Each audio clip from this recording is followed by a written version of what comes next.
Not a great idea whatsoever. I don't know why he thought that would be a move that he could pull off there, but he hit really, really hard.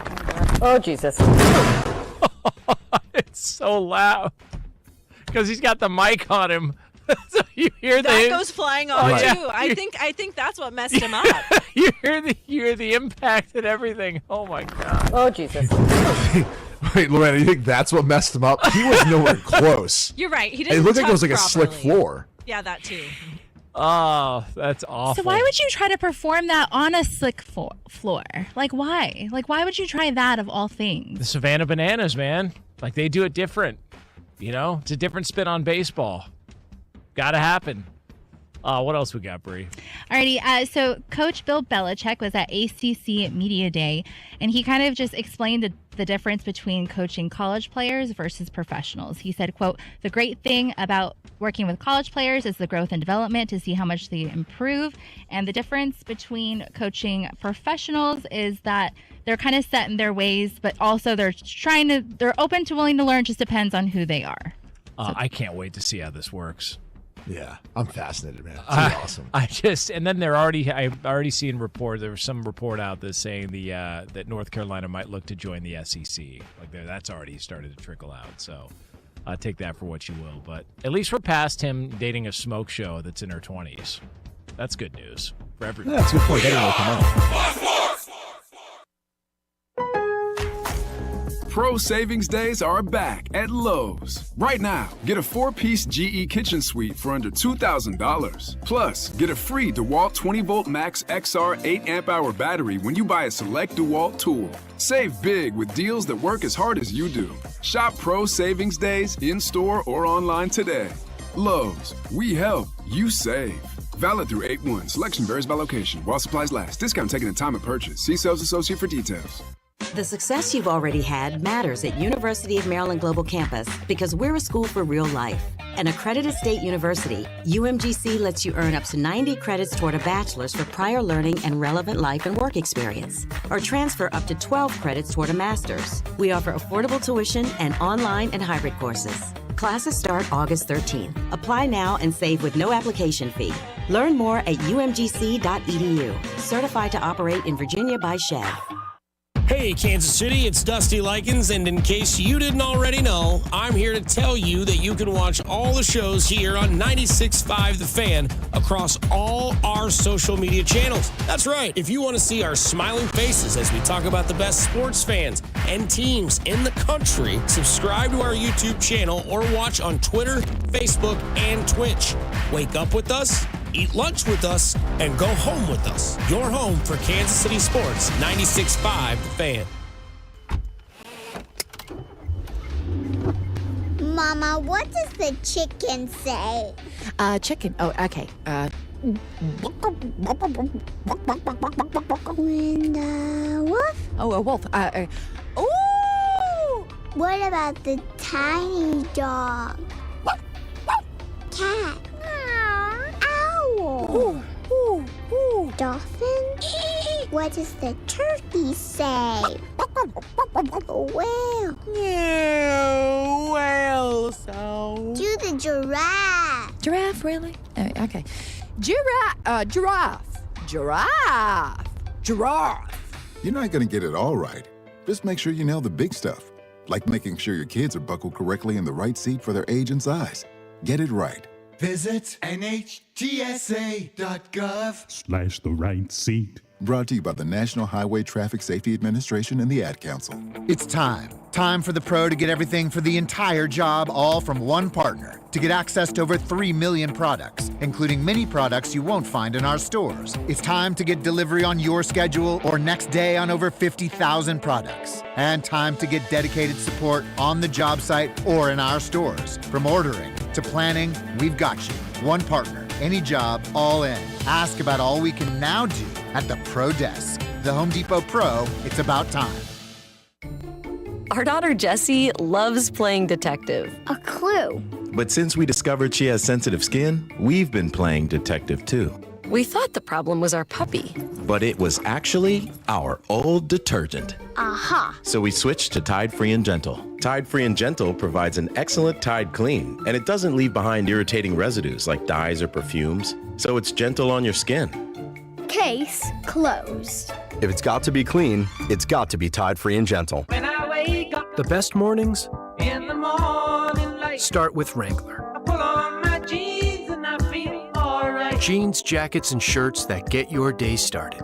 Good mornings make for better days. Wrangler, for the ride of life. Get in the zone, AutoZone. Welcome to AutoZone. What are you working on today? Hey, that's the spirit. Right now, we're celebrating free with a free STP oil filter when you buy 5 quarts of oil and free Duralast brake pads when you buy 2 rotors. Like always, free battery testing, charging, and recycling at every store. Celebrate free at AutoZone, now through July 28th. Get in the zone, AutoZone.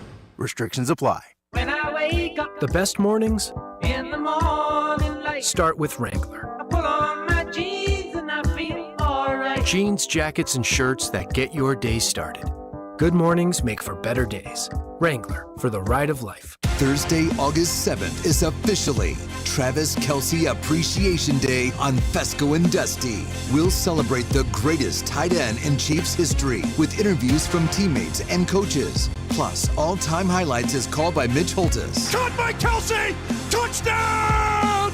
Kansas City! It's Travis Kelce Appreciation Day on Fescoe and Dusty. Thursday, August 7th, right here on your home for Chiefs football. 96.5 from Chiefs training camp in July. 96.5 The Fan. KFNC FM and AM, HD1 and HD2, Kansas City, an Odyssey sports station.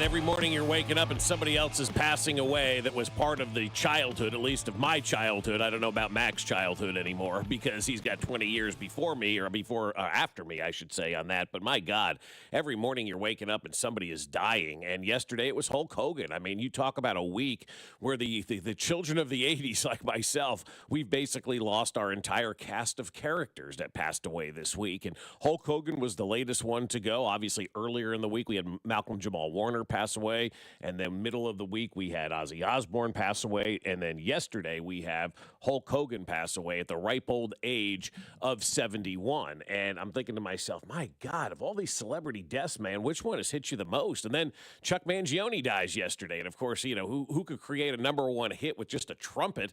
Chuck Mangione is that guy, and so he died yesterday at 81 years old. I would have had Chuck already pass, but that's just me. But, I mean, it's been one hell of a week when it comes to these celebrity deaths, and you start to think to yourself, my God, life is going really damn fast, man. Life has sped up this week for a lot of us. I think they grew up in the 80s. You know, Cliff Huxtable's kid dies, Hulk Hogan dies, one of the great rock artists of all time passes away.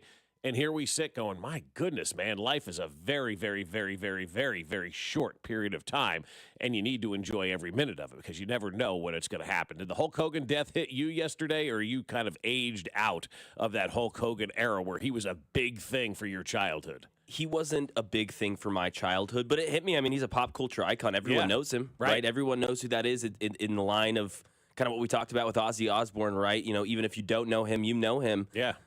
So Hannah was like, Hulk Hogan? She just didn't really know. She was like, oh, yeah, I've seen it. Yeah, you know, I've seen him in these movies and this stuff. So, yeah, I'd say even if you don't know him, you probably know him. Yeah. So, yeah. But I would say, I mean, which celebrity death hit you the hardest? Ozzy Osbourne, because I love his music. You love his music. And I think that's kind of the one for me as well. I wasn't a wrestling fan growing up. I was one of those households where my parents were like, you're not going to watch wrestling. It's fake. I'm like, okay, fine. And I never really got into, you know, the wrestling side of things. But I know how powerful and important Hulk Hogan was and how important Hulk Hogan was. And I look at Hulk Hogan and I think as we're kind of in this time zone or time frame, I guess you could say, of declaring every athlete the most important and the best of all time, because that's what ESPN has led us to believe we need to do all the time. Hulk Hogan, though, is probably the most important wrestler of all time. And you could say, and I hate to get it like, this kind of, conversation going, because I know it's an entertainment and it's not, sports, but sports is becoming more and more about entertainment. I think you're seeing more and more of the WWE, if you will, in sports today than maybe you have in the past. And that's because sports needs to do all of that kind of stuff. I told you, I talked to a big leaguer a couple of weeks ago about the entertainment side of things. He's like, yeah, I know, we're entertainers. We've got to put on a show. The Savannah Bananas putting on a show. You're starting to see more and more of that showmanship coming now in professional sports, whether it's bat flips, whether it's celebrations, whether it's dances after touchdowns, interceptions. Guys want to show their personality and entertain, and that's what the WWE and WWF at the time were all about. It was entertainment. And I think most people, for the most part, unless you were, drinking from the Kool-Aid, you knew that was fake. You knew it wasn't real, but you knew it was entertainment, and you appreciated it, and you loved it for the storylines, and you loved it for the entertainment value, and you loved it for everything that it was, even though deep down inside you knew this was all staged. It was all scripted, as I've used the term before, when it comes to a lot of things in professional sports. But I think the WWE, WWF, and Hulk Hogan kind of showed us a pattern of what sports can be and what sports is all about. And I think there was a window there for a long time where American professional sports forgot about the entertainment side of things and forgot to entertain its fans and forgot to give us what we wanted, the celebrations, the fun, and all of that. And wrestling always provided all of that fun. And so I think, look, Hulk Hogan, to me, will go down as the most important wrestler of all time because, Mac, as you said, a pop culture icon. And,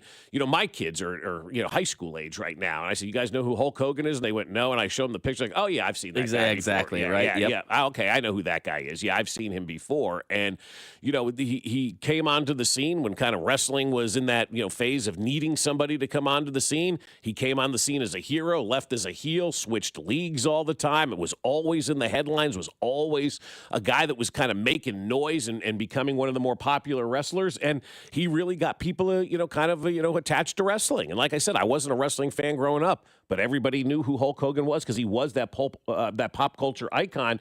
And really kind of ahead of his time in what he was trying to do. And when you look back at some of the things that Hulk Hogan was able to do, I think the most important thing that you take away, and one of the more significant, if you will, sporting events of my lifetime anyway, is when he beats Andre the Giant. I mean, that's a big-time deal at WrestleMania up in Detroit when he beats Andre the Giant and finally kind of arrives on the scene.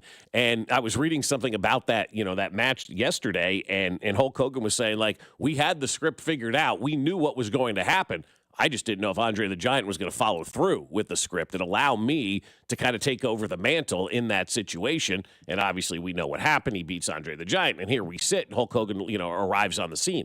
But it was so important for that period of time, for that wrestler, for that entity, for that group to have somebody like Hulk Hogan emerge that could kind of go across all the genres and touch everybody, every generation, every, man, woman, and child knew who Hulk Hogan was. He was that transcendent figure that I think sports truly needs when you're not one of the big sports. But even the big sports need those transcendent figures right now. The Patrick Mahomeses, the Travis Kelce's of the world. You look at baseball, the Shohei Ohtani's of the world. You look around, other sports, and you have those transcendent players that become more and bigger than the sport. I mean, we're seeing it in the WNBA right now with Caitlin Clark. She has transcended that sport. And comparing the WWE in its infancy stages is like where the WNBA is right now, in those infancy stages that is looking to grow and looking to, kind of sprint now. The WNBA has been crawling and walking, and now they're ready to start running because they have the superstars like Caitlin Clark. And that's where the WWE was back in the day.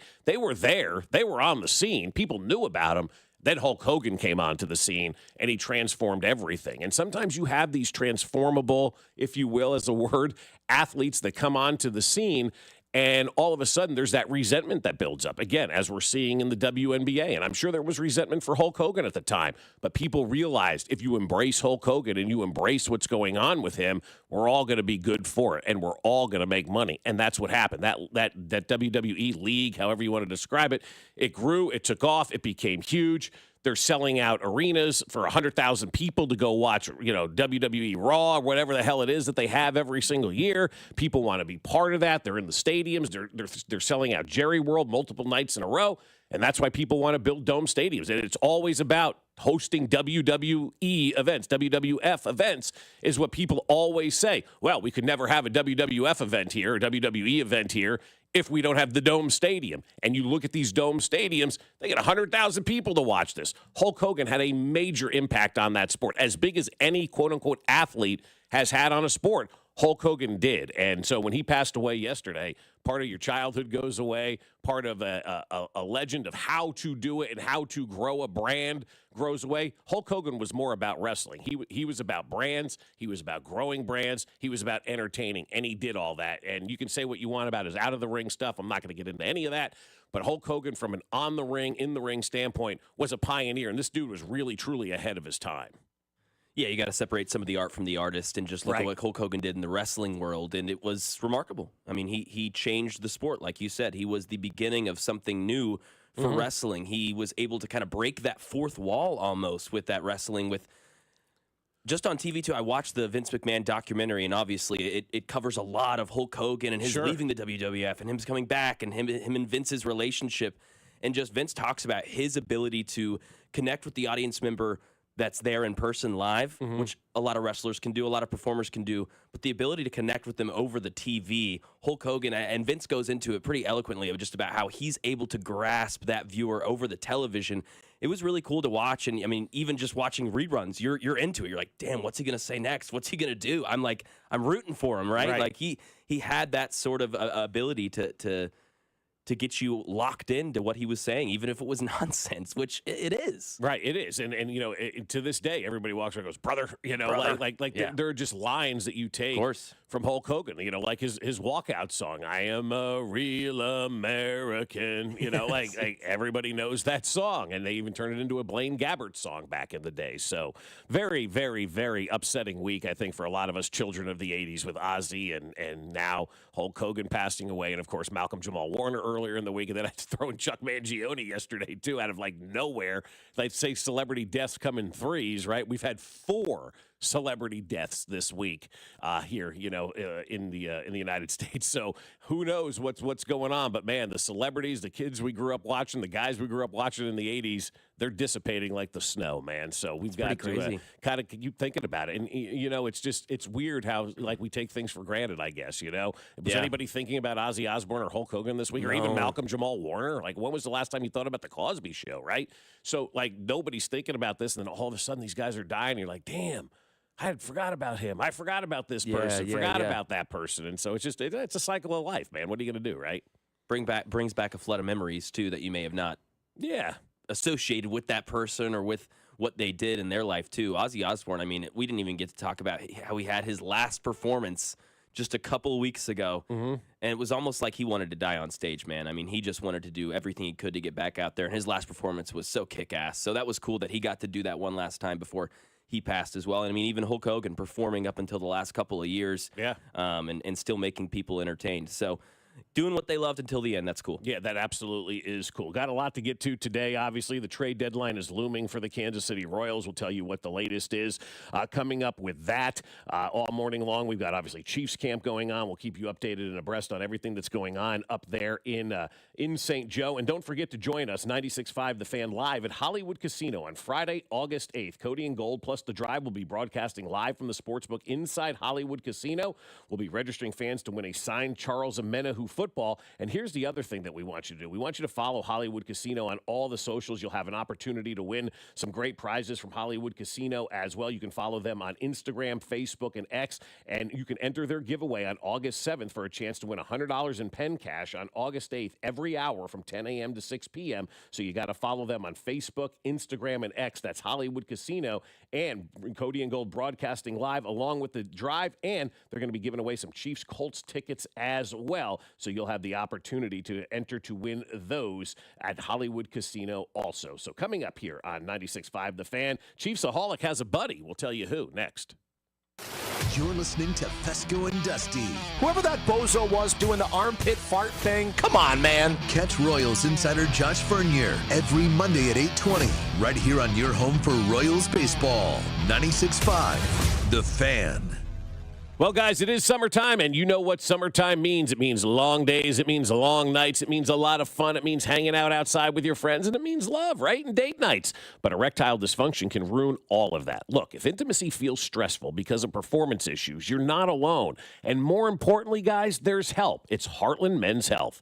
They have treatments when the pills or herbals fail. And at Heartland Men's Health, they have treatments with success rates well over 90%. And some treatments can even have you last an hour or more. So schedule a consult with Heartland Men's Health today. Your initial visit is just $99 and includes a medical consult with a licensed medical provider, a TNPSA test, and if medically advised, a test dose. And if that test dose doesn't work in your office, the visit is free. Plus, they have an expert staff, and if you're like a lot of men, you could be having sex the day after your appointment. Plus, Heartland Men's Health has 3 locations to serve you: Overland Park, Independence between Blue Springs and Lee Summit, and their new office in North Kansas City. So call them today, 844-447-6600, or visit heartlandmenshealth.com.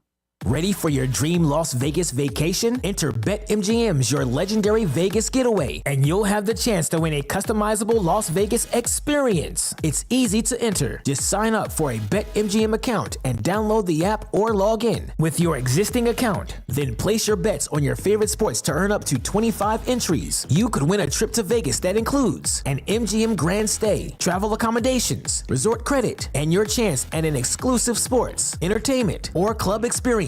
Score the Las Vegas trip of your dreams by entering BetMGM's Your Legendary Vegas Getaway, and you could be on your way to your perfect Vegas vacation. BetMGM and GameSense remind you to play responsibly. See BetMGM.com for terms. 21 plus only. Kansas only. New and existing customer offer. Subject to eligibility requirements. Please make sure to read our full terms and conditions before participating in this promotion. Please gamble responsibly. Gambling problem? Call 1-800-GAMBLER in partnership with Kansas Crossing Casino and Hotel. I'm Piera Palazzolo, VP of Digital Marketing for the American Management Association, a company focused on the management training skills needed to enhance the careers of business professionals. We did our research when it came to the best companies for website development and chose AmericanEagle.com. And we couldn't be happier. AmericanEagle.com worked closely with us to understand the front and back end requirements needed to launch an e-commerce website that could handle the complexities of running thousands of seminars nationwide. Our robust new website and improved SEO saw immediate increases in site traffic and web revenue. If you're in need of managerial effectiveness and success, visit our website at amanet.org. If you're in need of a website that provides an unparalleled consumer experience, I highly recommend AmericanEagle.com.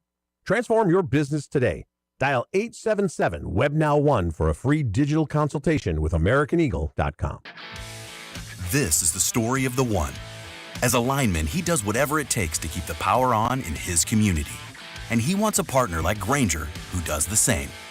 Grainger offers the professional-grade products he needs, from voltage detectors to harnesses to hard hats, plus fast, dependable delivery, so he can rise to every challenge. Call 1-800-GRAINGER, click Grainger.com, or just stop by. Grainger, for the ones who get it done. If you could hear Old Spice Fiji Antiperspirant, what would it sound like? First, you'd start with Fiji Antiperspirant's amazing scent of palm trees. Add pure notes of fresh coconut and layer on 24/7 odor and sweat protection. You won't hear any dyes or parabens because with Fiji, you won't have any. So while your regular antiperspirant sounds like this, Old Spice Fiji sounds like this. Sounds like it smells amazing. There is only one National Summer Arms Show, and it returns to Kansas City this weekend only. Bigger than ever. Buy, sell, and trade with freedom lovers from coast to coast and border to border. All gathering at the KCI Expo Center for one incredible weekend. Discover vintage rifles and handguns, modern arms, and collectible militaria. From Civil War artifacts to today's tactical gear, there's something for everyone. Stock up on ammo, brass, reloading gear, and military surplus. Explore blades from everyday carry to high-end collectibles. Collectibles. Visit the Colt Collectors, the High Standard Collectors, and the returning Marlin Firearms Collectors. There's no buyer's premium, just $15 a day or $20 for a weekend pass. Kids 15 and under are free with an adult admission. The 54th Annual National Summer Arms Show, this Saturday, July 26th from 9 to 5 and Sunday 9 to 3. It's the Midwest's highest caliber event and the 5th largest arms show in America. Details online at nationalsummerarmshow.com. That's nationalsummerarmshow.com. Car wreck?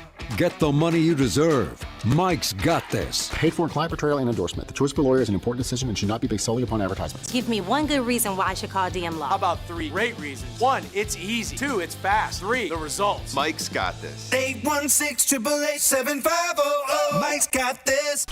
You're listening to 96.5 The Fan from the Mission Plumbing, Heating, and Cooling Studios. Here's traffic, brought to you by DM Injury Law. Have you or a loved one been in a car wreck? Contact DM Injury Law today and get the money you deserve. Car wreck? Remember, Mike's got this. Missouri side, 35 southbound from Missouri 152 into downtown is a 12-minute trip. I-70 westbound from 470 into downtown 15 minutes. Kansas side 70 eastbound from 435 to 670 is an 11-minute drive. Alan Carr, 96.5 The Fan, traffic.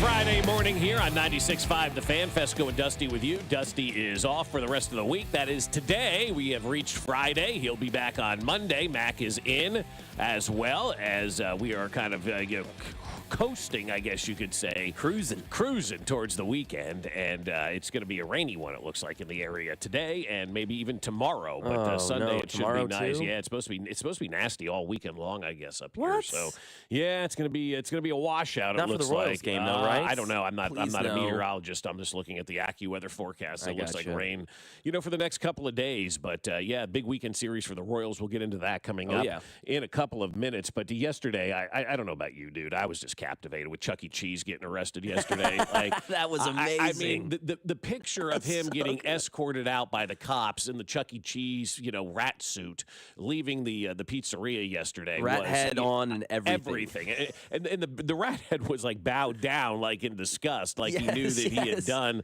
clearly something wrong in that situation. And then there were the videos outside of the Chuck E. Cheese where they took the hat off the guy and he was uncovered and they stuck him in the back of the car because essentially what this guy was doing, he was thieving. He was like billing people's credit cards. Like some woman said, I had an extra $100 charge on there from a place that I didn't go to, never called, didn't know what it was about. And they traced it back to this rat, literally, at Chuck E. Cheese going out there and, running people's credit cards. When he would get their cards to run them for food or whatever, he was running a couple of extra things for himself, whether he was calling, whoever, Amazon, let's just use for an example, and billing stuff and getting stuff delivered for himself. He was billing it to other people. And these people are like, I don't know what these charges are. And it ended up being like 13 different charges or something like that they were able to uncover and kind of trace back to him. And I saw it yesterday. And the first thing I think of is like Chiefsaholic, right? Like Chiefsaholic now has a friend in jail, right? You've got whatever that was running around stealing money from the teachers union.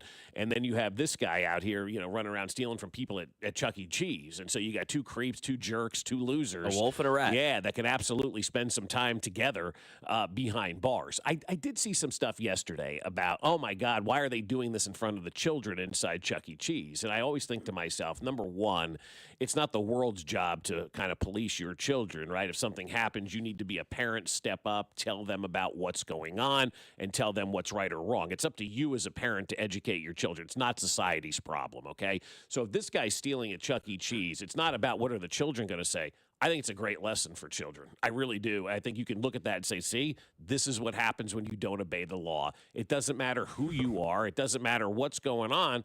You're going to get in trouble. And it's a great learning lesson. Parents who kind of, say, oh, it's about the children or what will the children say, you're not doing your job as a parent. Because if you have to ask those questions, that means you're not parenting in the home. Because if something like that happens, I know how it works at our house. And I know how it worked when I was a child. We talk to our parents about it. What did you see? What happened there? What did you like? What didn't you like? We have those conversations. Our kids come to us all the time. We talk about stuff. I mean, we talk about stuff probably at our house we probably shouldn't talk about. But you know what? It's life, and we'd rather educate our children and be open with them than try to hide stuff. And this is the reality, man. There are bad people in this world, right? And I think it's good for the kids to see there are bad people everywhere. And even the guy in the rat suit at Chuck E. Cheese, he can creepy anyway. But like that, there are bad people everywhere, and you have to understand that bad people are going to be in your life, and you have to find a way to avoid those bad people and not let those bad people have an impact on you. So I think it's a great learning experience for those kids that are in there, because they'll never forget it. And I would guarantee you a lot of those kids that were in Chuck E. Cheese are like, I don't think I'm going to steal. They're going to come in and arrest me, Just picturing you with your 4-year-old who's crying, "What's going on, Daddy?" Well, this is a life lesson. Yeah. And you're just making it a thing. I think if you're 7 or 8, I think that's very fair. But I think if you're 3 or 4, but also at the same time, 3 or 4, you don't really know what's going on. You don't know what's happening yet. You're not even traumatized by that. Also, they didn't tackle the guy. They didn't pull out their weapons. I mean, Jesus, he committed a crime. They need to arrest him. I don't know what you want to do. I don't think it's a problem with that. I agree with you. I mean, it's like when you take your kids to a Chiefs game, you're like, oh my gosh, curse word. You're like, I mean, there's 60,000 other people here. Yeah, there's going to be a curse word or maybe a song with an expletive that you usually bleep out. You're not in charge. You're going to have to tell your kid, hey, this is what that word means, or hey, this is what alcohol can do, or whatever the lesson may be in that moment. So yeah, I think there was probably a surprise opportunity for some parents that afternoon in the Chuck E. Cheese to go, okay, we're having a conversation. It's a great conversation piece. It's a great learning experience. It's a great way to be a parent and step up. But I know a lot of people don't like to do that. They're afraid or whatever to have these kinds of conversations. Or every once in a while on the text line, somebody will say something. They say, "My kid's in the car." I don't care. We're an adult show. Sorry. I mean, we're not made for children. We're not rated G or anything like that, right? And so you have to police your own car, and you can tell your kids what you want them to believe and raise your kids the right way, and your kids will end up being a representative of you. I mean, my daughter's boss sent me a nice text about her yesterday about how wonderful she is at work and how she makes the place better. I'm like, I wish she did that at home. I kid, because the kids are always better on the outside. Of course. But you raise them the right way when you're getting messages like that, and they're telling you how great your child is. That's a direct reflection on you as a parent. And so you can take these opportunities to parent your children and say, yes, this is what happened, and this is why we don't steal. This is a good lesson for you to know this guy was doing bad things, and they're going to come after him. And so I thought it was hysterical yesterday watching this guy get escorted out of Chuck E. Cheese, and I start thinking about Chiefsaholic and him and that guy spending time together in the pokey, man. I think it'd be great for those two. Yeah, it was just the constant highlight reel of new Chuck E. Cheese clips. Him dancing to rap TikToks in the dressing room at his Chuck E. Cheese. I'm like, oh my God, you're getting ready to entertain the 6-year-old birthday party, dancing to Young Thug. But I thought it was just hilarious. Yeah, it was great. It was fantastic yesterday. It's the second time he's done that too. Yeah, the thievery, if you will. Oh, I think there were 13 different things that he's done. It's been a pattern. It wasn't the one time where they got him. It was like a pattern of stuff, and all of a sudden they showed up at Chuck E. Cheese, and they're taking this dude away. But I mean, it was the story of the day yesterday on the internet. Like, everybody's talking about Hulk Hogan dying and then the Chuck E. Cheese rat robbing people. I mean, it's just a crazy world in which we live. All right, Royals have a big one this weekend against against Cleveland, and here's one quick take on this series. This is why baseball has an issue for a lot of fans. Where are you watching the games this weekend? Do you know where you're watching the Royals games? You can listen to every game here on 96.5 The Fan and on the Odyssey app. Just make it easy on yourself. But this is one of those weekends where baseball fans go, what am I supposed to do? Tonight it's Apple TV. Tomorrow it's Big Fox. And then on Sunday, it's the local broadcast. It's the FanDuel Sports Networks. And so in order to watch the Royals and Indians this weekend, which is a big series and could determine where the Royals go for the rest of the year, right? They're 3 games under 500. You need to sweep just to get back to 500. And so everybody knows this week coming out of the All-Star break, these 9-10 games out of the All-Star break, we're kind of going to determine what the Royals were going to do from an add versus sell standpoint. These are 3 big games. You have to go out there and sweep this series against Cleveland. You have to go out there and take care of business against these guys. They're neck and neck with you in the standings. They're a team that you need to be better than if you're going to be competitive for a wild card spot. So, it's not wrong to say this is almost a playoff series, for the Royals. And it is going to determine the rest of the season. If they go out there and they fall on their face and they lose 3 games to Cleveland, then they're 6 under 500 on Monday, and nobody wants that. And then you're going to be definitely 100%, not just in Lugo sell mode, but also in sell mode potentially for other guys in your organization and that are on your roster. And so that's something that the Royals really, really, really, really need to think about as they approach this series. It's the biggest series of the year for this organization. And in the locker room on Wednesday, they were talking to Lugo, about potentially trading him and all that kind of stuff. And, Vinny's in there saying, we want him here, we want him here. And they know it's up to them. They know that they have to go out there and play good baseball and win games in order for this team to stay together. And so that's kind of hanging over their heads, if you will, this weekend as they get ready to face Cleveland. It's a big 3-game series for the Royals, and I think anything less than a sweep is uncivilized, as they used to say, and then you're going to have to start paring things down. Well, what about 2 out of 3? Just 2 out of 3 consistently. I know I've heard. It's not good enough. Because it's not good enough anymore. It's good enough early in the season. You have to start sweeping series. You put yourself in a hole. You win 2 out of 3 against Cleveland, you're still under 500. Yeah.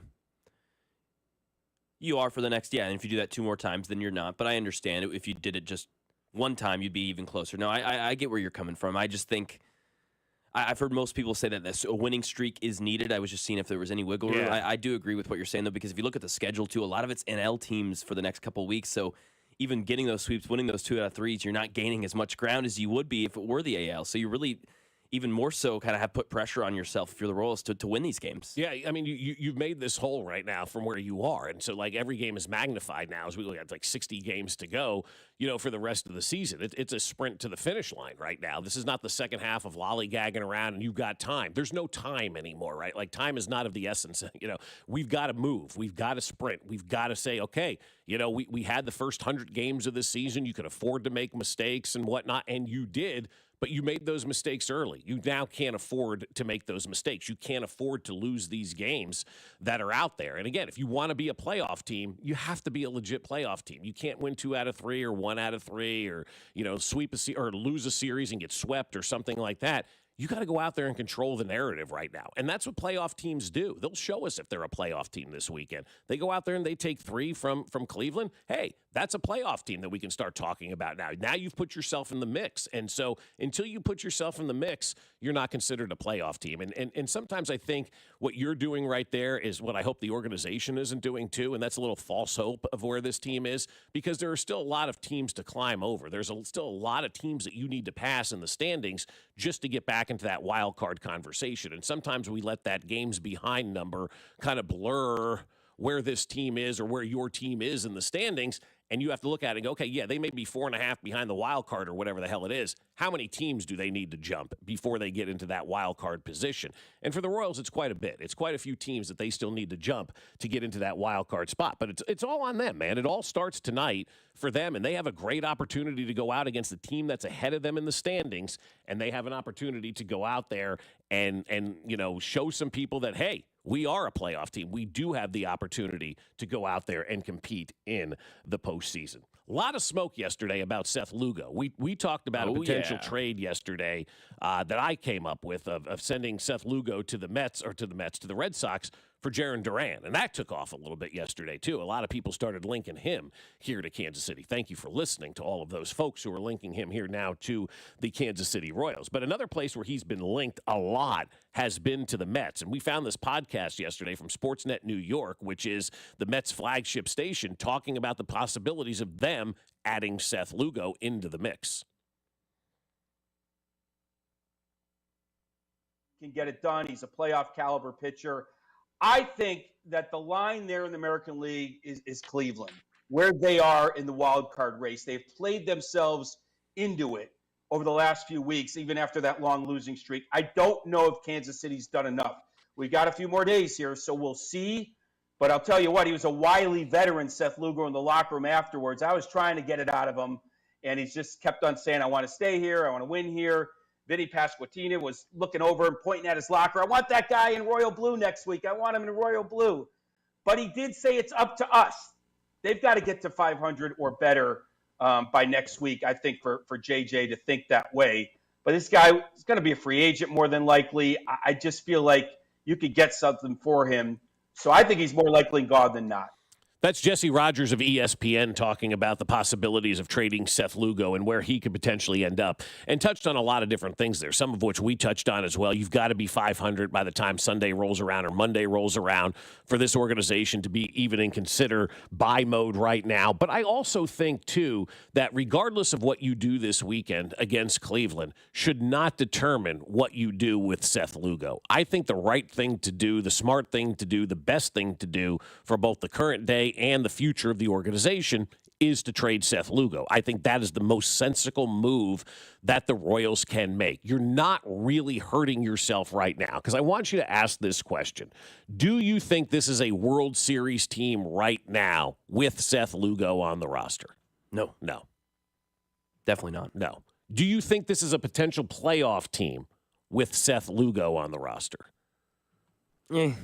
You're not even sure about that, right? Yeah, potentially. Potentially, right? Yeah, potentially. And so potentially, right? You're not 100% sure about that, right? No. That's why you make the move, right there. That's why you make that move, because I think with Seth Lugo, you sell regardless, because I do not believe that this is a team capable of winning the World Series as is right now. They don't have enough offense to get it done.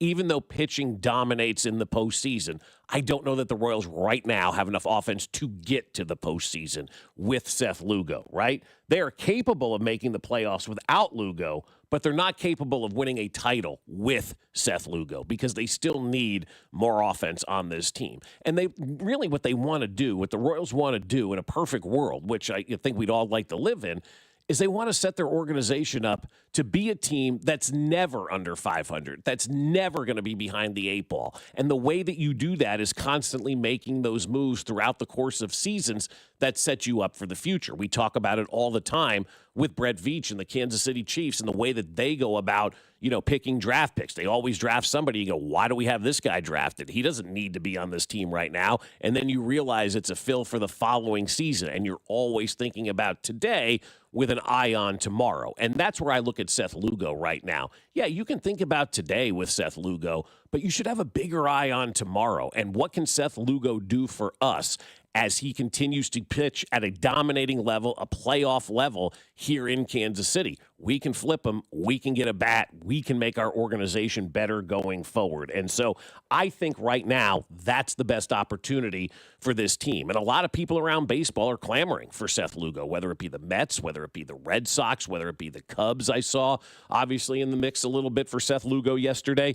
There are teams out there that are going to make offers for Seth Lugo. I think this is a great spot for JJ to be in. I think this is a better trade chip than they had when they had Aroldis Chapman and they were able to go back and get Cole Reagans in return. Wow. And this guy, Seth Lugo, he's the workhorse for a lot of teams. Like, if you're a playoff team right now, you should have been on the phone already with the Royals saying, what do we need to do to add Seth Lugo in? Because I think any team that adds Seth Lugo into their rotation that is a postseason contender right now gets extremely better. And the Royals are in a great spot where they can just sit back and look for the best offer out there. This is a really good position for the Royals to be in. Now, I hope they don't demand that they have to have a corner outfield bat in return for Seth Lugo. Then you are hurting what you want to do and what you want to get done out there, because the Royals did that years ago in the Nafi Perez Jermaine Dye trade. They said they needed to get a starting shortstop back in return. Everybody knew what they wanted to give. Hence, Nafi Perez was the best offer that they had out there. So I think if you're the Royals, I know the word on the street is they want to get a controllable bat back in return.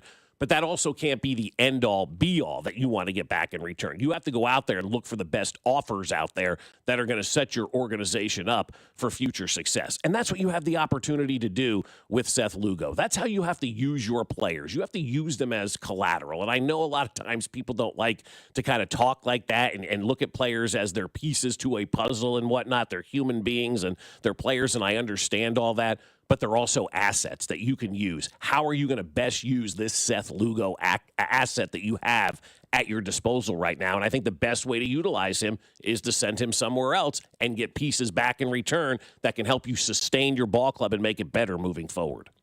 And it's the way you make steps forward as a smaller market team in Major League Baseball. You've got to use your assets to your advantage. You don't have the cash. You don't have the pockets, the deep pockets that New York or Boston or LA do to just go say, hey, we'll wait a couple months and then we'll just go pay Seth Lugo a bag, or we'll go get this guy, we'll trade for this guy, whatever it may be. You've got to use your assets. You've got to draft well, and you've got to be on a timeline that makes sense with what you have at your disposal. And at our disposal here in Kansas City, it's Bobby Witt Jr., who's 24, 25 years old. Seth Lugo's, we talked about it yesterday, 35 or 36 years old. Mm-hmm. You've got Chris Bubich, you've got Noah Cameron, you've got starting pitchers who fit this timeline who are just absolute dynamite when they're hot on the mound.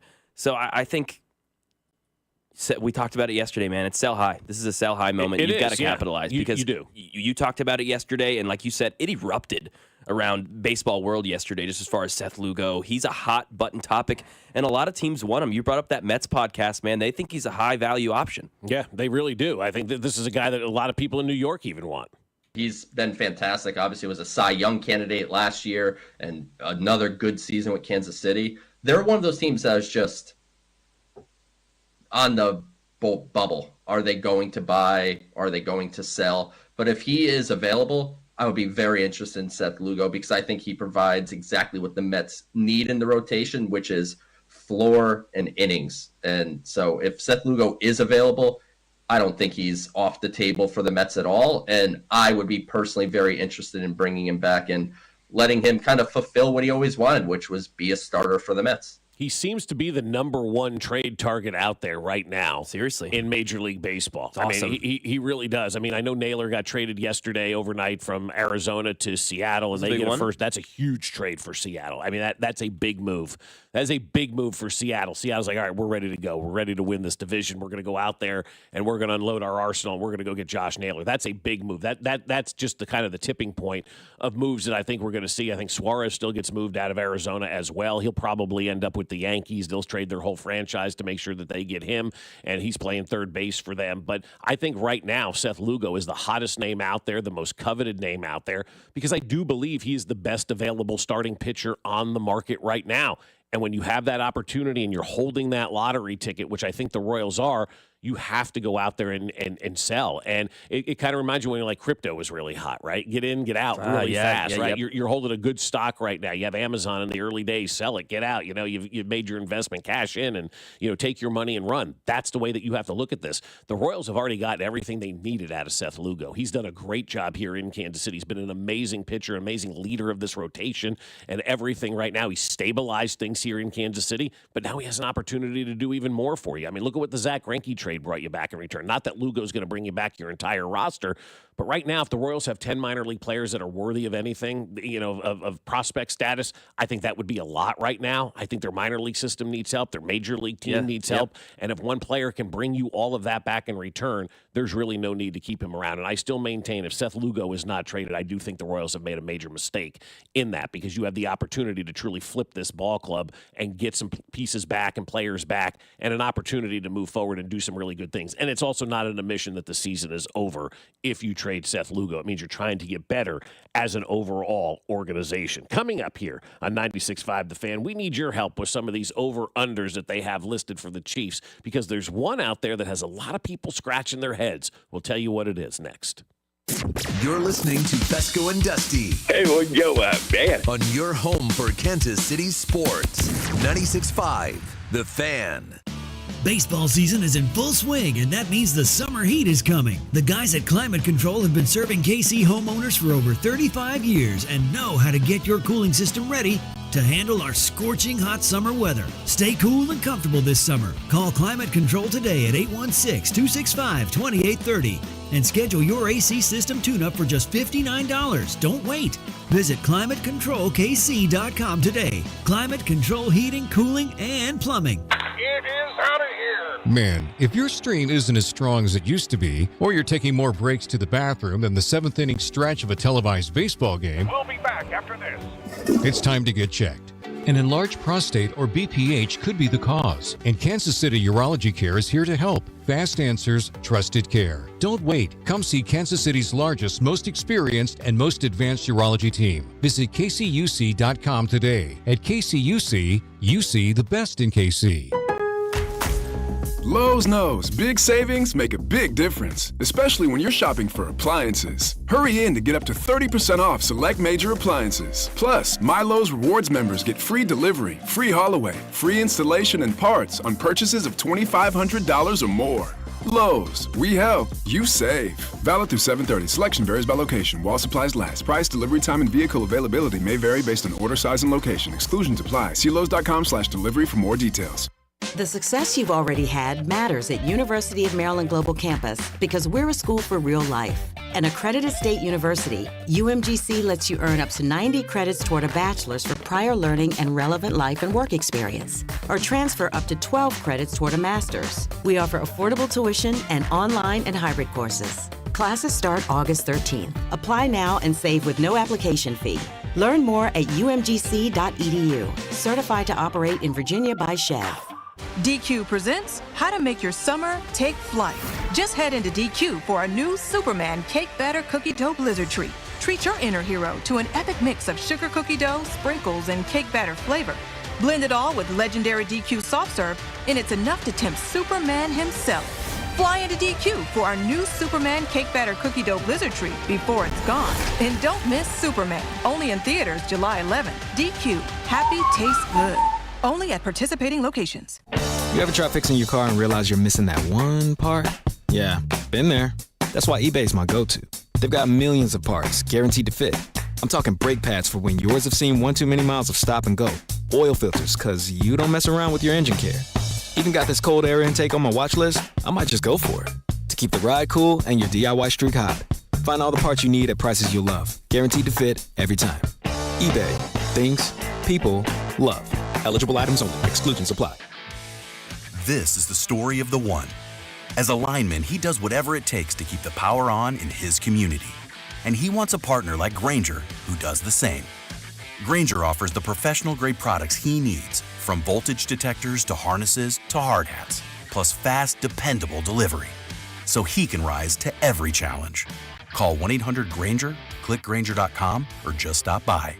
Grainger, for the ones who get it done. If you could hear Old Spice Fiji Antiperspirant, what would it sound like? First, you'd start with Fiji Antiperspirant's amazing scent of palm trees. Add pure notes of fresh coconut and layer on 24/7 odor and sweat protection. You won't hear any dyes or parabens because with Fiji, you won't have any. So while your regular antiperspirant sounds like this, Old Spice Fiji sounds like this. Sounds like it smells amazing.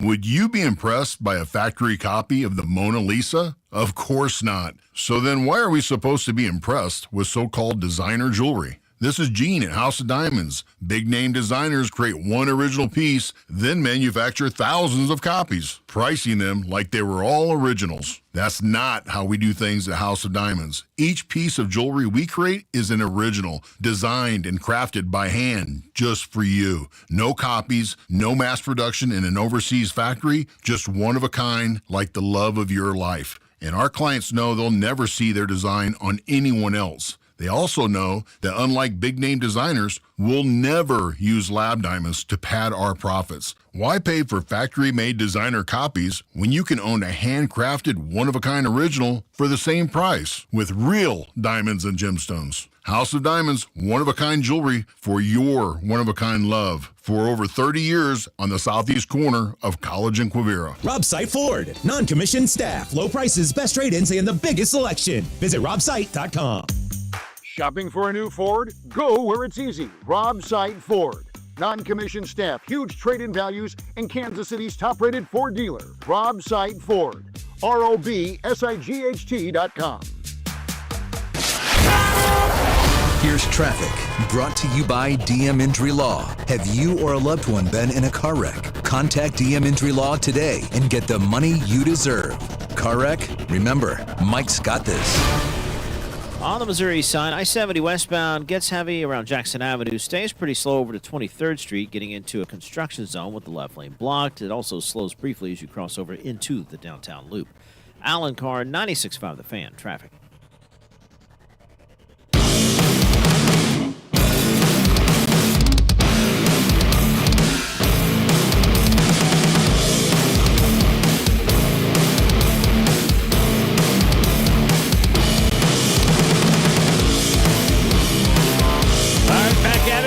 Fescoe and Dusty, 96.5 The Fan. Dusty off for the week. Mac is in as well here on 96.5 The Fan. Got a big weekend coming up. Your friends are rolling into town this morning, and you're gonna disappear and play in the rain, huh? That's what you guys are gonna do this weekend. Gonna do, baby. Gonna have a lot of fun this weekend. What do you have planned? Is there any museums on the docket? No museums on the docket. Okay, all right. I figured maybe you take them to the Negro Leagues Baseball Museum and show them one of that the would be cool. great museums. They're up for the best museum in the country right now, I Yeah, think, on yes, I USA did see Today, that. and so you could take them down there. Take them to the World War I Museum is always a great time. Nelson Atkins, I love fantastic. Nelson Atkins. If you want to go look at the art down there, it'd be outstanding. We got a lot of really good museums here in Kansas City, and it's underrated. I've been talking to a lot of people, obviously, in the city over the last year or so about what's going on with the stadiums and stuff, and you start to talk about some of the great things that we have here as businesses are being recruited to Kansas City, whether it be Panasonic out in DeSoto, and some of the other stuff that's coming on board. Fiserv is coming on board obviously now, and they're going to be at the new Royals complex at 119th and Knoll, so that'll be kind of cool as then one of the main tenants down there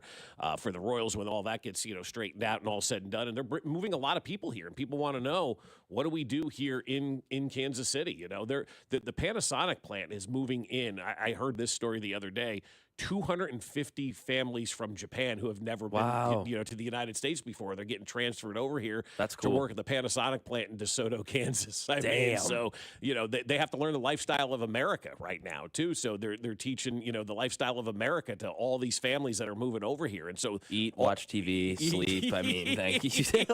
Football starts pretty soon, so you'll get it. You'll catch on. So we're moving a lot of people. I think there are 2,000 people moving in for the Fiserv job for the Fiserv company as well. And there's so many other, companies that are kind of coming on board and building these, these headquarters and whatnot, in the area right now. And so they're I'm talking to all these people about what's to do in Kansas City, and the Nelson Atkins, man, it's a big draw for people to kind of move their companies here. What do we have for our residents if we were to relocate here to Kansas City? What do we have, for our people to do? And that's why sports is so important. Like, we're not getting Fiserv moving here or Panasonic moving here if we don't have the Royals and Chiefs and Sporting and the Current and all of that. People want good quality of lives when they look to relocate their companies or to form corporate headquarters or move businesses here or whatever the case may be. You've got to have those activities for people to do, and that's why the Royals and Chiefs are so important, regardless of what side of the state line they're on. To have them in our area, it is a big draw. Otherwise, you're Omaha or Des Moines. Nothing against them, but they're not big league cities. I mean, there's only 31, well, not 31 other places.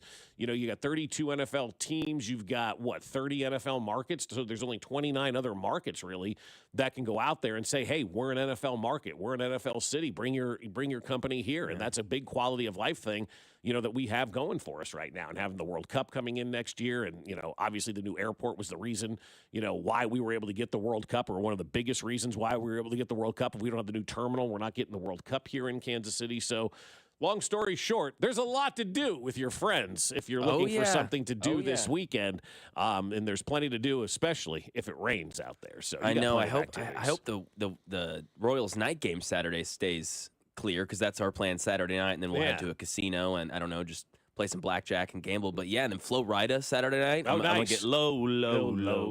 Yeah, it's gonna be great. I'm excited. It should be a lot of fun. Yeah, man. Those concerts tend not to be very long after the game. They kind of play the hits and move on. That's what everybody wants to hear anyway, right? You want to hear the hits, and you want to be done with it. And I love that they have those concerts after the game. I think they're a lot of fun for a lot of people. So, all right, let's talk a little over/under when it comes to the AFC West, because this list came out yesterday. The over/unders on wins of division wins for every team in the NFL, and these are brought to you by betonline.ag, and that's AG for those scoring at home. The Kansas City Chiefs right now have an over/under of 4 when it comes to divisional wins, and immediately yesterday Spectre goes, I'm out, I'm staying away from that one, and I'm like, why? He goes, I want the hook on there, because 4, essentially you're investing in these future bets, and this is the way he looked at it. I'm like, it's an interesting way to look at it. He goes, I like this. I'm essentially investing a 5-month bet and I could end up tying at the end, and that stinks. He goes, I'd rather lose than tie. At least there's some of that rush of adrenaline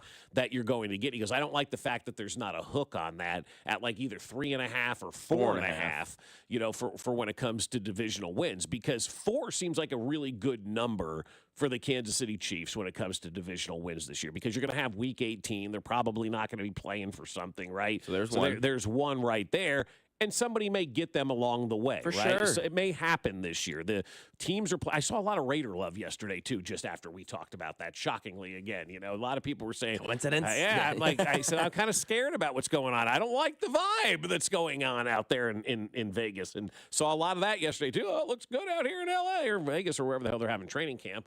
And so there is a team. It happens a lot to the best of them. Even when the Patriots were running their dynasty, sometimes a team steps up and gets you. And so if you think somebody's going to get them in the division, which is very possible this year, and then you think they're going to lose Week 18 because, well, hey, they're not going to be playing anybody in Week 18, then that's your 4 wins right there. And so if you bet the over and you hit 4, well, then you lose. It's a push. You know, you don't get anything out of that. It's a tie, and you're like, okay, you get your money back. But you know that those are the breaks with that. So 4, I think that's a really good number. I think it's right likely now for the Chiefs. I think that is a very likely number. I would hit the over on that because I do believe that this is a possessed team this year, and you can't stop somebody that is possessed. So I would bet the over on that. But I think that number 4 is really, really tricky. I don't know that you get a lot of money on a number like that after having that conversation with Spector. If that's 4.5, you probably get a lot of people betting on the under, you know, on that because they think 4 is going to be the number. But if you think 4 is going to be the number, then are you really going to invest money just to push at the end and get your money back, you know? I think 4 is the number. I think, honestly, I could more easily convince myself that it's the under just because I go, you said Week 18, all right, so there's 1.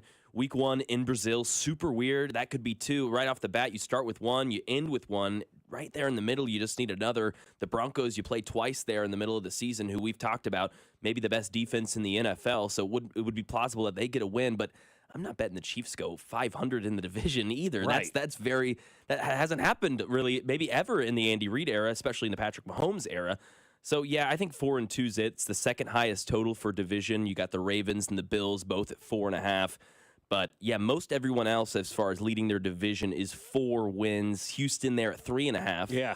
Which, I don't know. That kind of tells me maybe we're overestimating Houston? Maybe a little bit. But also that's a good number, too, though. 3.5 is good because I would take the over on that. You would probably take the under on that, right? And so yeah, I'd have to think about it. Right? And so that they win right there. They Las Vegas is very just much won. win. Because we just got money on both sides, right? You're going to take the under. I'm going to take the over. And here we sit. And Vegas goes, well, we don't care what happens because we got money coming in on both sides. So we win at the end of the day. That's why that hook, that 3.5, 4.5 number, I think is so big. And you probably get more money on that. And then you start to look around the rest of the division. Denver with an over-under of 3, Chargers with 3, and then the Raiders come in at 2 with their over-under number as divisional wins this year. So they're not expecting a whole lot out of the Raiders this year, but Denver being the second best team in the division, I think is obviously where we go with that. Then you got the Chargers, then you've got the Raiders kind of in that order. So the number of 4, it's very interesting. I don't know whether you're going to take the over or under on that, but I would pound the over because I do think this is a team that is possessed, and they're going to come gunning for everybody and their brother this year. Yeah. And sorry, I was just going to say on the flip side, you mentioned the Raiders at last there with 2 wins on the over-under. Kind of the flip logic of the Chiefs. They get that free win in Week 18. Right. Theoretically, they're already at 1. We both think they're really feisty and going to give people some trouble. Right. And maybe be that like super fun 6 or 7 win team that's like, dude, have you seen their losses? They lost by 3 to the Lions. They lost by 5 to this team. Like, they're going to maybe get 1 or 2 guys, and especially you're talking about division rivals, you know each other more, that the intensity for that matchup is elevated. I kind of like the Raiders over number there from 2. Okay, and I don't hate it. I wouldn't be surprised if they overtook the Chargers in the standings this year. Yeah. Like that doesn't surprise me. Neither. I guess you and I have had that conversation this week. We just about the Chargers right about now, right? Yep. I'm not really in on them. I just nothing really impresses me, with them. And the quarterback is allegedly good. I'm told so by the ESPN family of network ball washers for the quarterbacks in this league. But he's a quarterback in this league. I don't view him as one of the best in the NFL. I do view Pete Carroll as a really good football coach, and he's changed that attitude. I mean, the Raiders made a big move yesterday, cutting one of their biggest investments that they had last offseason, and moved on from that. He's kind of changing the attitude there. It seems like he's changing the culture there, in Las Vegas, which they needed. They needed somebody to come in and be a positive influence on that team. And Pete Carroll has already done that. I mean, you can just see that the Raiders are going to be a better team because they have an adult in the room right now. And so that's why I wouldn't be surprised if they're able to beat the Chargers, if they split with the Chargers this year. Hell, they could split with the Broncos this year because, again, as much as I like Bo Nix, who's he throwing to again? Exactly right. I don't know who his weapons are, out there in Denver. So every team in this division has a big question mark, I think, surrounding them, with the exception of our team here in Kansas City. Coming up, Andy Reid had something to say about Travis Kelce that everybody's going to want to hear next. You're listening to Fescoe and Dusty on your home for Kansas City sports. 96.5, The Fan.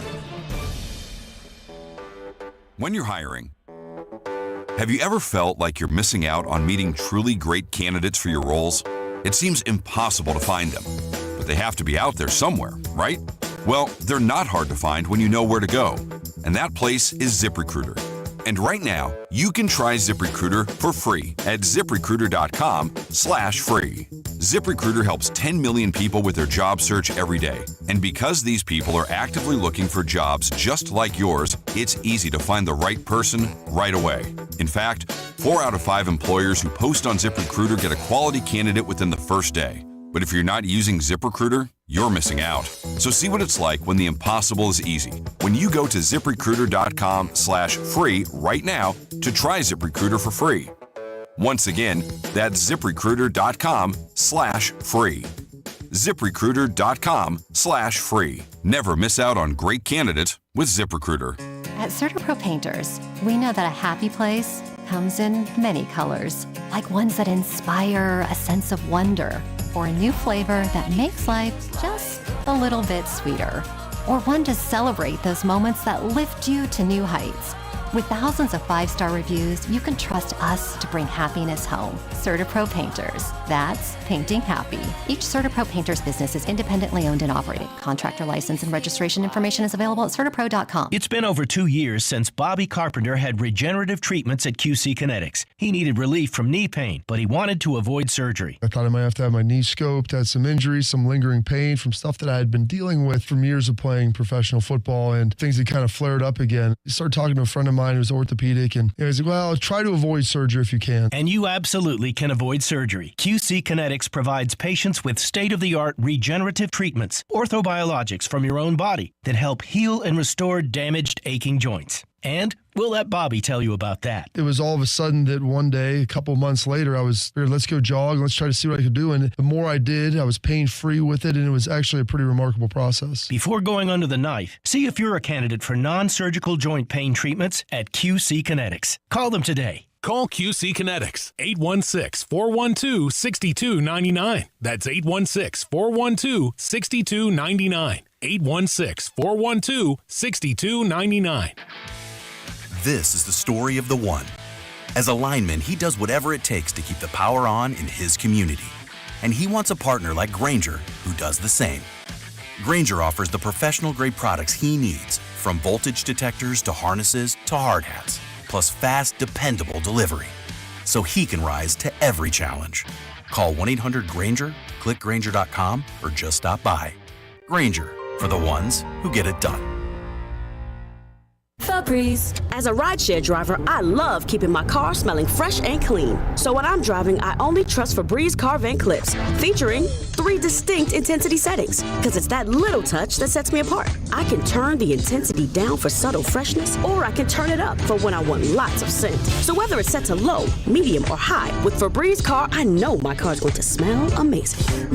Which keeps my driver rating right where it belongs. Picking up Oscar! La, la, la, la. Almost Andy Reid here. Renner Garage Door has proudly served KC for nearly 70 years. Get your free estimate today. RENNER forward and back. RENNER, RENNER. Chiefs coverage sponsored by Renner Garage Door, RENNER forward and back. Chiefs coverage on 96.5 The Fan is sponsored by Jersey Mike's Subs. Ready for game day? Score big with Jersey Mike's. Piled high, sliced fresh. It's a sub above for your football feast. Order yours today at jerseymikes.com or download the app. Jersey Mike's. Be a sub above. Here's traffic, brought to you by DM Injury Law. Have you or a loved one been in a car wreck? Contact DM Injury Law today and get the money you deserve. Car wreck? Remember, Mike's got this. Missouri side 70 westbound heavy into downtown. You hit the slow stuff around Jackson Avenue. Crawls up to 23rd Street with construction blocking the left lane. Then heavy again from Prospect into the downtown loop with an accident reporting. Alan Carr, 96.5 The Fan. Traffic.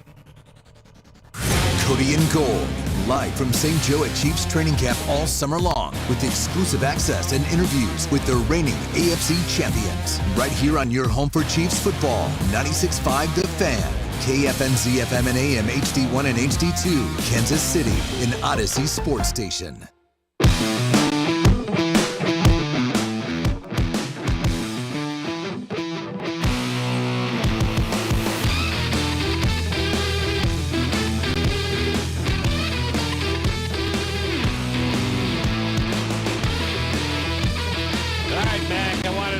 Answer to this question, and I want you to be 100% honest with me. Do you understand, young man?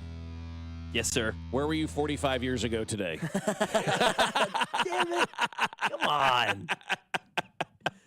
You were 3. I was 3. I was yes. negative, what, 17? Yeah, I could tell you where I wasn't in the movie theaters on this day 45 years ago, because Caddyshack debuted today in 1980. Have you seen Caddyshack yet or not?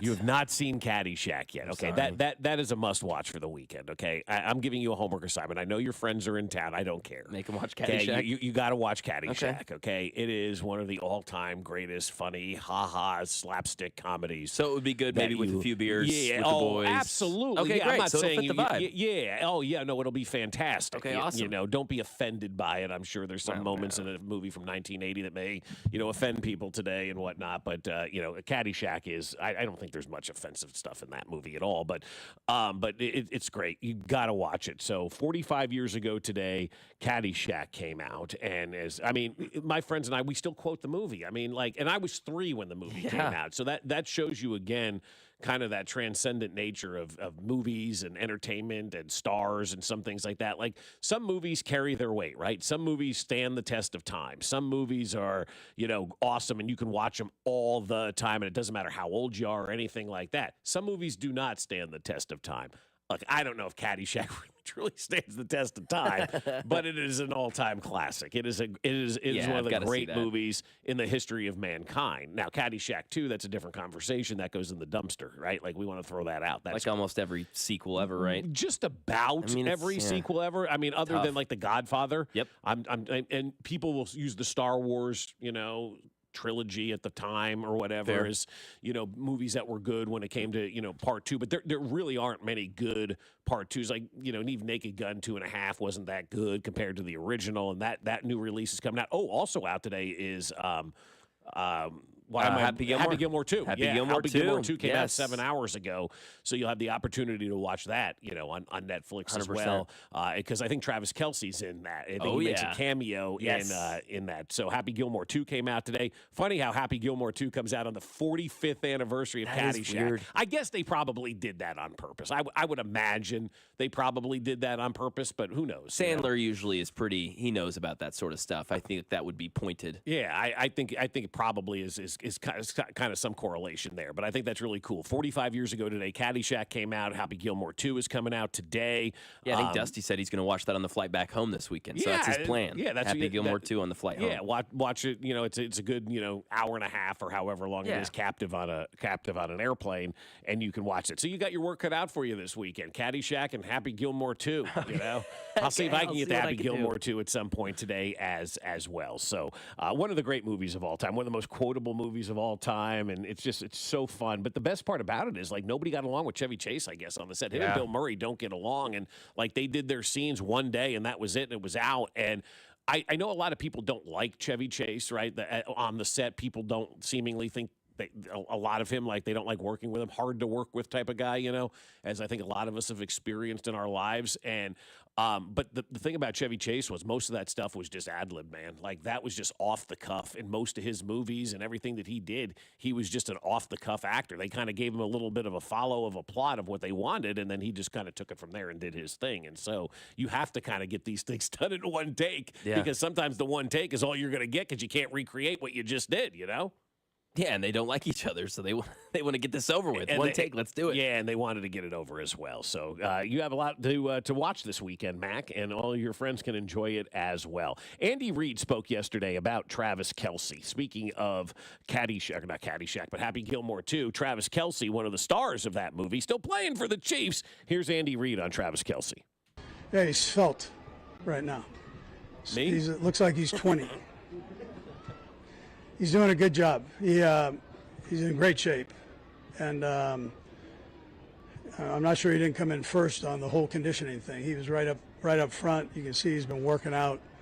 You saw him yesterday on the long one where he had the burst, and so he's doing a nice job. He's worked hard to get to this spot here. So there it is.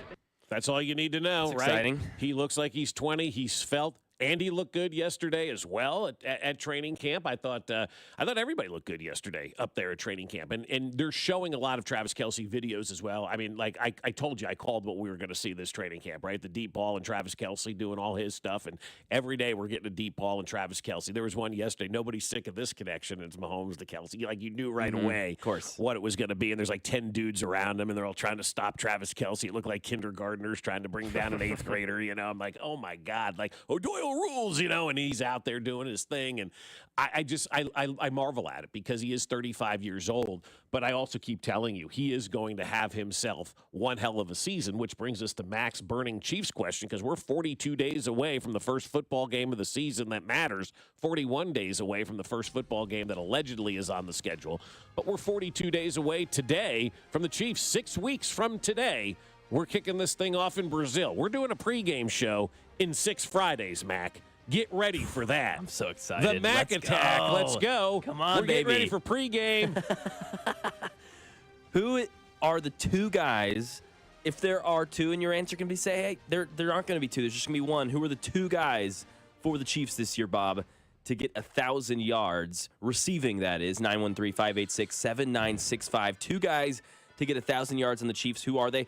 And acceptable answer is that there's not two, and that's okay too. And that's okay as well, because we were kind of debating this yesterday. I'm putting Travis down for 1,000. Okay. I'm taking that one this year. Like I'm all in on Travis Kelce and Patrick Mahomes this year, and I don't know that I'm going to be wrong on that one. I hope I'm not wrong. I hope you're not wrong either. I hope I'm not wrong on this one. I hope what we kind of predict is going to happen, with this team. And so I'm going to put Travis down for 1,000. I asked you yesterday if 990 counts, and you're like, no, it has to be 1,000.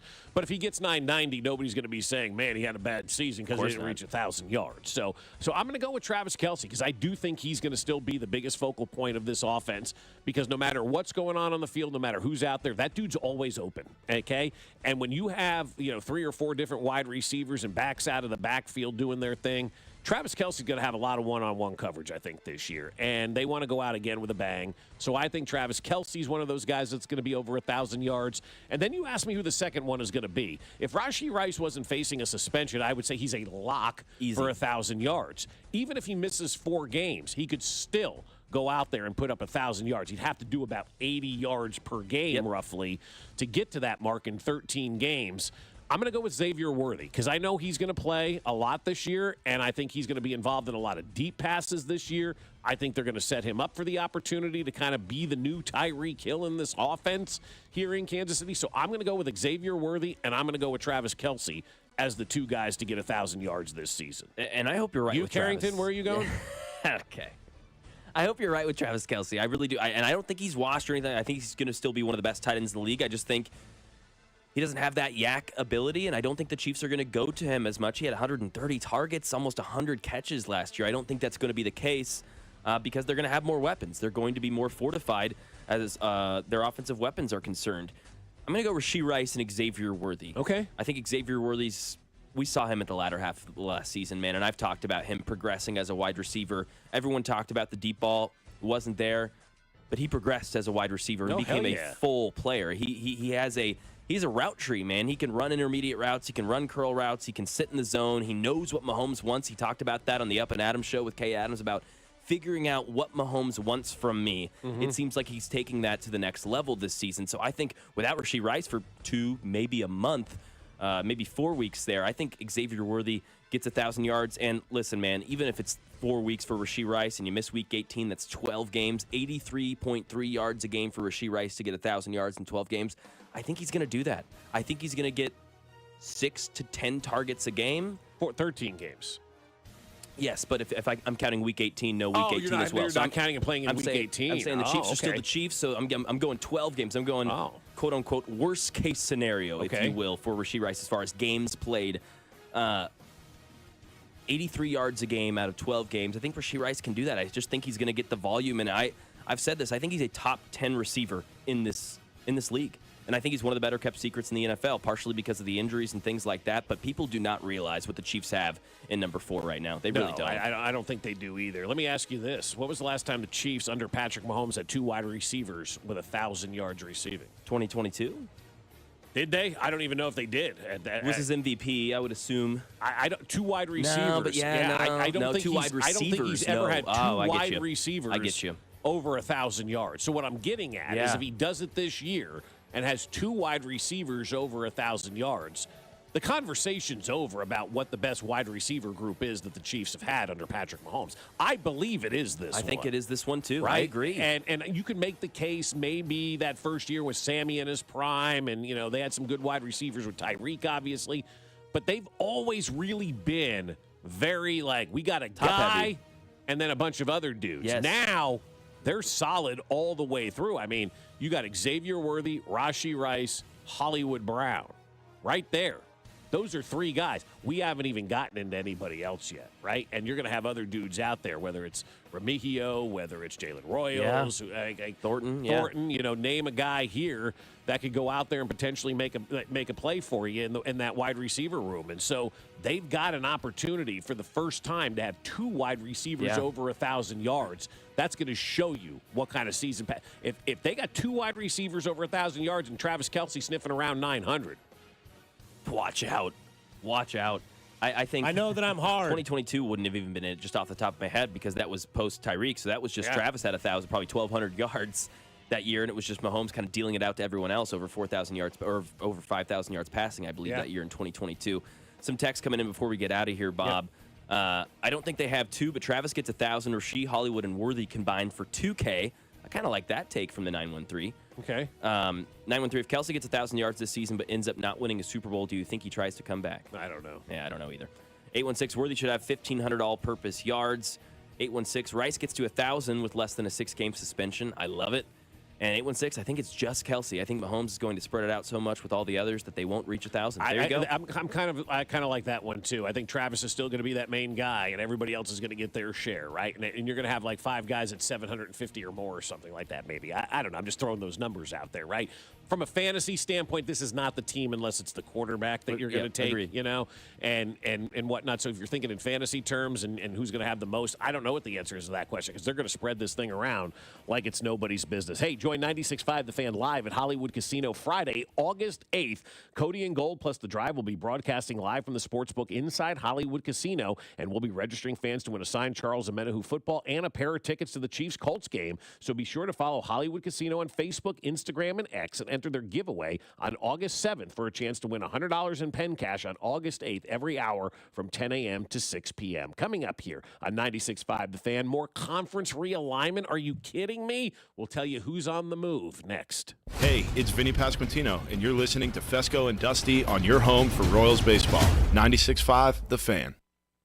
Well, I'll tell you, my friends over at Heartland Men's Health want to have you have a happy, healthy, and fun summer because we got vacations, we got cookouts, you got beach days, long nights with the people that you love, and this is the season to feel alive. But if your energy's low or your drive is off, you could be suffering from low testosterone. Getting treated is the first step to feeling your best for all of those great summertime activities. Now, if you're feeling a little bit of a decrease in libido, you're putting on some weight, maybe less productivity at the gym, and you're sleeping poorly, go to heartlandmenshealth.com and take the low T quiz. It's a simple 10-question quiz with yes or no answers, and it takes about 2 minutes, and then you're going to schedule a consult with Heartland Men's Health. They're going to do all your lab work and have the results within 30 minutes. A licensed medical provider will review those results and discuss them with you, and the cost of the appointment is just $99, which includes a medical consult, a T and PSA test, and if you sign up for testosterone treatment the day of your appointment, your visit is free. So get in touch with Heartland Men's Health today. There are 3 locations to serve you: in Overland Park,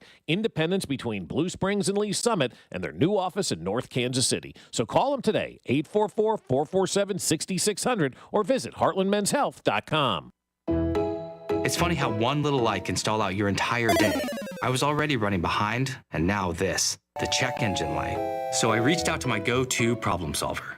Dad, check engine light. What do? He didn't miss a beat. Take it to Telly, he said. So I did. When I got there, they didn't just fix my car. They fixed my day. They were quick, clear, and took care of everything. Next time my car glitches out, I'm heading for Telly. Don't let that little light be game over. Take it to Telly. When it comes to back-to-school shopping at Target, you can choose not to choose. From getting what you need to expressing who you are. With prices that make every choice feel right, why not choose all of the above? From backpacks, bedazzled kicks, and picture day perfect styles as bold as they are. For bring your own lunch days to science project partner days, snack stash days, decorate your locker days, and paint outside the line days. All at prices that will definitely make your day. For all of the above, it's back to school at Target. I'm Bob Burke, founder and chairman of Burke America Parts Group, a family of brands that includes RepairClinic.com, an appliance and HVAC parts solution company that's grown into an international brand. Before AmericanEagle.com, we partially launched a new technology platform developed by another firm. American Eagle helped take our technology to a whole new level with digital marketing, software development, and business insights into our key markets, appliances, HVAC, and outdoor power equipment, and did so both on time and on budget. AmericanEagle.com has the resources, experience, and talent needed to produce solutions. Our new technology platform, developed by AmericanEagle.com, has produced tremendous results with higher traffic, conversion, engagement, and online revenue. If you have any home repairs you need to take care of, check us out at RepairClinic.com. If you need a world-class website or technology project, then I would highly recommend AmericanEagle.com. Call AmericanEagle.com at 773-NETWORK. That's AmericanEagle.com, 773-NETWORK. Get in the zone, AutoZone. Welcome to AutoZone. What are you working on today? Hey, that's the spirit. Right now, we're celebrating free with a free STP oil filter when you buy 5 quarts of oil and free Duralast brake pads when you buy 2 rotors. Like always, free battery testing, charging, and recycling at every store. Celebrate free at AutoZone, now through July 28th. Get in the zone, AutoZone. Restrictions apply. This is the story of the one. As a safety manager at a manufacturing plant, he does everything he can to keep his coworkers safe. From finding ways to reduce risks to keeping safety supplies in stock. And for that, he relies on Grainger. Grainger offers a broad range of quality products and next-day delivery, so he can always play it safe. Call 1-800-GRAINGER, click Grainger.com, or just stop by. Grainger, for the ones who get it done. Don't let clogged drains slow you down. Call Hamilton Plumbing, Heating, AC, and Rooter today for our $79 mainline drain cleaning special. The pros at Hamilton will inspect your drains with video camera technology to pinpoint exactly what is needed to clear those clogs and help prevent expensive drain repairs. The expert technicians at Hamilton are ready 7 days a week to solve your problem the right way, the first time. Over 40 years experience and more than 8,000 5-star reviews ensures your peace of mind. Visit callhamilton.com for details, terms, and conditions. License number 2025-11121. He buys cars on the air and takes 0 prisoners. The John Clay Wolf Show, now on 96.5 The Fan, every Saturday, 9 a.m. to noon. And be sure to watch live at jcwshow.com or stream the chaos on YouTube. Don't miss the 5th largest arms show in America. The 54th annual National Summer Arms Show is coming to the KCI Expo Center this weekend only. Buy, sell, and trade with freedom lovers from across the U.S. with no buyer's premium. Details online at nationalsummerarmshow.com. You're listening to 96.5 The Fan from the Mission Plumbing, Heating, and Cooling Studios. Here's traffic, brought to you by DM Injury Law. Have you or a loved one been in a car wreck? Contact DM Injury Law today and get the money you deserve. Car wreck? Remember, Mike's got this. Northland 35 southbound slows past 435 with an accident blocking the right lane. 70 westbound heading towards downtown. Very heavy from 27th Street to 23rd with construction in the left lane. Then bogs down again around Prospect, heavy into downtown with an earlier accident. Alan Carr, 96.5 The Fan. Traffic.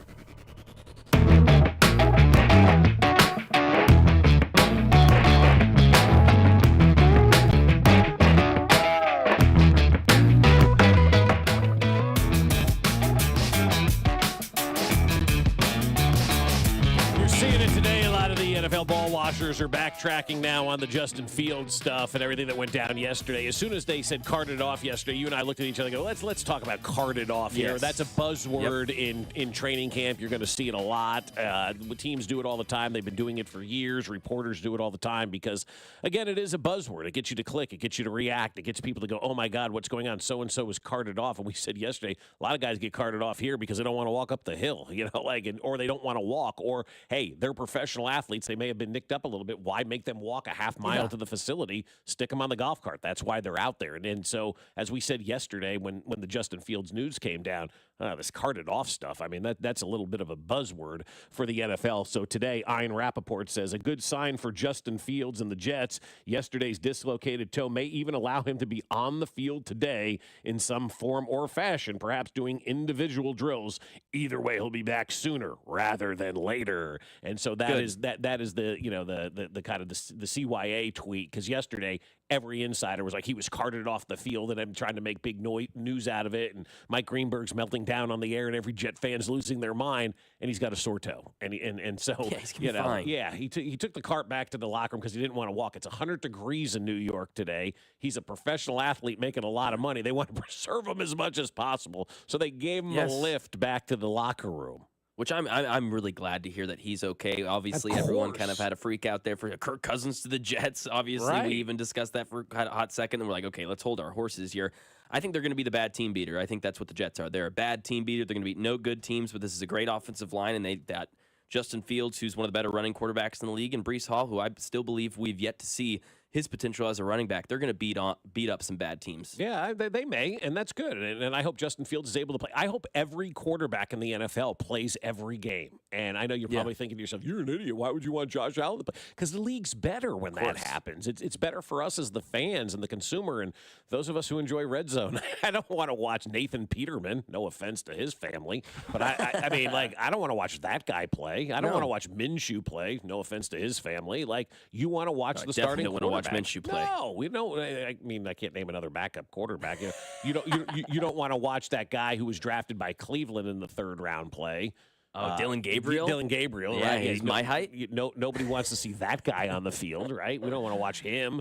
It doesn't matter who the backup is. You don't want to watch Carson Wentz run around out there or anything like that. The backup quarterback is never a better option than what you have at your starting quarterback. Kyle Trask. Who? My fault. Yeah. Is he in Denver still? I don't know where he's at now. He made Denver. Yeah, I don't know. See, that's exactly. I mean, that guy. Good for him though. He's made a hell of a living standing around doing nothing. Good for him. That's the way it should be done. Ask Chase Daniel, man. You never really had to play, and you made a great living. Gosh, he made so much money. Great job by Chase Young. Great career. If somebody would tell me, with the Bucks. Kyle Trask. He's with the Bucks. Okay, still with the Bucks. Yeah, you don't want to see him play, or and maybe you want to see Kirk Cousins play. Speaking of Atlanta, I don't know if you caught it yesterday. Michael Penix Jr.'s first press conference of the summer. Love this guy even more than I already did. Okay. I told you him and Nix were my two guys going in, right? Michael Penix Jr. gets up to the podium yesterday, unprompted. Okay? First thing he says, you see, we threw to Kyle Pitts today. And I'm like, damn, awesome. The guy gets it, man. He gets it already. Be self-deprecating. Yeah. And so I thought that was really good. I'm like, I like Penix even more. So him and Bo Nix, I told you last year, those were my two guys coming out of the draft. I like both of them. And we'll see, we'll see what they can do and how they progress. But, it's better watching Michael Penix, it is, in point of the story, than having to watch Kirk Cousins. So nobody wants to see the backup quarterback. So the good news is Justin Fields is okay. the conference realignment has reared its ugly head because we have these conventions going on right now, these media days with these leagues, and everybody's got, a mouth on them that they're going to talk about whatever they want to talk about at these media days, and everybody's listening. And now it is conference realignment again, potentially UNC, North Carolina, and Clemson going to the SEC. And I'm thinking to myself, okay, great. Isn't this fantastic? And this used to be a topic that used to get my blood boiling in college sports. And 14 years ago when the Big 12 was collapsing here in Kansas City, at the Fairmont down on the plaza, and everybody didn't know what was going to happen, it was a big deal. But 14 years later, every summer, it's now white noise. It's become the story of the summer of when are we going to get this conference realignment talk and who's going to be moved down. It wouldn't be summer without this kind of conversation happening. And UNC and Clemson to the SEC, fine, do whatever you want to do when it comes to these conferences right now. I'm getting to the point, though, where I'm just kind of on overload when it comes to kind of conference realignment and what college sports should do to try to, quote-unquote, fix itself. Because, the president issued an edict yesterday. They've got 30 days to figure out the NIL stuff. Like, everybody's involved with what's going on in college sports because there is no governing body. There's nobody in charge of this kind of stuff. And so instead of just kind of, constantly doing these conference realignments and all of this kind of stuff, we need a hard reset right now when it comes to college football. And I want your opinion. You're a bigger college sports fan than I am. We've made that perfectly clear. I love casually watching college sports. I think that's the fun way for me to do it. Like, if UNC is going to be great this year, I'm probably going to find every opportunity I can to watch North Carolina. I'm going to find every opportunity I can to watch Colorado and Ohio State. And, there are certain teams out there that I'm going to find opportunities to watch because they bring in something to me, right? They're giving me something. And I think right now for college sports, here's what I think they should do. Because the conference realignment is going on, and the NCAA has said we're probably not going to expand the tournament this year, but future years we may expand the tournament. So here's what we need to do. Pick the 64 best college football programs based on winning percentage since the year 2000. This century, the 64 best college football programs based on winning percentage. Nothing else based on winning percentage. Okay. Then take the next 16. So you got a total of 80 teams. The lower 16 teams are kind of in that subdivision. We'll call it Division 2, if you will, for argument's sake, right? So you got 80 total teams. The bottom 6 and the 64 fall out every year, and the top 6 and the 16 get promoted every year, just like you would do in EPL when you have relegation. And that way, you keep it fresh. You keep teams fighting for stuff all the time. You keep teams battling all the time. You keep teams interested and fan bases interested all the time. Even if you're a bottom dweller in that bottom 64, you're like, okay, we got to get out of this bottom 6. We got to get out of this bottom 6. So there's always something to play for even those bottom feeders right now. And look, if you aren't good enough to be in the top 80, then you're just not good enough as a football program, and find something else to do with your time. I mean, I hate to be that way, but we've got to get this thing under wraps and find a way to do it in the best possible way. And that's my kind of thought for the best possible way to do it. I think 80 teams gives you enough to include a lot of teams into that conversation. For sure. But it also gives you the opportunity to have that relegation, and teams still need to play good. And if you don't play good enough, you get lopped off and you get put into a bottom division. I think the NCAA, or whatever we're calling it now, college football, has an opportunity to do something like that for the first time in America, to bring relegation to the United States. And for those who haven't been paying attention to European soccer, which is fine, none of us really have, we all kind of know the relegation system. Yep. We can see it in full light here in the United States and go, hey, this may work for something like baseball in the future too.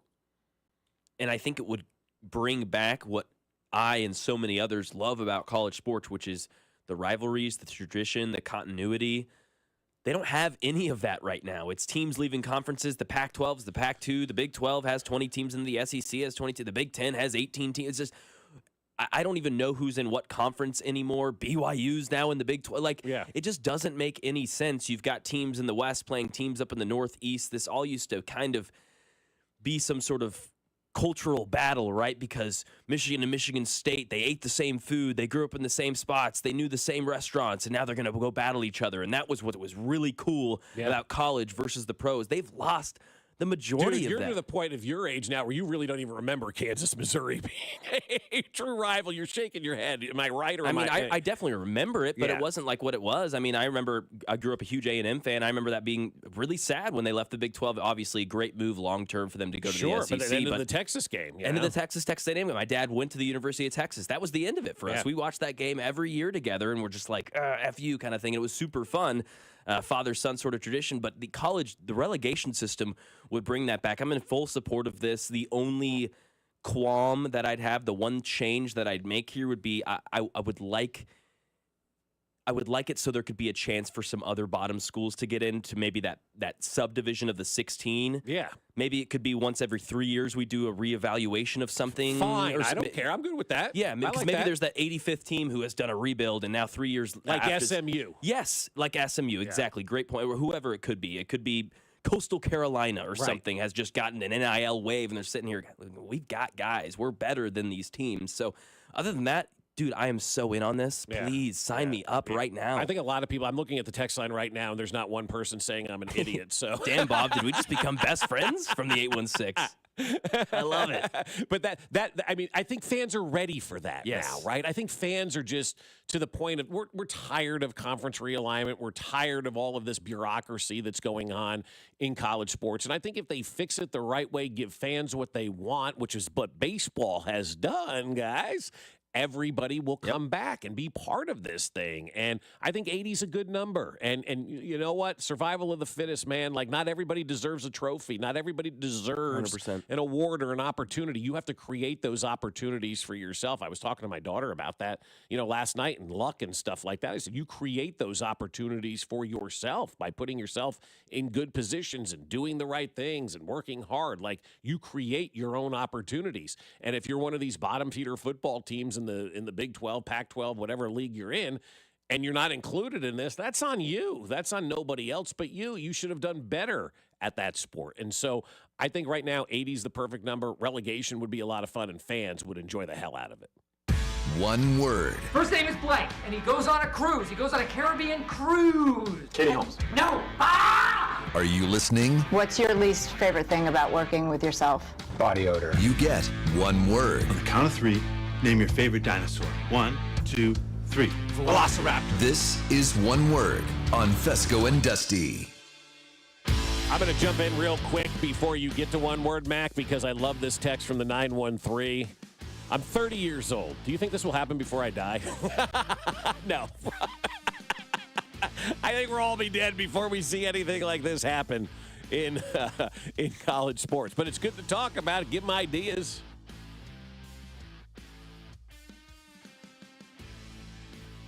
Are you talking because your mic's not on?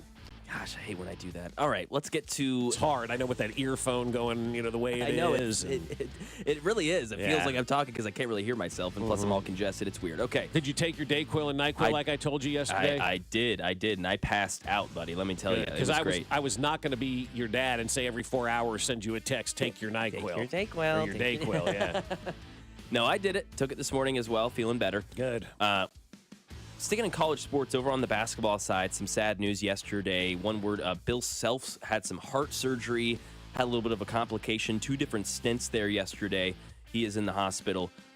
One word there for Bill Self. Yeah, scary, and I love Bill with all my heart, and he's been one of the great coaches in the history of sports, and I want to see him coach forever. But if I'm looking at the landscape of college sports right now, I'm saying, hey, Bill, just turn this thing over to Jacques and call it a day, man. Peace out, brother. Stop putting the stress on your body, my man. I know you want to get one more championship before you peace out of Lawrence and whatnot.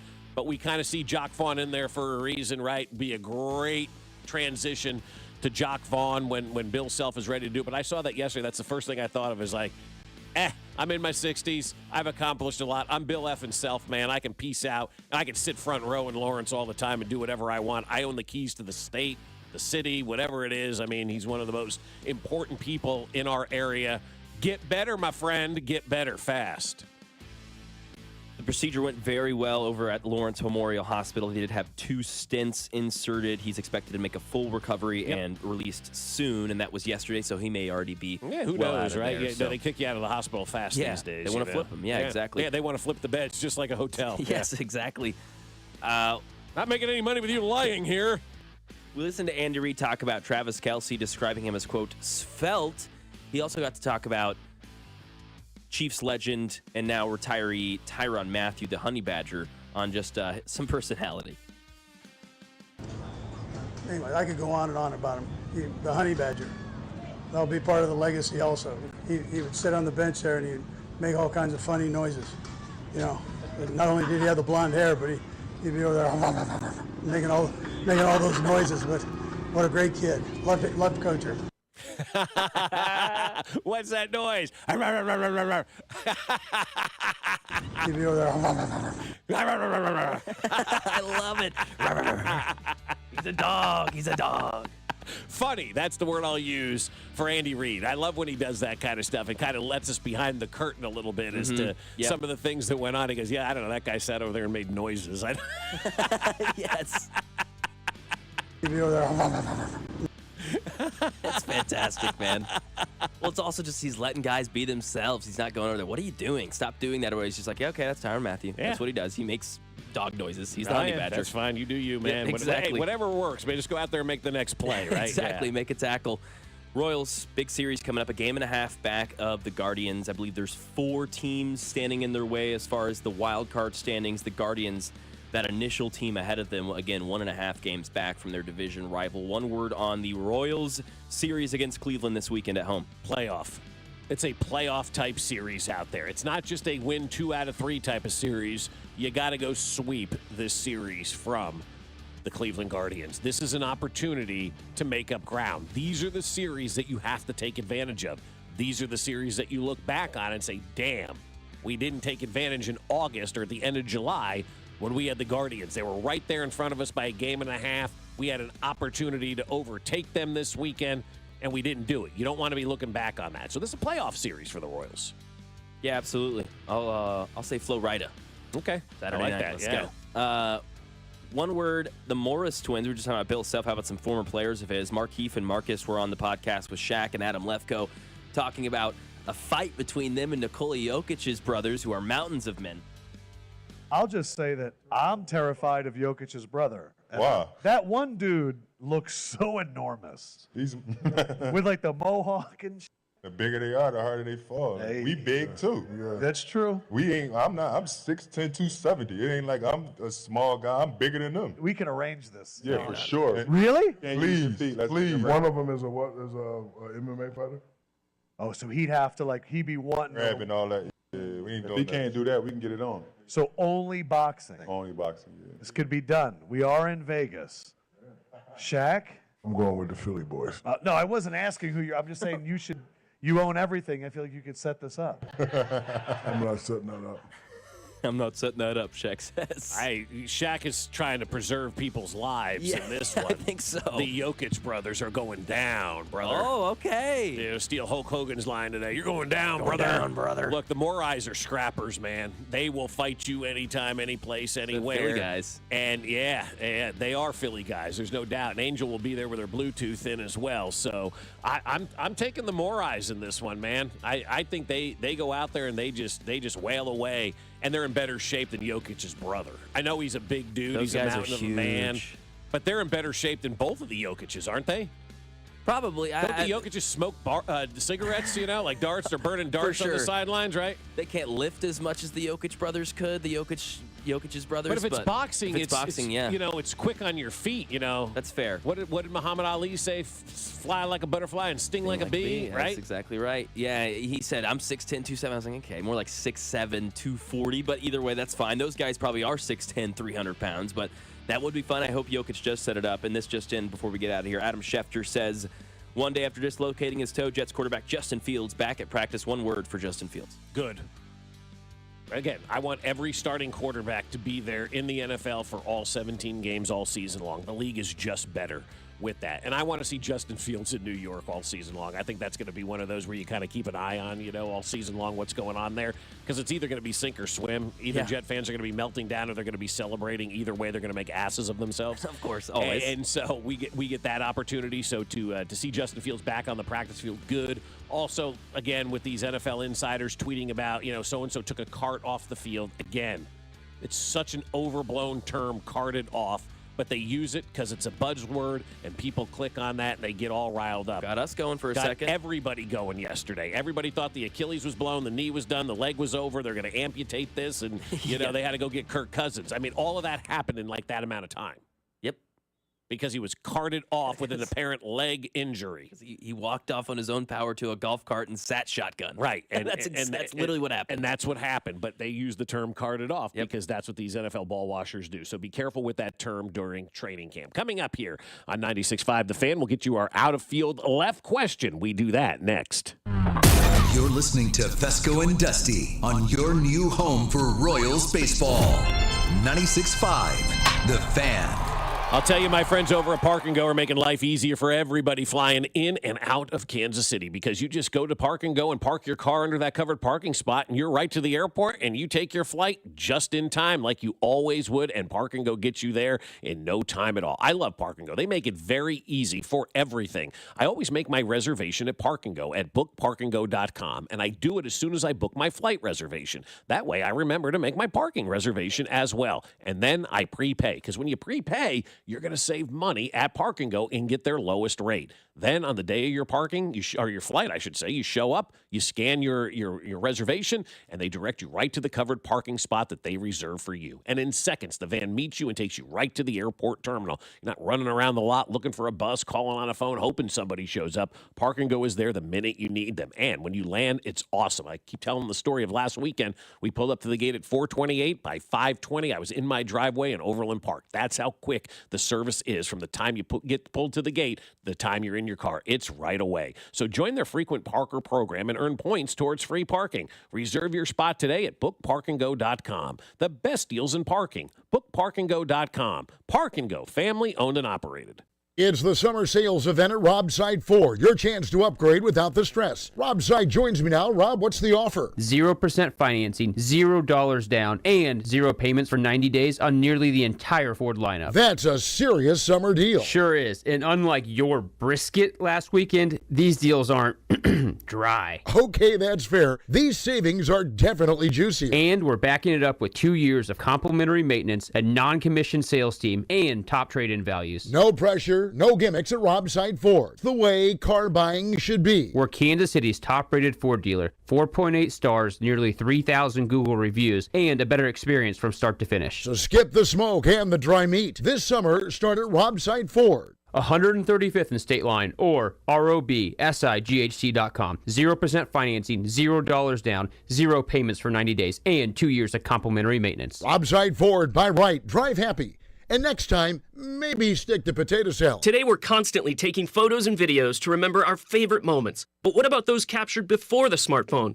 What about the memories tucked away on aging VHS tapes, film reels, or in fading photos? These cherished memories are fading away with time, vulnerable to threats like heat, moisture, and mold. But fear not, there's a solution to safeguard your legacy. Hi, I'm Adam. And I'm Nick. Together we founded Legacy Box over a decade ago with one mission, to bring your memories into the 21st century. It's time to bid farewell to old tapes you can't watch and faded photos. Legacy Box transforms them into digital treasures, ready to share with a click. Just like magic, your shoebox of memories is now safely stored in the cloud or on a thumb drive. Over 1 million families have trusted Legacy Box, so you can rest assured your priceless moments are in good hands. Don't let your childhood fade away on old tapes. It's time to digitize those priceless moments. Fast forward into the digital age. Visit legacybox.com/value and unlock 50% off your order. That's legacybox.com/value. Get in the zone, AutoZone. Welcome to AutoZone. What are you working on today?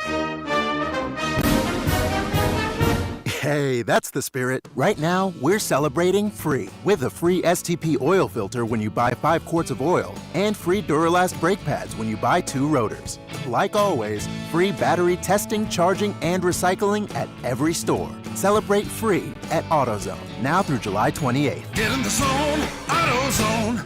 Restrictions apply. This is the story of the one. As a safety manager at a manufacturing plant, he does everything he can to keep his coworkers safe. From finding ways to reduce risks to keeping safety supplies in stock. And for that, he relies on Grainger. Grainger offers a broad range of quality products and next-day delivery, so he can always play it safe. Call 1-800-GRAINGER, click Grainger.com, or just stop by. Grainger, for the ones who get it done. This is the story of the one. As a safety manager at a manufacturing plant, he does everything he can to keep his coworkers safe. From finding ways to reduce risks to keeping safety supplies in stock. And for that, he relies on Grainger. Grainger offers a broad range of quality products and next-day delivery, so he can always play it safe. Call 1-800-GRAINGER, click Grainger.com, or just stop by. Grainger, for the ones who get it done. Here's traffic, brought to you by DM Injury Law. Have you or a loved one been in a car wreck? Contact DM Injury Law today and get the money you deserve. Car wreck? Remember, Mike's got this.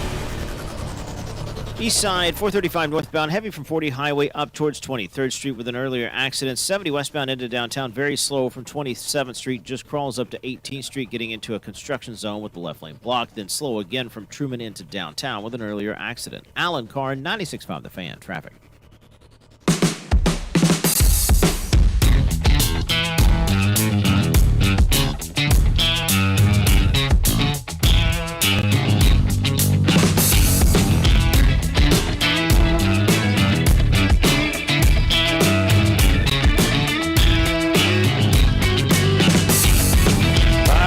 Up in about 15 minutes or so, Little League Baseball trying to steal the fun yet again, and it's a microcosm of what baseball has tried to reverse. But for whatever reason, Little League Baseball is still fighting the bad fight, I will say. And we'll tell you what that is coming up in about 15 minutes or so here on 96.5 The Fan. It is Fescoe and Dusty with you. I am Bob Fescoe. That is Mac Morey. Dusty is off for the rest of the week. He will be back on Monday, and we will all be back together as football season is just beginning here in Kansas City. And so we got the start of that coming up that everybody I know is looking forward to. We got a playoff-type atmosphere at Kauffman Stadium this weekend. Going to be very difficult for fans if you're not going to the game to watch them because they're on 3 different networks and 3 different nights. Yay. Apple TV Plus today. Big Fox tomorrow, and then your locals on FanDuel on Sunday. But, of course, every game right here in Crystal Clear FM on 96.5 The Fan, and, of course, on the Odyssey app. If you're inside the Kansas City area, you'll have the opportunity to listen all day long to us and then right into the Royals a little bit later on as they begin that push towards the postseason. 3 games under 500, a huge series against the Guardians. They got to go out there and sweep this series, in my opinion. We'll also talk more about where Seth Lugo could end up and what the situation is surrounding him, because there's a lot of interested parties right now in Seth Lugo. Before we get to our out-of-field question, I do want to address this one on the text line, and I want you to address this as well from the 563.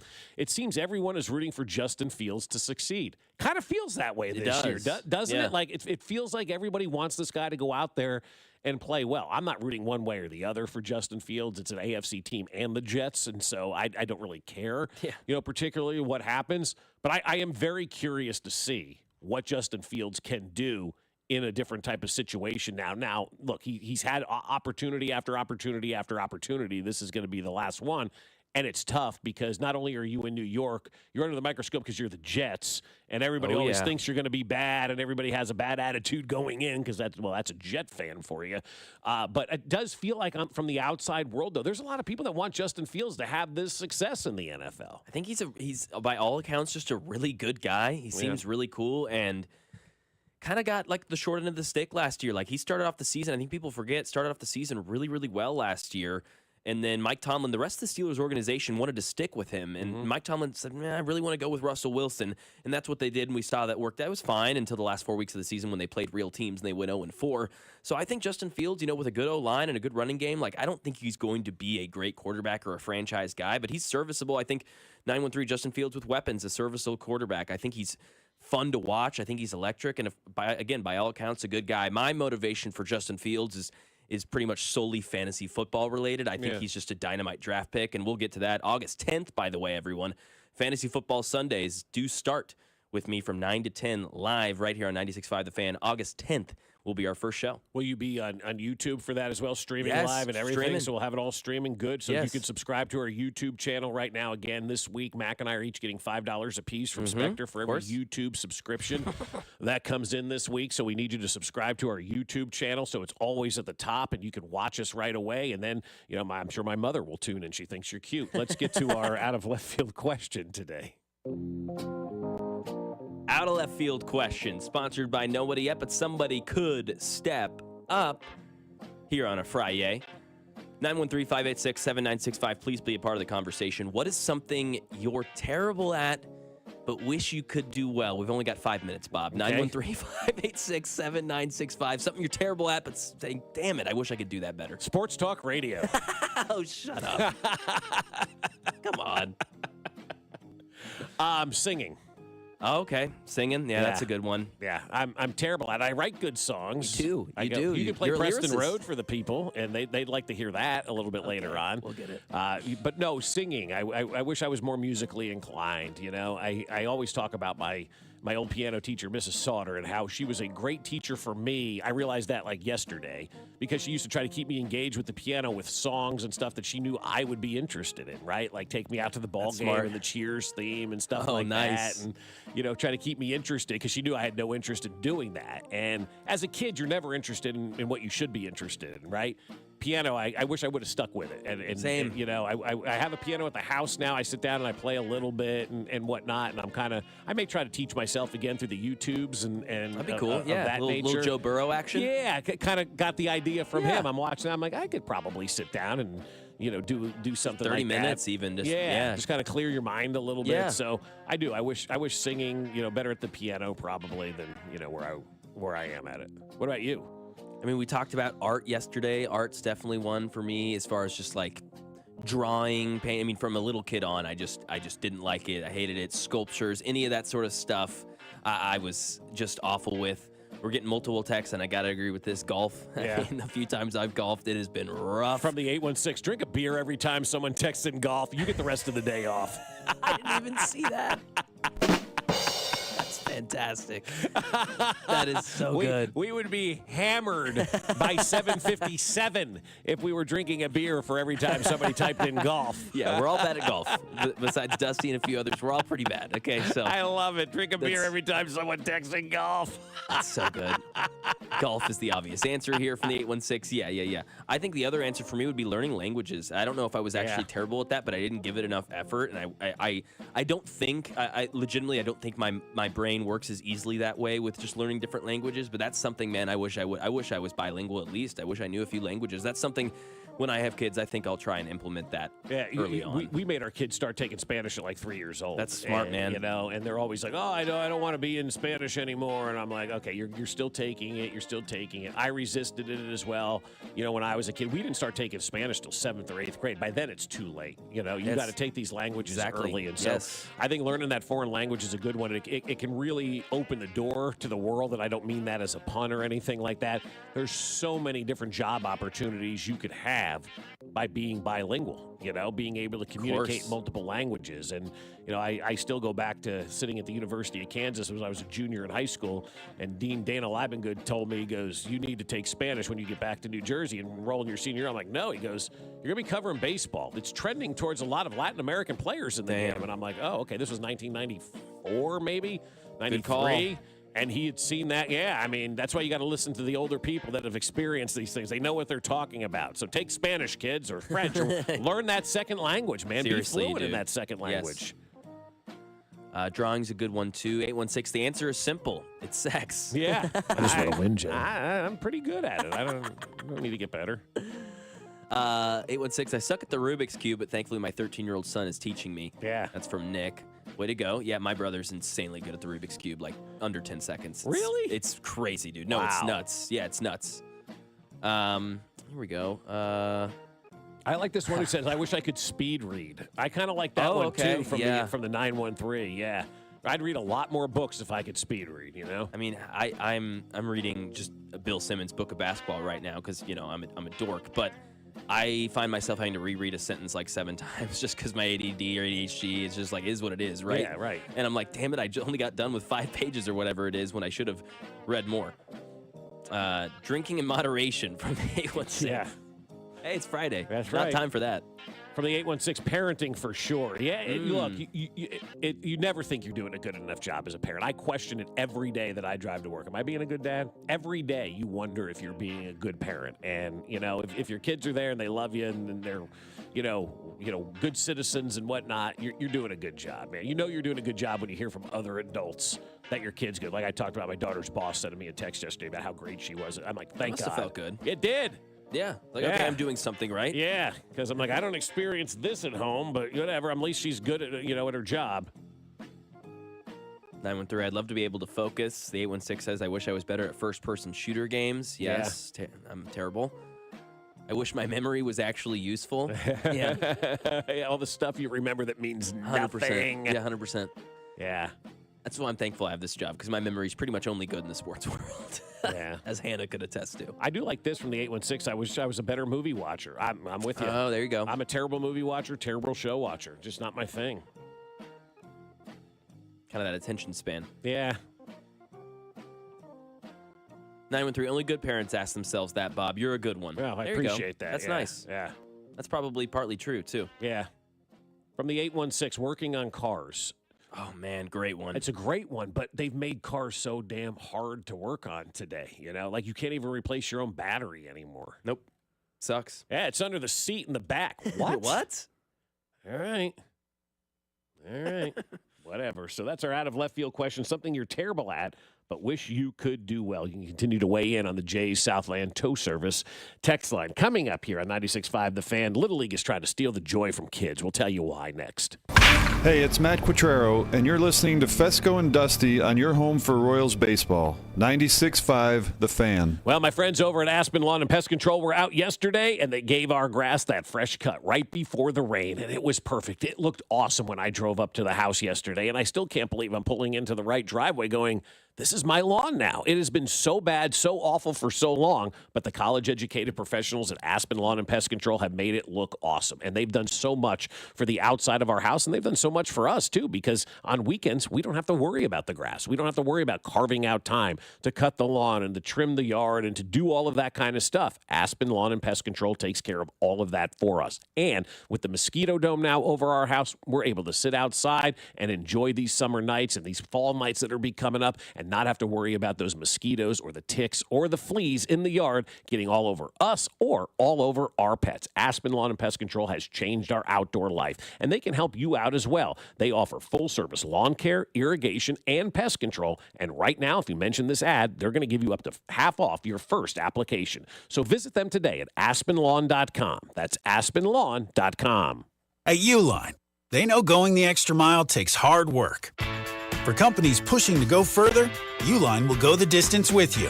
24/7, they answer the phone to get you the shipping and industrial supplies you need. Business can move fast.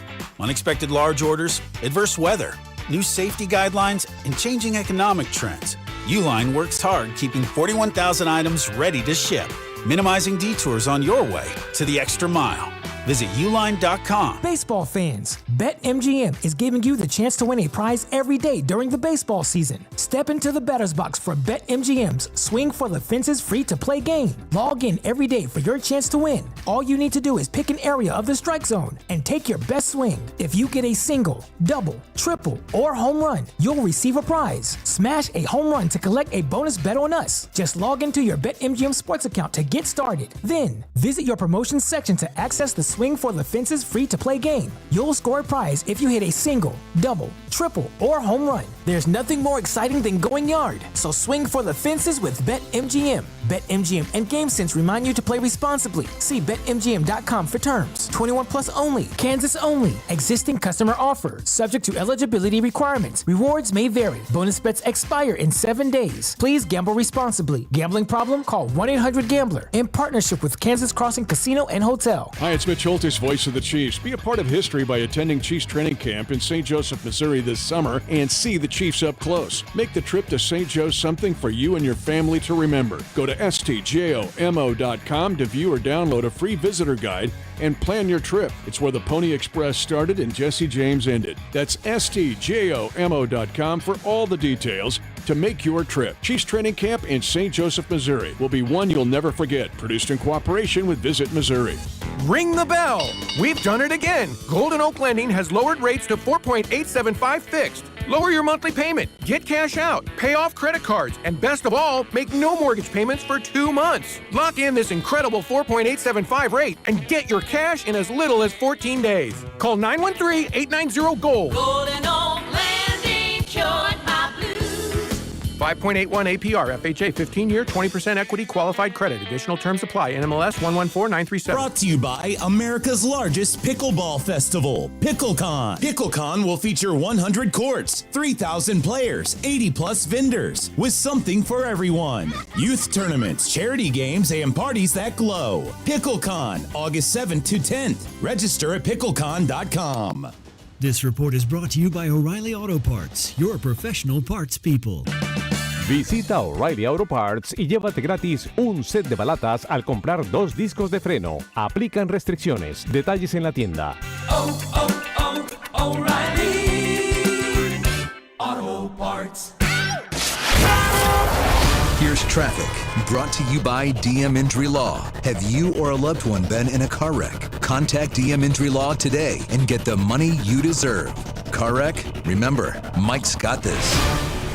Heading into downtown 70, westbound pretty heavy from 27th Street up towards 23rd. With construction in the left lane, then it bogs down again before Prospect stays heavy into downtown with an earlier accident on the ramp to 670. Alan Carr, 96.5 The Fan, traffic. You're listening to the all-new 96.5 The Fan, your home for Kansas City sports. KFNZ FM and AM, HD1 and HD2 Kansas City, an Odyssey sports station.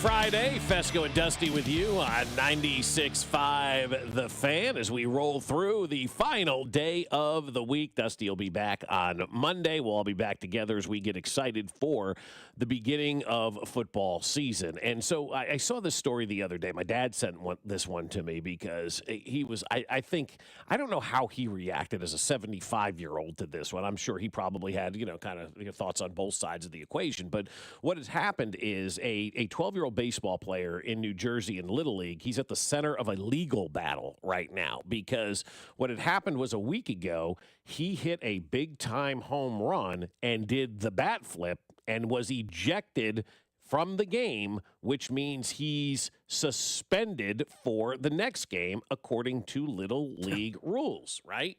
According to Little League rules. And so what they did, what the parents did, and rightfully so, is they challenged it. And they went to the courts on this one, and the courts ruled that, he can play in the next game. He really didn't do anything wrong because there's no rule on the books for a banishment or a ban for a game or a suspension of a game for a bat flip. Now, there are rules in Little League that says you cannot excessively celebrate, but again, that is it's a term that you could take differently than it's a subjective term, right? Over celebrating. What do you consider over celebrating versus what I consider over celebrating? And so, yeah, they always also use horseplay. I mean, yeah. How could you define horseplay? How do you define horseplay and all that? So the ejection came from a 2-run home run this kid hit in the 6th inning of the game. His bat flip, which landed in front of the opposing team dugout scene, or the Haddonfield dugout seen in the video, was deemed excessive by the umpire and resulted in a disqualification and a 1-game suspension. And so they're like, oh, come on, man, we can't do that. Although the league's rule book doesn't explicitly ban bat flips, umpires can interpret excessive celebrations as unsportsmanlike conduct. They found out that incident, the bat flipping, is horseplay, which we did find to be incredibly hypocritical. The Little League promotes and encourages bat flipping all over their website, their social media platforms, and they broadcast the Little League World Series and show these kids doing it all the time. They do. When you see highlights, everybody's doing a bat flip. And when I read this story and saw that this kid was suspended, I'm like, come on now. We can't be doing that. We've got to get away from this, and we've got to let people have fun Seriously, again dude. in sports, right? That's what sports is all about. And we got so whittled down to this. We don't want to show the other team up, respect the game, all of this kind of stuff that people want to preach. You know what that's doing? It's taking the fun away from the game. It's taking the enjoyment away from the game. It's taking the natural reaction, if you will, away from the game. And you're starting to see leagues at the professional level get back to having more fun. The NFL has implemented fun again. Right now, you can't go and stand in front of the other team's sideline. Yeah, there's do lines. that. There's lines. But they're allowing the guys to celebrate, to choreograph the touchdown celebrations. And we all love them. We're having fun. It's fun. That's what sports needs to be, fun. And baseball, for the longest time, became a no-fun league, right? It was no fun in Major League Baseball. No bat flips, no staring down the pitcher. You hit a home run, you better keep your head down and round the bases. Now you got guys dancing at second base and doing signals with their hands and doing the bat flip and having that kind of fun, showing that personality. Little league kids watch the big leaguers do this kind of stuff. Of course. They're going to emulate those guys, and they should be emulating those guys. And if you're in the Little League World Series or the playoffs for the Little League or whatever level it is, and you hit a big home run that puts your team up in the last inning, or you won the game in the last inning and you do a bat flip, why are we worried about that? That's cool. That's fun. That kid's having enjoyment. And you know what happens if kids have enjoyment when they play sports? They continue to play sports. They're having fun. They want to be part of it. It's not looked at as something that's a job or a punishment. They're saying, I'm going to go out there and I'm going to have fun. And when I do something big, I'm going to be able to celebrate.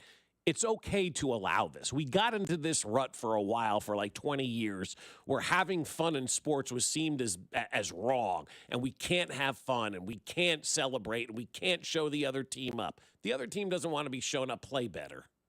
I mean, I remember it even starting when I was playing sports as just a little league football guy or whatever it was. Just if you scream or if you yell in celebration after the ref would come up and say, "Hey, tone that down." And I remember thinking like, what? We just scored. Like, I'm excited. I didn't even scream at someone. I just said, like, let's go. Like, kind of thing. Like, hey, tone that down kind of thing. So, yeah, it's definitely been here for a minute. This is a legitimate child, dude. Yeah. And you said if it's a big-time moment, this is his sixth inning. He hit a 2-run home run to put his team. I mean, come on. Come on. This is what sports are about. It's about these moments and coming to the call and answering the call, and he did that. So I think this is ridiculous, man. It's egregious. We've gone way too far with this. The no fun league, and I think something that ticks me off about it too is you mentioned baseball, no fun. The NFL has started to come back there. Right. NBA's always kind of had some silliness to it, but when the MLB, when the NFL shows a highlight reel of a hodgepodge of games, they'll show celebrations, they'll show dances, they'll show bat flips as a part of what makes the game fun. And then on the other side, they'll find players, they'll find teams and tell them you can't do that. So which one is it? They talk out of both sides of their mouth with this quite a bit. Yeah, but I don't think we're finding guys anymore, unless you go over there and stand in front of somebody's sidelines and, mug them. They're not finding for celebrations anymore in the NFL. They're not even finding in baseball for that kind of stuff anymore. They're allowing the bat flip now. They brought that back to the game. It's another thing that Rob Manfred did to help this game move forward and to show that it has fun, because kids and anybody, no matter who you are, right? Let's say you're walking down the street tonight with your friends and there's two bars. One bar's hopping, man. It's karaoke. Everybody's having a good time.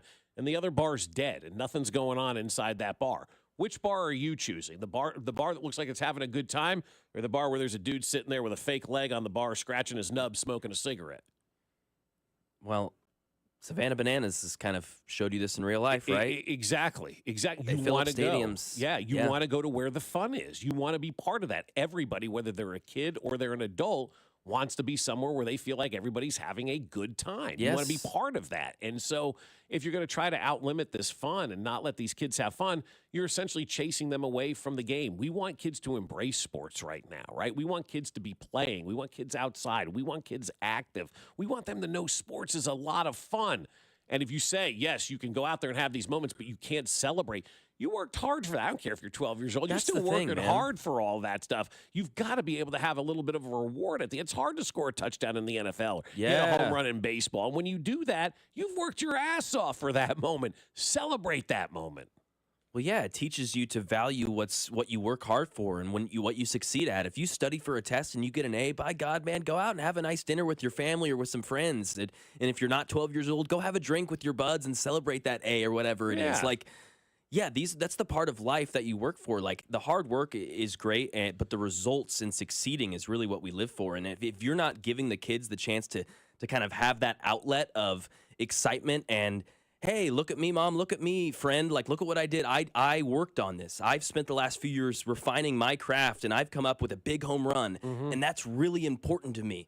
And with the adrenaline pumping, yeah, I'm going to toss my bat a couple feet in the air in celebration and pump my fists up. Sorry. Right. Sorry. Yeah. Ridiculous. From the 785, if you're an introvert, the dead bar sounds good. I agree. That's me. That's me. Yeah. It's 100% me. No line for a drink. I'd be in that bar with no problem at all. I'd be going, hey, we get a drink over here.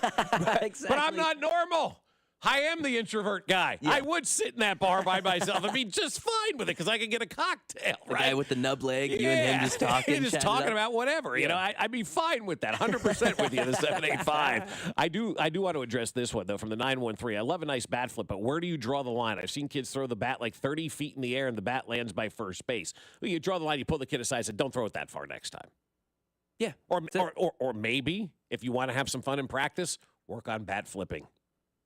Do that at the end of practice. Oh, nice. With your kids. All right, kids, we're going to work on the bat flip. Let's go. Everybody's going to get a home run. You know how much fun that practice would be? That would be awesome. That would be great. You know how much fun those kids would have Great if you worked practice on the bat flip at the end of practice? Yes. Instead of running sprints or something stupid like that nobody wants to do and people see as punishment these days. Work on the bat flip. Work on the bat flips, after man. practice. I love that. All Yeah, right, this is how we're going to do it. And you show them, and they just flip it straight up in the air. You don't want to throw it out there. You don't want to hit the dugout. Work on the bat flip. Kids would absolutely love it. I love that. Say that at the beginning of practice. Hey, guys, give your all because at the end here, we're doing bat flips. And we're like, let's go. Right. That's awesome, man. That's what it's about. It is. And you know what? The kids are going to get in that car, and they're going to drive home from practice. They're going to say, Mom, guess what? We had fun today. Yeah, what'd you guys do? We worked on bat flips. Right? They won't remember another thing that they did in that practice, but they will get in that car, and they will tell you that they had fun today. And we have taken that out of sports for the kids. It's always about, oh, we got to get them in the right academy team and this and that and the other thing. And meanwhile, the kid reaches 18, like, I don't really want to play this stuff anymore. I'm burnt out. I'm tired. It's not fun anymore. Love's lost. You've got to keep the sports fun for the kids. The minute it stops being fun, then it becomes a job and it becomes something that they don't want to do. And so I think it's our job as the adults in this world to show these kids you can have a lot of fun playing sports, allow them to have a lot of fun playing sports, and allow them to celebrate those moments because you don't get many of those moments in your life and in sports where you have an opportunity to go out there and truly celebrate and truly have fun, right? From the 913, there's a bar in Sabetha, Kansas. Is that Sabetha? Right? Sabetha, Kansas, where the old man at the end of the bar takes his fake eye out and puts in it his beer. Great time. See, I'd go there. I would be in on that, man. It's fantastic. Yeah, that sounds like a bar in Sabetha, Kansas. I mean, that sounds like a mid-state Kansas bar, like something that would be, there's this place in Salina back in the day. We called it Leonard's because that was the bartender. I can't remember what the name of the tavern was, but it was red shag carpet. It had a window unit air conditioner that got the dog hair caught in it, so every once in a while it would shoot out fire. The dog would be behind the bar licking the glasses, so you never ordered anything in a glass. You always got it out of a bottle, but it was a nice place. Yeah. It was the Hideaway, I think is what it was there called you in go. Salina, Kansas. But the bartender was Leonard, so they called it Leonard's. And, Leonard's. Yeah. And I mean, it was, it was the dog licking the glasses was just, I mean, the dog hair shooting out. I mean, it was a nice, classy bar. Oh, very classy. Those are high good end places. Yeah. Kegs and eggs and football. Let's go. Yeah, exactly. Those are the things that you like to get after. So coming up here on 96.5 The Fan, a list that includes Andy Reid way down in it. We'll tell you how dumb that is next. You're listening to Fescoe and Dusty. Make sure to follow us on Instagram @TheFan965 for behind-the-scenes content from the show. Kansas City's FM sports station, 96.5 The Fan. Hey guys, it's Dusty Likens, and there's only one thing better than Surfside baseball, and that's Surfside iced teas and lemonades plus vodka on the golf course. My game is struggling, but my drinking game is not. It is very successful. The golf game, everything's left, everything's right, everything's chunked, everything's missed. but nothing is missed when I have the Surfside cocktails in my hand, and you can enjoy them on the golf course when the weather is getting better. It's light, it's refreshing, and there's no better way to drink a cocktail than on the golf course when it's hot and you need that refreshing cocktail made with real vodka and real brewed tea. Only 100 calories, 2 grams of sugar, and 0 bubbles. That's right, no carbonation. Cheers to hitting those fairways, hopefully for me eventually, hopefully a lot for you. And cheers to Surfside, the original canned cocktail of the Kansas City Royals and Dusty Likens. Must be 21 years of age, and please drink responsibly. Lowe's knows big savings make a big difference, especially when you're shopping for appliances. Hurry in to get up to 30% off select major appliances. Plus, My Lowe's Rewards members get free delivery, free haul away, free installation and parts on purchases of $2,500 or more. Lowe's, we help, you save. Valid through 7/30. Selection varies by location. While supplies last. Price, delivery time, and vehicle availability may vary based on order size and location. Exclusions apply. See Lowe's.com/delivery for more details. This is Jeff for Heartland Men's Health, where we've successfully treated thousands of men for low testosterone and helped them feel like their old selves again. Please take a moment and listen to how we help this patient. Hi, my name is John, and I've been on ED and testosterone treatment at Heartland Men's Health for the past 15 months. I could tell, I was starting to go downhill, and my wife kept telling me, well, you need to go to a clinic that'll specialize in that. And that's what eventually led me into the men's clinic here. Treatment, in my opinion, is a miracle. I was able to perform to an elevated position that, quite honestly, I never thought I'd see again. For my fellow men out there, if you're feeling that you're not up to par, I encourage you, contact Heartland Men's Health, and you will see a dramatic difference. Thank you. It's true. Your initial appointment includes blood work and a medical consult. And if you start on testosterone the day of your appointment, your visit is free. Call 844-447-6600 or go to heartlandmenshealth.com. It's time to find out who was in the zone. Presented by AutoZone. Boston has had its ups and downs all season, but when it came time to make a run, they positioned themselves well right before the midseason break. They went 10-0 through their final 10 games before the break and were able to pull within 3 games of the division leaders before a well-deserved break. Will they be able to continue the hot streak in a loaded division? In the Zone is brought to you by AutoZone. Get in the zone, AutoZone. When it comes to back-to-school shopping at Target, you can choose not to choose. From getting what you need to expressing who you are. With prices that make every choice feel right, why not choose all of the above? From backpacks, bedazzled kicks, and picture day perfect styles as bold as they are. For bring your own lunch days to science project partner days, snack stash days, decorate your locker days, and paint outside the line days. All at prices that will definitely make your day. For all of the above, it's back to school at Target. Lowe's knows big savings make a big difference, especially when you're shopping for appliances. Hurry in to get up to 30% off select major appliances. Plus, My Lowe's Rewards members get free delivery, free haul away, free installation and parts on purchases of $2,500 or more. Lowe's, we help, you save. Valid through 7/30. Selection varies by location. While supplies last. Price, delivery time, and vehicle availability may vary based on order size and location. Exclusions apply. See Lowe's.com/delivery for more details. Step up to the plate and add your favorite players to your lineup with Prize Picks. The best place to cash in on your favorite sports? The app is simple. Pick more or less on at least 2 players for a shot to win up to 2,000 times your cash. Download the Prize Picks app today and use the code ROAM and get $50 in bonus promo funds instantly when you play $5. That's code ROAM on Prize Picks to get $50 in bonus promo funds instantly when you play $5. Win or lose, you'll get $50 bonus credit just for playing. It's guaranteed. Prize Picks. Run your game. You do have to be present in certain states. Visit prizepicks.com for restrictions and details. At Casey's, we're too nice to say no. So when someone asked for a free frozen drink, we said sure. Then they said every Friday all summer, and well, now we're giving away free medium frozen drinks every Friday. Free Frozen Fridays with Casey's Rewards. It's not crazy, it's Casey's. See store for details.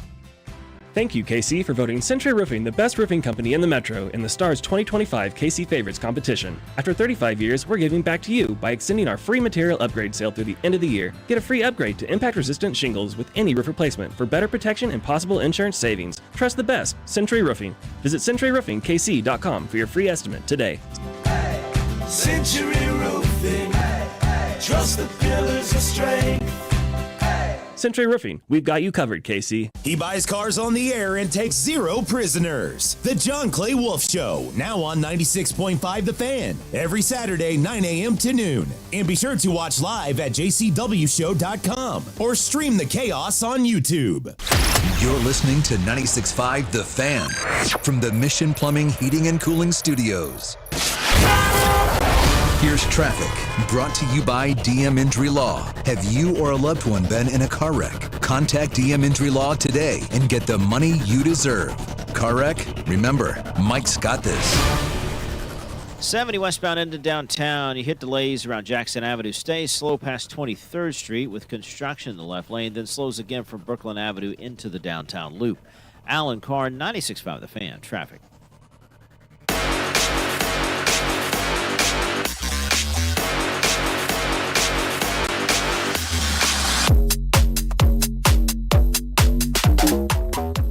From the 417 on the J Southland Tow Service text line, does Dave Tube live in however you said Sabetha? Dang it.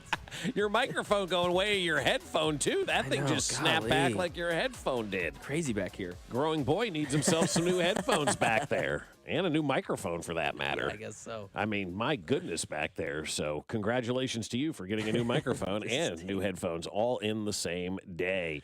Take the day, 417. Yeah, Nice that's job. really good. That's really good. Dang it. How do you say it? Sabetha. Sabetha. Yeah, Okay. Sabetha, I got Kansas. it. I'll remember it. Absolutely. Now you will remember it. Yes, I will. You'll remember Smith Center, where Mitch is from, and you'll remember Sabetha. I guarantee if you call Mitch right now, and I'm sure he's out watching practice up he's locked in. at St. Joe, where the Chiefs are. You ask him, first of all, you ask him who the mascot of Sabetha is. He'll obviously know that one, but he'll also tell you 3 people from Sabetha, Kansas, who have made a difference in the United States of America. I love it. I guarantee it. I guarantee you he would know 3 people from Sabetha who made a difference in something in the United States of Kansas, or United States of Kansas, United States of America. Yes, the United States of Kansas. Oh, God help us all, right? If it was the United States of Kansas. Hey, join 96.5 The Fan live at Hollywood Casino on Friday, August 8th. Cody and Gold plus The Drive will be broadcasting live from the Sportsbook inside Hollywood Casino. We'll be registering fans to win a signed Charles Omenihu football and a pair of tickets to the Chiefs and Colts. Be sure to follow Hollywood Casino on Facebook, Instagram, and X and enter their giveaway on August 7th for a chance to win $100 in pen cash on August 8th every hour from 10 a.m. until 6 p.m. So that is coming up in a couple of weeks as we get you ready for the start of football season. So some jackass put out this list of the top 10 offensive play callers in the NFL. Who put this list out? PFSN or something like that? Pro Football, some nerd site, right? Pro Football Nerds Are Us 365. And they put out the best offensive play callers for 2025. Okay, let me just start by this. How do you know if somebody called a good play or not? How do we know? How do we know if that coach called a good play or a bad play? How do you know? How do you know the quarterback didn't audible? How do you know everybody did the right job? How do you know everybody knew what play was being called and they didn't think it was something else? How do we know if somebody made a good play call or not? I think it'd probably be sample size because you're right. There's going to be times where there's an audible or maybe it's just really good execution and the play actually wasn't run correctly and they get lucky. But if over a course of a season or course of seasons for a lot of these coaches on this list, you see productive offensive or quality offensive production, then yeah, you're gonna go back to the biggest variable that instills that, and that would be the play caller. Yeah. So I think that would be, how do I know just from one play if it's the play call? You don't. Can't probably. You can't. It's like, and we'll get to this, I'm sure, as the morning rolls along, was J.J. Watt's tweet yesterday about reporters at camp tweeting about stats and whatnot in training camp. And, sorry to eliminate the nerds from sports. I'm going to continue to do that. That's going to be my goal in life. Nerds, you're done. Out. Get out of sports. We don't need you. Out there charting plays and giving yardage and all this kind of stuff. And he's like, you don't even know what they're working on, right? You have no idea what these teams are working on. You know, we saw mistakes made by Jackson Dart. We saw one made by Aaron Rodgers. We saw one from a year ago by Justin Fields or whoever it was, Caleb Williams throwing an interception yesterday and whatnot. And everybody's like, oh, they're throwing interceptions on the first day of practice. And J.J. Watt's like, you have no idea what you're looking at. You don't know what people are trying to accomplish in practice, right? And that's where I go with the play calling right now. How do we know who's the best play caller? So they have Kyle Shanahan at number 1 on this list. That's everybody's darling, right? Everybody loves Kyle Shanahan. Even though he hasn't won, I can't say that word, from Shinola, everybody loves Kyle Shanahan. He's the greatest of all time. He's such a great play caller, right? Number 2, Sean McVay is on that list. Very good offensive mind. Very good guy. One of my favorite coaches in the world. Love the guy to death. He's a very good football coach. Great football coach. He's won a Super Bowl. Yeah, I think both those guys belong up there. Not 1 and 2, but Ben Johnson at number 3. I've yet to see Ben Johnson call a play as a head coach in the NFL. As a head coach, fair. But he called the plays for the Detroit Lions, and they were damn good. Yeah, they were. They were good. Maybe, who knows? Maybe he'll have all bad play calls this year with Caleb Williams. You know, and then is it on him? I mean, or is it on the talent that's around him? Then you got Kevin O'Connell coming in at number 4, who's working his way up the ladder. He's definitely among the conversation. Matt LaFleur is number 5. I'm not sure why. Coming in at number 6 is Andy Reid. And that's kind of just where we start this whole thing and stop this whole thing. Yeah, it's ridiculous. You're telling me, nerd, are us, that Andy Reid is the 6th best play caller in the NFL? Like, that's just stupid. Like, that's dumb. You know, like Ray Charles could see that Andy Reid is not the 6th best play caller in the NFL. His offenses are at the top of the league every single year, and they've been at the top of the league, whether it be Philadelphia or Kansas City, for a very long time. Andy Reid is better than all 5 of those guys put together and should be the number 1 guy on this list. But I know if you put Andy Reid number 1 on this list, nobody talks about it, nobody cares about it, and nobody gets their clicks. But I'll tell you what, this is another one of those things to just file away for the future when we're talking about the Chiefs and people want to know why they're kicking everybody's ass this year. Well, some jackass said Andy Reid was the 6th best play caller in the NFL. 5 guys above him, and they have, 1 Super Bowl win combined with all 5 of them, and that's Sean McVay with his Super Bowl win. So you're going to put 5 guys in the NFL ahead of Andy Reid? Andy Reid would go 5 guys. That's a good cheeseburger, but there's not 5 guys better than me when it comes to calling plays in the NFL. There's not 1 guy better than Andy Reid, in my opinion, when it comes to calling plays in the NFL. Maybe all time. And I don't know how good a play caller. It's execution. It ultimately is the execution. If you call this play, let's just say Spider 2Y banana, as we've all been familiar with, right? And it goes incomplete, people will say that was a terrible play call. If you call Spider 2Y banana and somebody completes the pass and it gets you 15 yards, like, great play call. It's the same play. It's all about the execution of those plays. You become a better play caller when you have better players that can go out there and execute everything that you want. And I'm sure Andy Reid has become a better play caller as Mahomes has gotten more mature in the system too.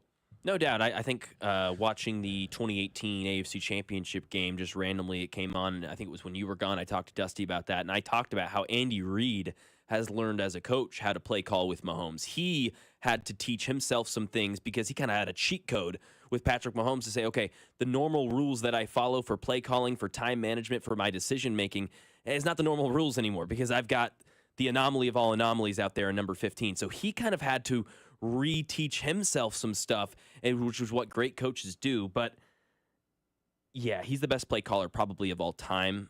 We've seen multiple open touchdowns in the Super Bowl to win big games. We've seen open touchdowns in AFC Championship games with the game on the line. I will say, though, I don't mind the list above him. If you just moved Andy Reid to 1 and slotted everyone down a spot, I wouldn't mind this list by any means, honestly. But the top 5 at least. I think Mike McDaniel being in the top 10 is ridiculous. If he's at number 9, I think that's stupid. Chip Kelly on the Raiders is going to be in this list next year, by the way. Probably so. Yes, yeah, probably so. Yeah. From the 913, maybe they just watch Andy Reid call plays from first, second, third, and goal. That's a funny one. Well done. Well played. Yeah. Well played. Yeah. Well, and I think with you talk about Andy Reid and his play calling, yes, you talk about execution. Sure. So the plays work more because you have Patrick Mahomes, right? But we have, again, it goes back to sample size. We've seen Andy Reid succeed with name a QB, name the running back, name the offensive line, and name the team, Philadelphia or Kansas City. We've seen him succeed with everything, and I think that's why he stands the test of time as the best play caller, because it doesn't matter who the players are. He's going to get them to execute, and I think that is the number one responsibility of the play caller is the execution of the players. The players aren't executing. Sure, part of that's on the players, but that's your job as the coach to make sure they are, and that's why I think when you mentioned like Ben Johnson there high up, his play call, his system, his scheme rather, is so complicated that the fact that they don't make a lot of mistakes on offense is a tribute to his success and his ability as a coach. And we'll see what he does now as the head coach, and how he's able to balance those things, because a lot of guys have a lot of trouble balancing being the offensive guy and the head coach. I mean, there's not many other people in the NFL that I would trust to do what Andy Reid's doing right now, be the head coach and be the offensive mind. You know, Sean McVay obviously has earned those stripes as well, and he's got the opportunity to do that. But these young guys kind of come into the league at 35 years old and think they're going to be the head coach and the offensive play caller, and they have no idea what they're cut out for. They have no idea what the job entails of just being a head coach, and then the offensive plays go by the wayside. Andy Reid knows how to do it because he's been around the block and he has, you know, that kind of experience for being able to do that. So that's where I look at Andy Reid. I think a lot of this stuff, you know, is about execution, and if a player executes a play and it looks good and they go for positive yards, it looks like it's a great play. If it gets stuffed behind the line of scrimmage, we say it's a bad play call. Meanwhile, the defense may have just had a good read on it, and they knew what to do better on that play. Yeah, some texts. If Andy Reid was so great, he wouldn't get blown out in 2 Super Bowls, bro. It's crazy, man. Wow. Best of all time, you guys watch him not score from goal line every Sunday, right? So is every play supposed to be a touchdown? Yeah, I guess so. So they're pretty efficient in the red zone, I'd say. I get you what you're talking about. 3rd and 1, if you're talking short yardage. I understand. Everybody's there's frustrations. Yeah, of course. Nobody's perfect. Nobody's asking anybody to be perfect. Things happen. People make mistakes. The 11 other guys on defense are paid to make plays as well. Sometimes they make plays. It happens, right? And that's okay because that's what they're paid to do. So, you know, you're not going to get every play perfect. Nothing's perfect. If you're looking for Andy Reid or the Chiefs to be perfect every Sunday, find a hobby and go whittle. I mean, because seriously, it's never going to be that way. No team is perfect at any point in time. And I love this text real quick from the 913. Going from OC to head coach is like going from the driver to the mechanic. Hell of a text. Great text. Yeah, great it really text. is. Yeah, hell of a text, man. Completely different jobs. It's too hard to do both. Seth Lugo is going to be the topic of conversation, I think, all weekend long. In Major League Baseball, we're 6 days away now from the trade deadline. As we sit here today, it will be August 1st, right? So the trade deadline is a week from Thursday, or a week from yesterday. So we're inside a week now to the trade deadline, and the buzz is going to be around what the Royals are going to do. If you ask me today, the Royals to me are not a playoff team, right? If you ask me after the weekend and they swept the Cleveland Guardians, then I'll look at it maybe differently and think, okay, maybe they are back in this thing, being at 500. A sweep only gets you back to 500 this weekend over the Guardians, right? So that's why it's imperative to go out there and sweep, because you've got to get back to 500 before we can start having the conversations of whether or not this is a playoff team, right? You've got to get back to 500. And you have a golden opportunity to do that right now. You have a golden opportunity to go out there and really make up some ground and increase where you are in the standings, both in the American League Central, which, don't look now, Detroit isn't playing great baseball right now. They've lost a lot over the last week or so, right? 9 back now, 9.5 instead of 12. Yeah, I mean, so that lead has kind of shrunk a little bit, right? It's not a double-digit lead anymore, or a double-digit deficit, I should say, for the Royals. In the American League Central right now, it's down to single digits. And so as Detroit starts to kind of lose games and kind of comes back to the pack and has that late season swoon, you've got an opportunity here if you're the Royals. You've got an opportunity in the wild card race as well. But you have to take advantage of those opportunities. And I don't want to use this as like, oh, in life we don't get many opportunities, we need to take advantage of them. But over the course of a baseball season, you don't have those opportunities that often. And when they do present themselves, you've got to take advantage of those opportunities. I think Cleveland is looking at this as an opportunity for them to increase their lead in the wild card over the Royals and maybe eliminate the Royals this weekend and put them kind of at bay. But also the Royals need to be looking at this weekend and saying to themselves, this is our season here, right? This is our season. We've seen a lot of reports and heard from a lot of folks that cover Major League Baseball that this was the week that the Royals were going to use to evaluate where they are in the standings and where they are as it, factors into the postseason. You lost 2 out of 3 to Miami. You took 2 out of 3 from the Chicago Cubs, right? Okay, so you kind of have an idea of where you are after those 6 games. You're 3-3 at this point in time coming out of the All-Star break. You've done nothing to help yourself. you've done nothing really to hurt yourself in a week, right? You've maintained status quo. Now you have the opportunity, because you maintained status quo and didn't, gain anything in the standings or with your own record. Now you have an opportunity that you need to take advantage of. And that's going out there and sweeping the Cleveland Indians. And in my opinion, a sweep is mandatory this weekend if you want to stay in the playoff conversation, if you want to stay in the playoff race. I think you need to go out there and sweep Cleveland this weekend. But we'll know a lot more what the Royals are going to do after this weekend kind of takes shape, and we'll see. Now, I will say this.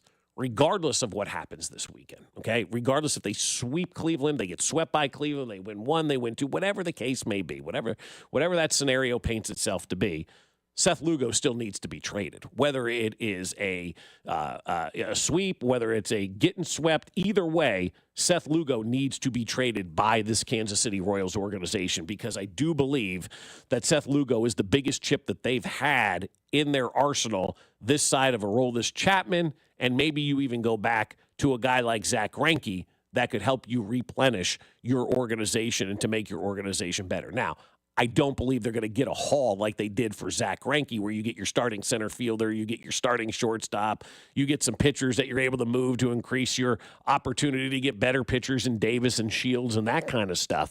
But you have an opportunity now with Seth Lugo that you can't let slip by. Just like the team can't let this opportunity against the Guardians slip by not sweeping them, the front office can't let this opportunity of Seth Lugo slip by without trading him. Because I still think when you look at the Royals as an organization, they're not the Dodgers. We all know that, right? They're not one of the premier top teams, but they have an opportunity to be one of those second-tier teams consistently, because we've got an owner that's willing to invest. We've got an owner that's willing to spend. We've got a general manager that is willing to go out there and be transactional and make moves and try to make this ball club better. And Seth Lugo is the perfect trade chip for you to do that. And so the ball club on the field has a major opportunity this weekend. And the ball club off the field with Seth Lugo, I think also Mac has an opportunity to do something special and to trade Seth Lugo, Seth Lugo, however you want to say it, and get capital back in return that can help you short-term and long-term. We mentioned Jarren Duran yesterday. That name took off like wildfire after we talked about him yesterday. Everybody kind of pointing to that maybe being the guy in Boston that could end up here in Kansas City for a guy like Seth Lugo, and that would be a huge win for the Royals as an organization. You would get a power bat in the outfield, and you would be exponentially better at all of your outfield positions by making that move. And you'd have control over that power bat until 2028, right. And you'd be selling off a pitcher, selling him high, who's a 35-year-old pitcher. So I think you make complete sense, and I think the correct way to go about it is the way you started with saying, whether it's a sweep or whether they get swept, no matter what happens, selling Lugo is the correct idea. It is the correct move. From the 816, sweep would be nice. A 4-2 homestand is a must at the least. Mm-hmm. Yeah, I'd agree with that. Yeah, you've got the Braves and Cleveland coming in. And as we know, the Braves are not really good, right? They're not a great team right now, but they still have a lot of great talent on that ball club and a lot of great players on that ball club. And, Jarren Duran, we're talking about a guy who is, hitting 250 this year, right? He's got 9 homers, 52 RBIs, over 100 hits for you. And last year, think about it like this. Last year, this guy ranked 8th and it placed 8th in MVP voting. So you're talking about getting a guy that was a top 10 MVP candidate from a year ago, who is now just on the outside looking in Boston because they've got a crowded outfield. They brought up Roman Anthony. So now he's a guy that you have the opportunity. If you're the Red Sox, you're kind of looking at him probably the same way we should be looking at Seth Lugo, as an opportunity to improve your team for the stretch run. Boston went on and won 10 in a row right before the All-Star break to get themselves firmly back in the conversation of being a playoff team. If they were to add Seth Lugo into the mix and you have that guy in your rotation right now, if you're the Red Sox, scary. Holy cow, man. I think Seth Lugo is going to be the biggest move that is made and the most impactful move that is made this trade season for the receiving team especially, right? If you're the Mets, if you are the Cubs, if you are the Yankees, if you are the Dodgers, if you're one of these top teams and you're able to get Seth Lugo and add him into your rotation, Mac, you've increased your chances of going deep into the postseason because Lugo, to me, is that perfect postseason pitcher. Yeah, he is, and other people want him. This is not just the Mets that want him. Other teams, you can get a bidding war going here if you're Piccolo right now. You got a lot of teams needing someone who can step up and be that starting pitcher in a rotation come playoff time. You've got a guy in a win-now mode in Lugo. Man, this just makes too much sense to not do this. You've got to get this done. What is it? It's 25th, so you got 5 days? 6 days, yeah. 6 days. Hey, look, it doesn't have to be for Jarren Duran, but that's just a name that's been out there. Of course. That would be a logical fit. That's what we do, right? At this time of the year, we look for teams that may have a logical fit. And the Royals may not even be talking to the Red Sox at this point in time. Who knows who they're talking to?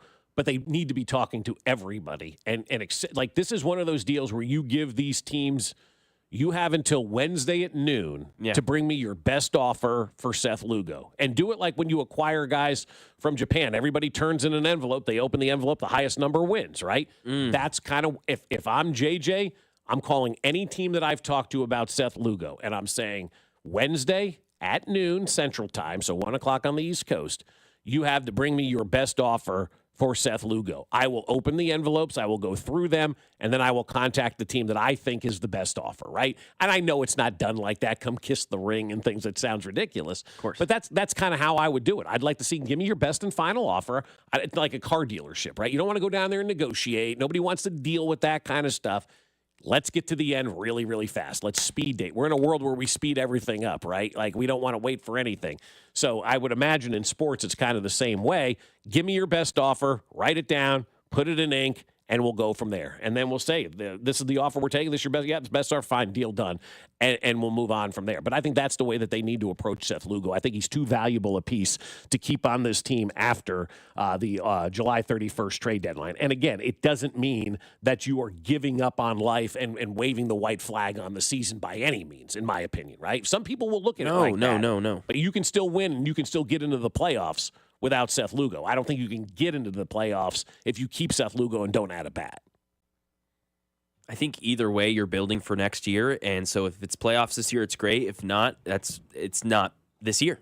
You're building for next year at this point. Yeah, absolutely. I think we all need to get in that mindset. Yeah, and that's the other thing. It's okay to admit, like, hey, this may not be a playoff team. It's okay to admit that right now. Yeah. And start to focus on next year. And it's healthier, quite honestly, if you admit where you are. Get some closure. Yeah, but I'm talking about the organization as well. For sure. Like admitting, okay, and understanding, because if you think you're in it when you're really not, it hampers what you want to do to make your team better long term. That false sense of security is the worst thing that any of us can have, really, in any kind of life. So coming up here on 96.5 The Fan, it was one of the great sports upsets of all time, and that's not an understatement. Next.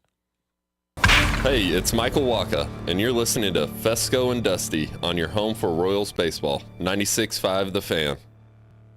Hey guys, it's Dusty Likens, and there's only one thing better than Surfside baseball, and that's Surfside iced teas and lemonades plus vodka on the golf course. My game is struggling, but my drinking game is not. It is very successful. The golf game, everything's left, everything's right, everything's chunked, everything's missed, but nothing is missed when I have the Surfside cocktails in my hand, and you can enjoy them on the golf course when the weather is getting better. It's light, it's refreshing, and there's no better way to drink a cocktail than on the golf course when it's hot and you need that refreshing cocktail made with real vodka and real brewed tea. Only 100 calories, 2 grams of sugar, and 0 bubbles. That's right, no carbonation. Cheers to hitting those fairways, hopefully for me eventually, hopefully a lot for you, and cheers to Surfside, the original canned cocktail of the Kansas City Royals and Dusty Likens. Must be 21 years of age, and please drink responsibly.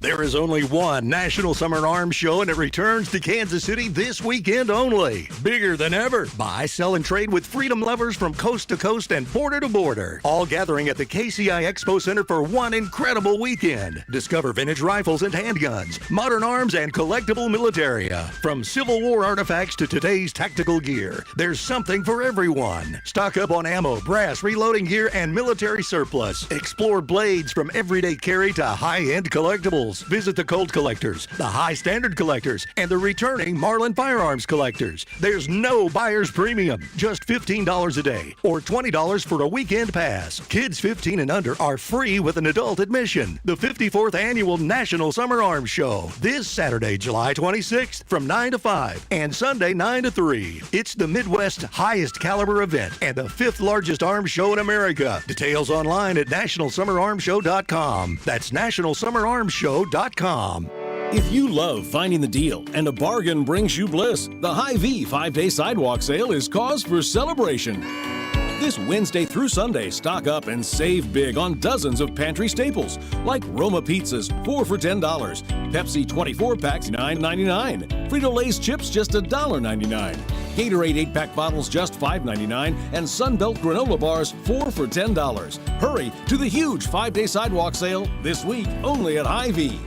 Even though it's summertime, everybody's still busy, and that's where Hy-Vee Market Grill comes in. They've got the best dining value in town. Every day, they've got a meal deal from 11 a.m. to 8 p.m. And for $8 per person or less, you can treat the whole family to dinner, like smoked chicken Monday, pork chop Tuesday, cheeseburger and fries on Wednesday, and chicken enchiladas on Friday. And don't forget Steak Thursday with a perfectly seasoned steak, garlic mashed potatoes, and sweet corn for $12. Breakfast, lunch, or dinner, it's only at Hy-Vee Market Grill.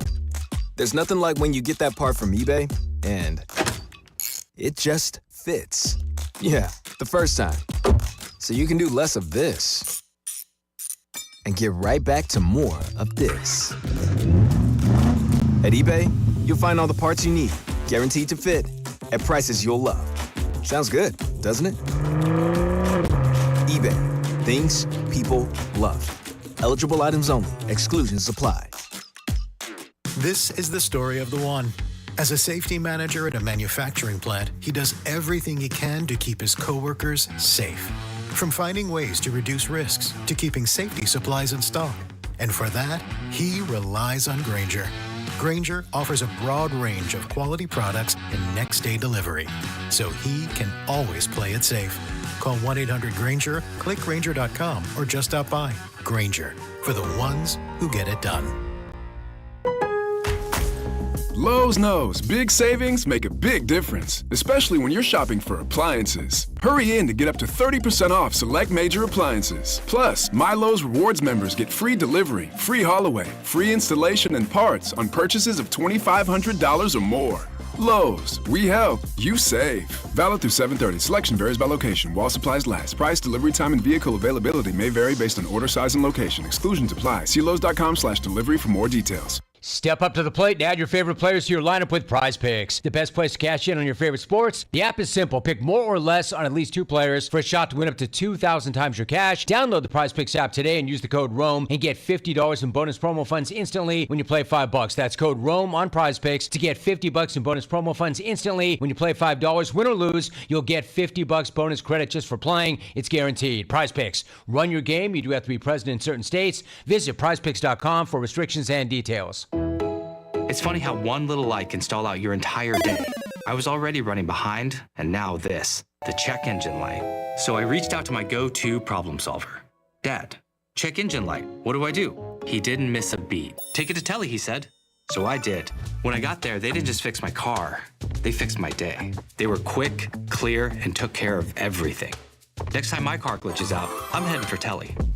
Don't let that little light be game over. Take it to Telly. Here's traffic, brought to you by DM Injury Law. Have you or a loved one been in a car wreck? Contact DM Injury Law today and get the money you deserve. Car wreck? Remember, Mike's got this. Brought to you by the technicians you can trust with your house keys. Anthony, plumbing, heating, cooling, and electric. 70 westbound Grain Valley into Blue Springs. Things are heavy approaching Adams Dairy Parkway with looks like a stall in the right lane. Stay comfortable year-round with expert HVAC install. 0 down payments from $150 a month. Schedule now at anthonyphce.com. Alan Carr, 96.5 The Fan. Traffic.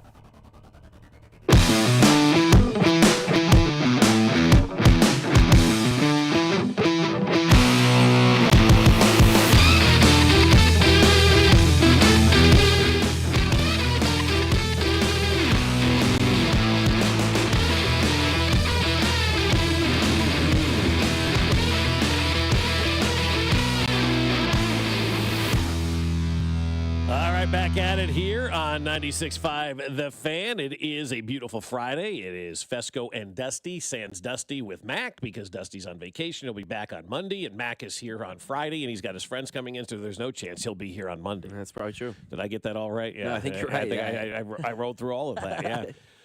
So there you go. You got your opportunity with your friends in town this weekend to have some fun. I'm very excited. I'm sure you are looking forward to that. And we're headed down to Tammy's house at the lake for a couple of days this weekend. Yeah, that'll be fun. So that'll be good. That'll be really nice. Yeah, it'll be awesome, man. It'll be fun just to get away for the last time before school starts next week or so. The week after, pretty much. I mean, we got the first weekend in August next week, and then my wife goes back the following Monday. The kids go back the following week, and then. Yeah, Bob's home alone. Yeah, no. I mean, it's from thing to thing to thing to thing. It falls very busy, as everybody knows, and so you get to enjoy these last couple of weekends of summer where you don't have 16 soccer tournaments, 15 cheerleading events, and all kinds of things going on, right? And then Old Settlers Day, before you know it's going to be coming up in downtown Olathe. You're getting a lot of drugs to get through that one. So that's for all the parents who stand on the parade route to watch 700 floats go by. We'll get our Richard of the Week coming up in about 10 minutes or so here on 96.5 The Fan. My buddy Jim just texted me, and I forgot to bring this up with you early. Do you want Christian Wilkins here in Kansas City? Real quick. I mean, we don't have to get into, that he was cut by the Raiders. He didn't, listen to them when it came to rehabbing his foot injury. They said, screw you, pal, we're gone. Yeah. And their statement was unbelievable. We're getting back to committing to excellence, and you're gone. I mean, it was really it was an unbelievable statement that I never saw a team release anything like that before. So clearly they were ticked with him. But he's going to be cheap, bro. That's the thing. And for me, I'm never one of these, let's just go get him and take a flyer. But for this guy, I'm like, well, you got a bad foot. You didn't listen. But it's also the Raiders. I mean, and as much as I'm like, it's the Raiders are having a nice little kind of run going, getting a lot of excitement, a lot of buzz going on. You still got Lloyd Christmas owning your team with that bull-headed haircut. And so, it's still the Raiders, regardless if it's Pete Carroll. So anytime the Raiders release somebody, I'm always like, how much of this was the team versus the player?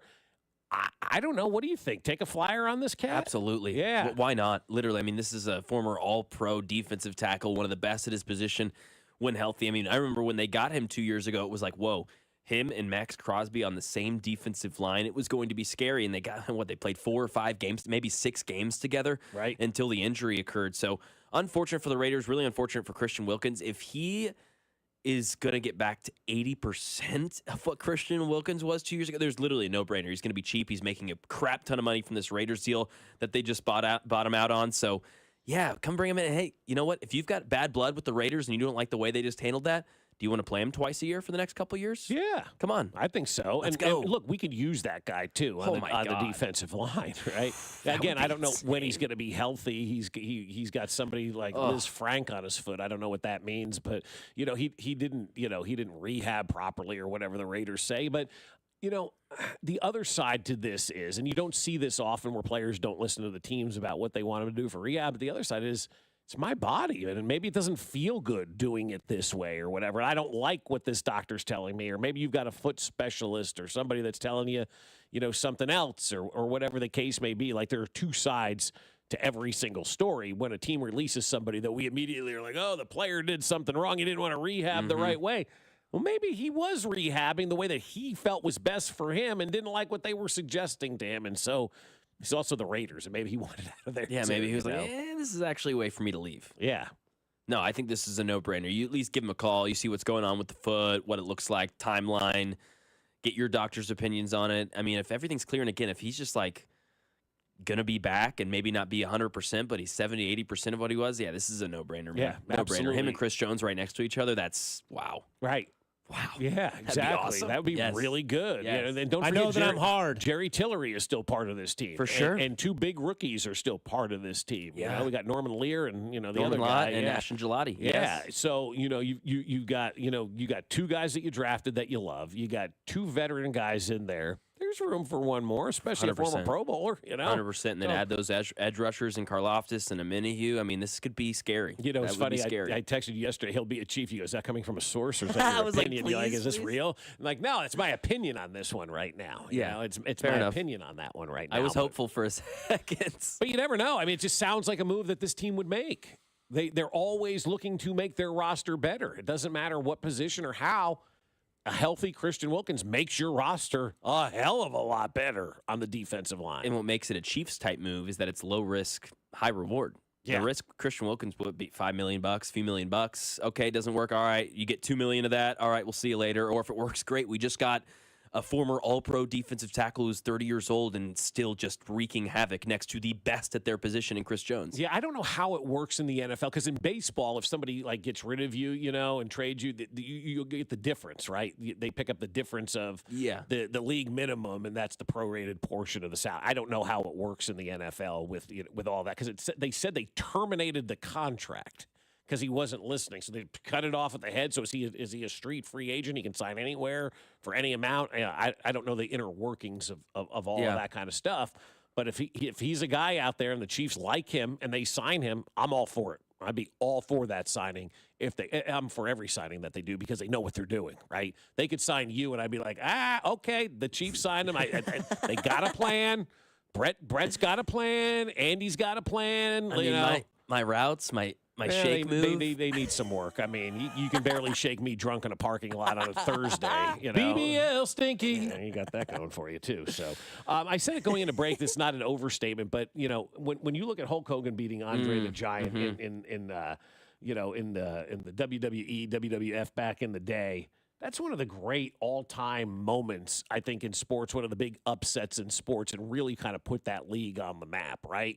With Hulk Hogan passing away yesterday, you start to think about all the stuff that he's accomplished and had accomplished over his wrestling career. And I think, going up there and beating Andre the Giant in the Pontiac Silverdome, in Raw or whatever they were calling it back in the day, one of the more important moments of all time for that organization to kind of take that next step, showing that the young guy has come on board. And I was reading a story about that the other day. It's like Hulk Hogan was talking about, we know what the script is. We hope Andre's going to follow that script, right? And I'm supposed to beat him in this and be the next guy to kind of take over. And it looked out and it became one of the great upsets in sports, because I don't think anybody going into that expected that to happen. You're not thinking that's the way it's going to be.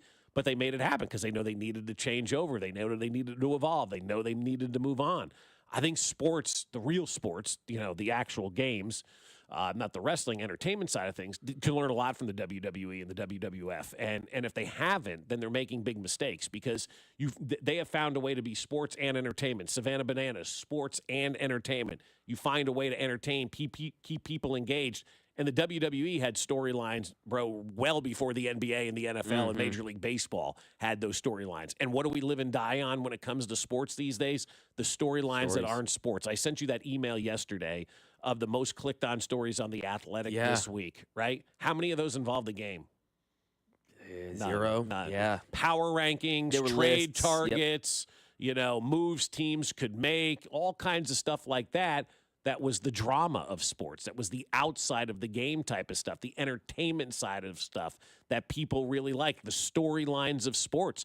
And that's what the WWE showed, and Hulk Hogan showed. You could create these storylines and people would follow along. And that's what we do in the NBA. That's what we do in the NFL. What are the storylines we're already following? What's going to happen with Jerry Jones and the Dallas Cowboys? Nobody cares about on the field. It's Micah Parsons. It's the off the field, the way he's talking about his players. Cincinnati, same way. What's the number one story there? Ain't Joe Burrow.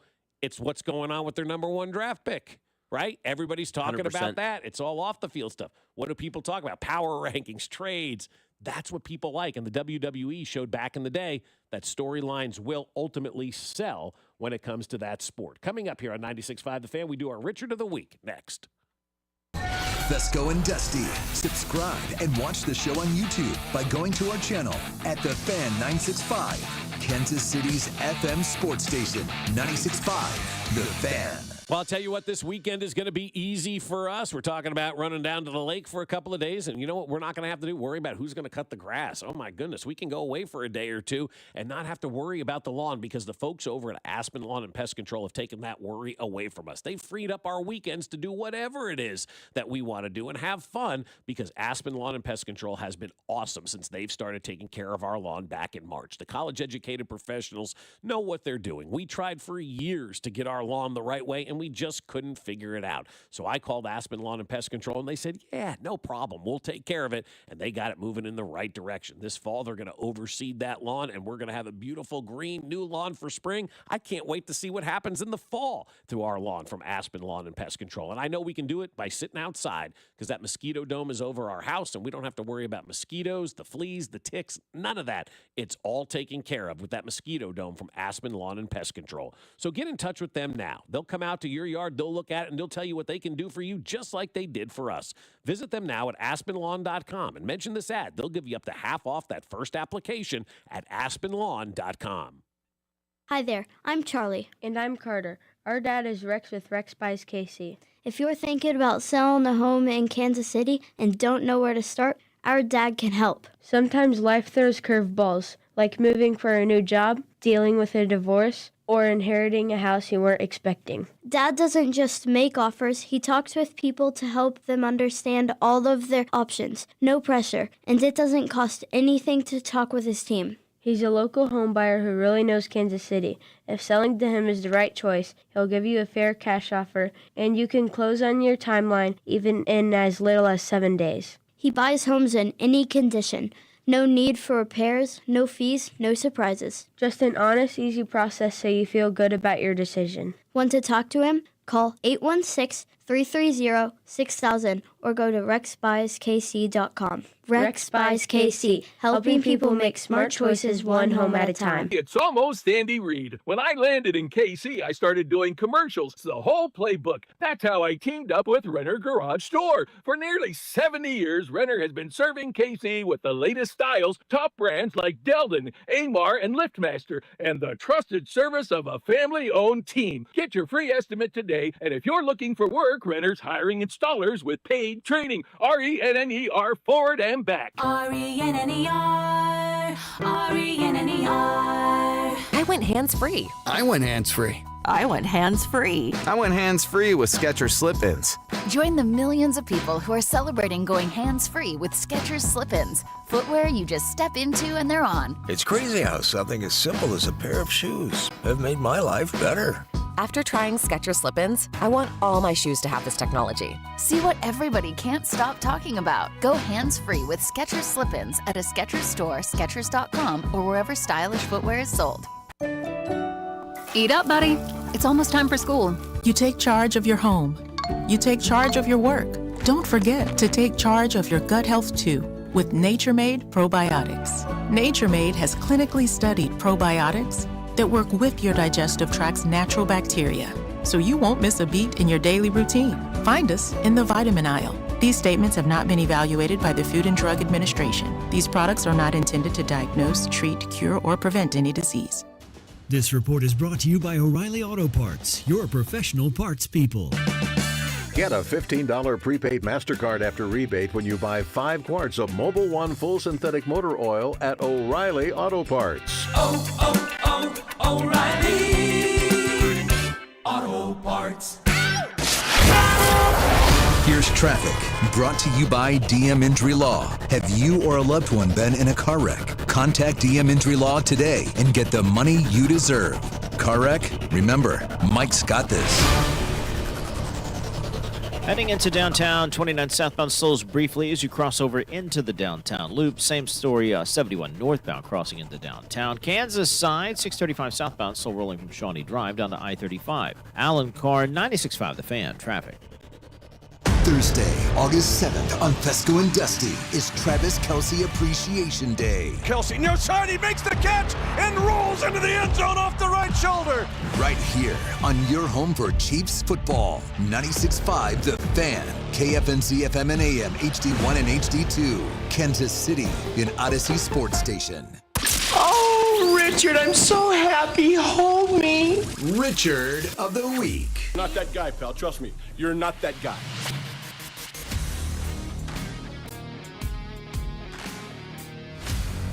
We do it every Friday, our Richard of the Week. It's all brought to you by Surfside Iced Tea and Vodka and Surfside Lemonade and Vodka, proud partner of the Kansas City Royals. Each can of Surfside is only 100 calories, and the best part is 0 bubbles. We'll be drinking some of those down at Lakeside this weekend, and I'm sure we'll enjoy a lot of those Surfside cocktails. I'm excited as well, yeah. My friends haven't tried them yet. I don't know if they're up there in the volunteer state quite yet. So I'm excited to show them and break that Surfside virginity. Let's do it. Very good. All right, who do you have for your Richard of the Week? I'll start with you. Man, I feel bad because I feel like I've had LeBron James multiple times, but this is a different reason. I've got LeBron James as my Richard of the Week. Him and his legal team have issued cease and desist letters to people creating AI-generated videos depicting him as pregnant, leading to their Instagram accounts being banned. At least 3 Instagram accounts that had garnered millions of views on non-consensual AI videos of James have been deleted by Instagram.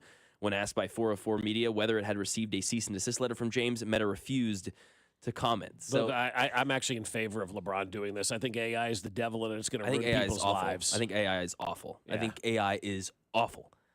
That's not what this is about, though. These videos are, if you've seen them, extremely silly, obviously fake, the most fake AI video you've ever seen. Yeah. And it's like Steph Curry as the father bringing LeBron James into the hospital. Right. So it's things like that. So I'm like, okay, are you a So little he's more- butthurt, maybe? Are you a little like, your pride's a little stricken that Steph Curry's your daddy or whatever? I don't know. I just thought it was like, I hate AI too. I'm very against it. There's probably 1 or 2 circumstances. Like I think Hannah's found some really good studying tools with ChatGPT. I'm sure with that kind of stuff, fine. But when you're starting to represent people and voices and who they are, that's where I draw the 100%. line. I'm out on that. I don't care 100%. who it is. I don't care if you want to mock LeBron or Mac. Like you don't do that kind of stuff because it jeopardizes those people. Because some people do look at this stuff like it is real, and it's very close to being real. It's hard to determine, and you can make people say things and do 100%. things that they're not doing, and it's ruining people's lives with this. So I'm out on AI. Like if it means I have to get rid of it altogether, I'm fine. Get rid of it altogether. I think it sucks. Yeah, I'm in support of that too. If we were just to eradicate it completely, I'd be all in on that. 816 AI is evil, but it's just comedy, man. That was my kind of thing. Is like I don't like a lot of what AI is about. But comedy's comedy. We've banned comedy in this country, That's too. true. We're mad at comedy. So kiss my ass with this AI. It's just comedy. Comedy's comedy. We're not allowed to have fun anymore. Yeah. Yep. I mean, Kiss my ass. People are mad at Shane Gillis still for the ESPY Awards. It was hilarious. It was awesome. It was fantastic. He was hilarious If you're at the mad ESPYs. at him for that, come on, man. Live a little. That was fun. So don't come to me with, it was funny, haha. We've literally, Jerry Seinfeld has talked about it. It's not even worth doing stand-up anymore. Yeah, and then another one, 816, you're defending AI slop. You're right. I'm not trying to defend any of that. I wouldn't say that I'm defending that. I'm more saying, hey, LeBron, have a little bit tougher skin. But I get you. AI is a rough road to hoe, and it is dangerous. Yes. Very, very. And I would say, like again, I mentioned studying tools. I think that Hannah's found have been awesome. But she's in basically getting like her nursing degree for a better. I mean, it's not that, but it's an advanced nursing degree. It's a whole thing. But either way, like, if your kids in high school or middle school were like having to read To Kill a Mockingbird and say, hey, ChatGPT, write me this report, that's where I have a really big issue. I think we're going to have kids not even knowing how to like legitimately like read or write an essay. Oh, it's already happening. Yeah. It's scary. Yeah, they don't know how to do anything. They don't know how to write in cursive. Crazy. And I don't mean to sound like the old man in the room here, but and I'm not against technology, but I am against AI because of what it's doing to people and how they're portraying people. And they're like, I didn't say that. I didn't do that. That's all AI. And I just think it's a very, very dangerous tool that we have at our disposal right now. And people want to know what the downfall of society is going to be. I don't know where this AI is going, but I know it's not a good thing. For sure. For a lot of people. Yes, if we can separate comedy and have fun again in life, I'd love it. I'd love it, yeah. But they've told us we're not allowed to have fun. We're not allowed to joke anymore. It's not a fun atmosphere in this country anymore. So my Richard of the Week goes to Enrique Fernandez Jr., Okay, do you know who Enrique Fernandez Jr. is? I can't say I do. You and just about everybody else don't know who this guy is, right? Because this was a gentleman, a South Florida man, shockingly, accused of forging his late father's name and license numbers on building inspections. He was going around portraying himself as his dad as a building inspector, and as people are building new buildings and he's inspecting, he's passing buildings under building codes. You don't know if they're doing it the right way or not. That's terrifying. That's exactly right. Yes. It is a 724-count administrative complaint against this Enrique Fernandez. The 293-page complaint filed in Tallahassee outlines 724 separate instances in which Enrique Fernandez Jr. allegedly submitted engineering documents, inspection reports, and project affidavits using a Florida license number belonging to his late father, Enrique L. Fernandez, a licensed engineer who died in 2018. Damn. Wow. Yeah. That's despicable. It really is, yeah. Not only for what you're doing with the buildings and how unsafe that is and putting people's lives at harm, but also just like your father, you said he's passed away? This guy's father passed away in 2018. And now he's being him. I mean, that's kind of disgusting. Yeah. Honestly, that's terrible. Yeah. The board, it's not a criminal case. The board is seeking fines of up to $5,000 per violation, meaning this guy could face $3.6 million in penalties if each allegation is upheld. Wow. He forged a dead man's signature and used a dead man's person's seal, so it makes it more complicated criminally because there is no victim, said the investigator. That's why it's not a criminal thing, because the dad's dead. Yeah, and that dead man's your father? Yeah. Jeez, dude. I mean, local governments, including Miami Beach, Miami, Florida, Fort Lauderdale, as well as Miami-Dade County, also confirmed that the inspections Fernandez Jr. allegedly performed were not structural. So that's good. At least it wasn't a structural thing. But still, I mean, you're going in there and you're posing as a building inspector, putting people's lives in jeopardy. Extremely serious job. Yeah, man, you are you're a loser for doing stuff like that. From the text line, what a nincompoop! It's the future, Bob. Get on board. No, it's not. It's not. You're the nincompoop because you're probably buying into AI. You probably think it's real. You're an idiot. You don't know what you're talking about. That's the fun part for me. You're probably looking at that going, hey, I think that LeBron's really pregnant. Yes. Did you see that? LeBron's having a kid. Yeah. Hey, Marge, get over here. LeBron's pregnant. And Steph's the father. And their baby looks like James Harden. It did. I did it. They came out with the beard. Yeah, it was the whole thing. Yes. it was very stupid. Yeah, very stupid, but at the end of the day, very funny and very humorous if you could pay attention to it, right? Yes, but like you said, it does have the power to do the other thing, and I think you're right. I think that a lot of it is going to be nefarious. So I hope that's not where we're headed. But yeah, you're probably right. Well, that's the issue, right? How many things look good on the surface and feel good coming out the hand, right? Oh, You're yeah. like, oh, that's a really good idea. That's really, really good. But you don't think about the negative stuff that could happen. I mean, social media the same way. When you think about social media, like, hey, that's a really good spot. You can connect with friends. You can exchange baby pictures. You can keep up with people. And then it's turned into this whatever this is. Cesspool of just mess that we have today, because people don't think about the downfalls of what some of these things can be. You know, it's with anything in life. We always think about, hey, what's the reward for all of this? We don't ever stop and say, okay, what if this doesn't work, right? What are we going to do? What's our backup plan if this doesn't work? And that's why I always look at the Chiefs like, they've got backup plans for everything. And then they got backup plans to their backup plans. Yep. I mean, just go back to the Rashee Rice injury and getting taken out of the game in the middle of the game in week 3 and them having to adapt in the game that was clearly featuring Rashee Rice, change their entire game plan on the spot, still win a football game, still win 15 games in the regular season, make the Super Bowl because they have backup plans for the backup plans for the backup plans. The AI stuff, the social media, sounds great. Hey, it's fantastic. This is going to be a lot of fun. Hang on a second. Let's think about the repercussions in all of this.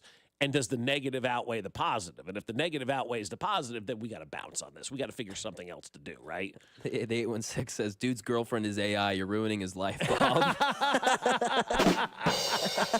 I did see somebody that was dating an AI person. Oh, yeah, it's happening, man. I mean, people on ChatGPT are now saying, like, you're my girlfriend. And then, like, they're making the ChatGPT be like, okay, be like this. Be a little more flirty. Be not, like, it's very sad. Right. Very sad. It's very Manti-Teo-ish, you know, to a different kind of level. To a different almost, degree. too, because, you know, it's no longer just catfishing on the phone or something like that. Like, you can pretend you're actually a real person, and people are falling for this kind of stuff. My wife's friend, I won't say the name, she's an older lady, doesn't live around here, but found herself, she lost her husband, so she was trying to, you know, find somebody to travel with and all that.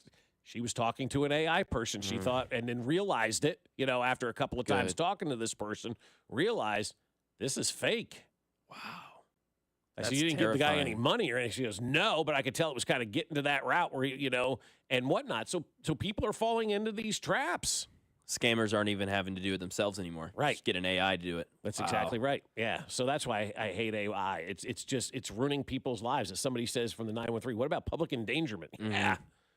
Seriously. Yeah, it is. I mean, people watch this stuff and they believe that it's real, and this stuff is actually happening around them. Coming up here on 96.5 The Fan, there's something happening in less than 2 hours in sports that could disrupt baseball like we've never seen before. We'll tell you what that is next. Hey, it's Bobby Witt Jr., and you're listening to Fescoe and Dusty on your home for Royals baseball, 96.5 The Fan. Hey guys, it's Dusty Likens. I want to talk to you about my friends over at GiveMeTheVin.com. They want to buy your car, whether it's your daily driver pickup truck, SUV, minivan, supercar, or exotic. Say goodbye to dealing with dealerships and private sale tire kickers and get a true buy offer for your car. GiveMeTheVin.com is already the best place to sell your car, and now it's even better with GiveMeTheVin.com's big cash giveaway. Give Me The VIN is giving away $25,000 in cash every month. That's right, $25,000 in cash every month. You get 1,000 chances to win if they buy your car. For more details, go to their website at GiveMeTheVin.com. GiveMeTheVin.com is America's best car buyer. Literally, it's so easy you can do it in your underwear. Just wait for the jingle. Sell us your car. GiveMeTheVin.com. So easy you can do it in your underwear. Men, summertime is here. And that means vacations, summer barbecues, outdoor parties, camping, beaches, and so much more. This is Jeff for Heartland Men's Health, and if you're like many men, you may not be feeling like yourself this summer. Perhaps your energy is low and you aren't sleeping well. Maybe your workouts aren't as good as they used to be. And if what I'm describing is you, it's very likely you're suffering with low testosterone. But low T doesn't have to affect you anymore. Just call Heartland Men's Health, get treated, and see how it changes your life.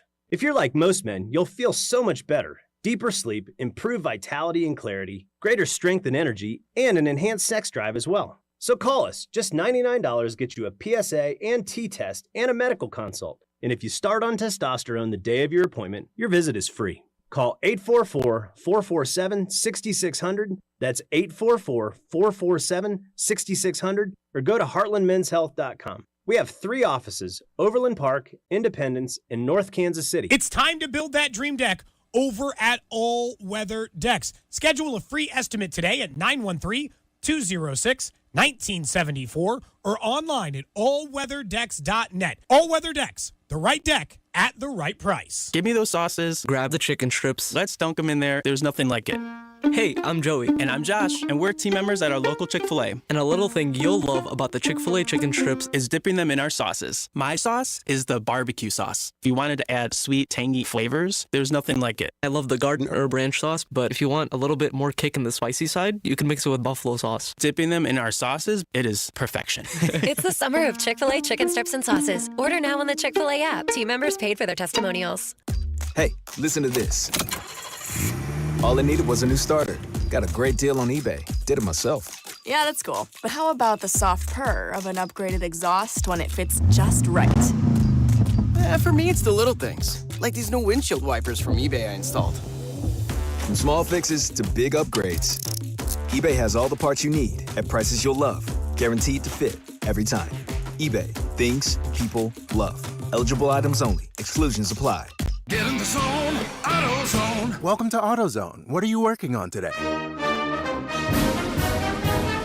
Hey, that's the spirit. Right now, we're celebrating free with a free STP oil filter when you buy 5 quarts of oil and free Duralast brake pads when you buy 2 rotors. Like always, free battery testing, charging, and recycling at every store. Celebrate free at AutoZone, now through July 28th. Get in the zone, AutoZone.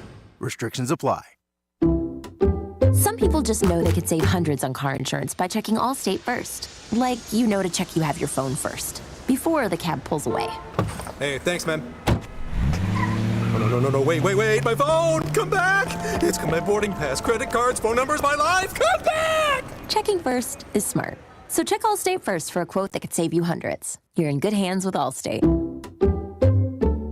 Savings vary, subject to terms, conditions, and availability. Allstate Fire and Casualty Insurance Company and affiliates, Northbrook, Illinois. College football summer is no time to slouch because we are taking you to school on the Cover 3 podcast, part of the CBS Sports Podcast Network. It's time for our annual summer school series as we take time to break down some of your favorite teams with experts and insiders who know these depth charts from top to bottom. But summer school is just extra credit as we go through positional drafts, player rankings, and more. Follow and listen to the Cover 3 podcast on the free Odyssey app or wherever you get your podcasts. Looks like it's jewelry sale season again. Yep, that time when jewelry stores come out of the woodwork with so-called once-a-year savings of 20, 30, even 50% off. Question, doesn't that mean then that their prices are normally 20, 30, even 50% higher than they should be? Hi, this is Gene at House of Diamonds.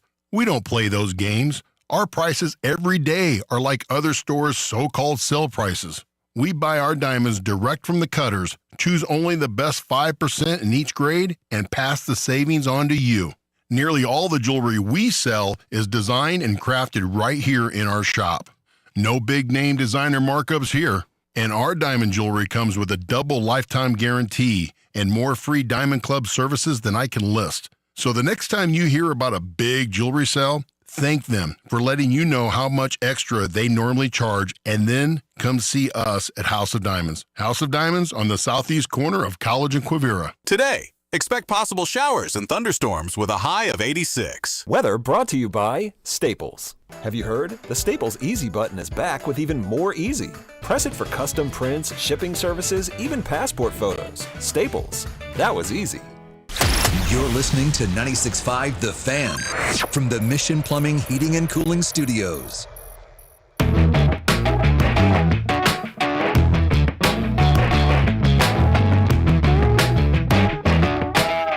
right, we're back at it here on 96.5 The Fan.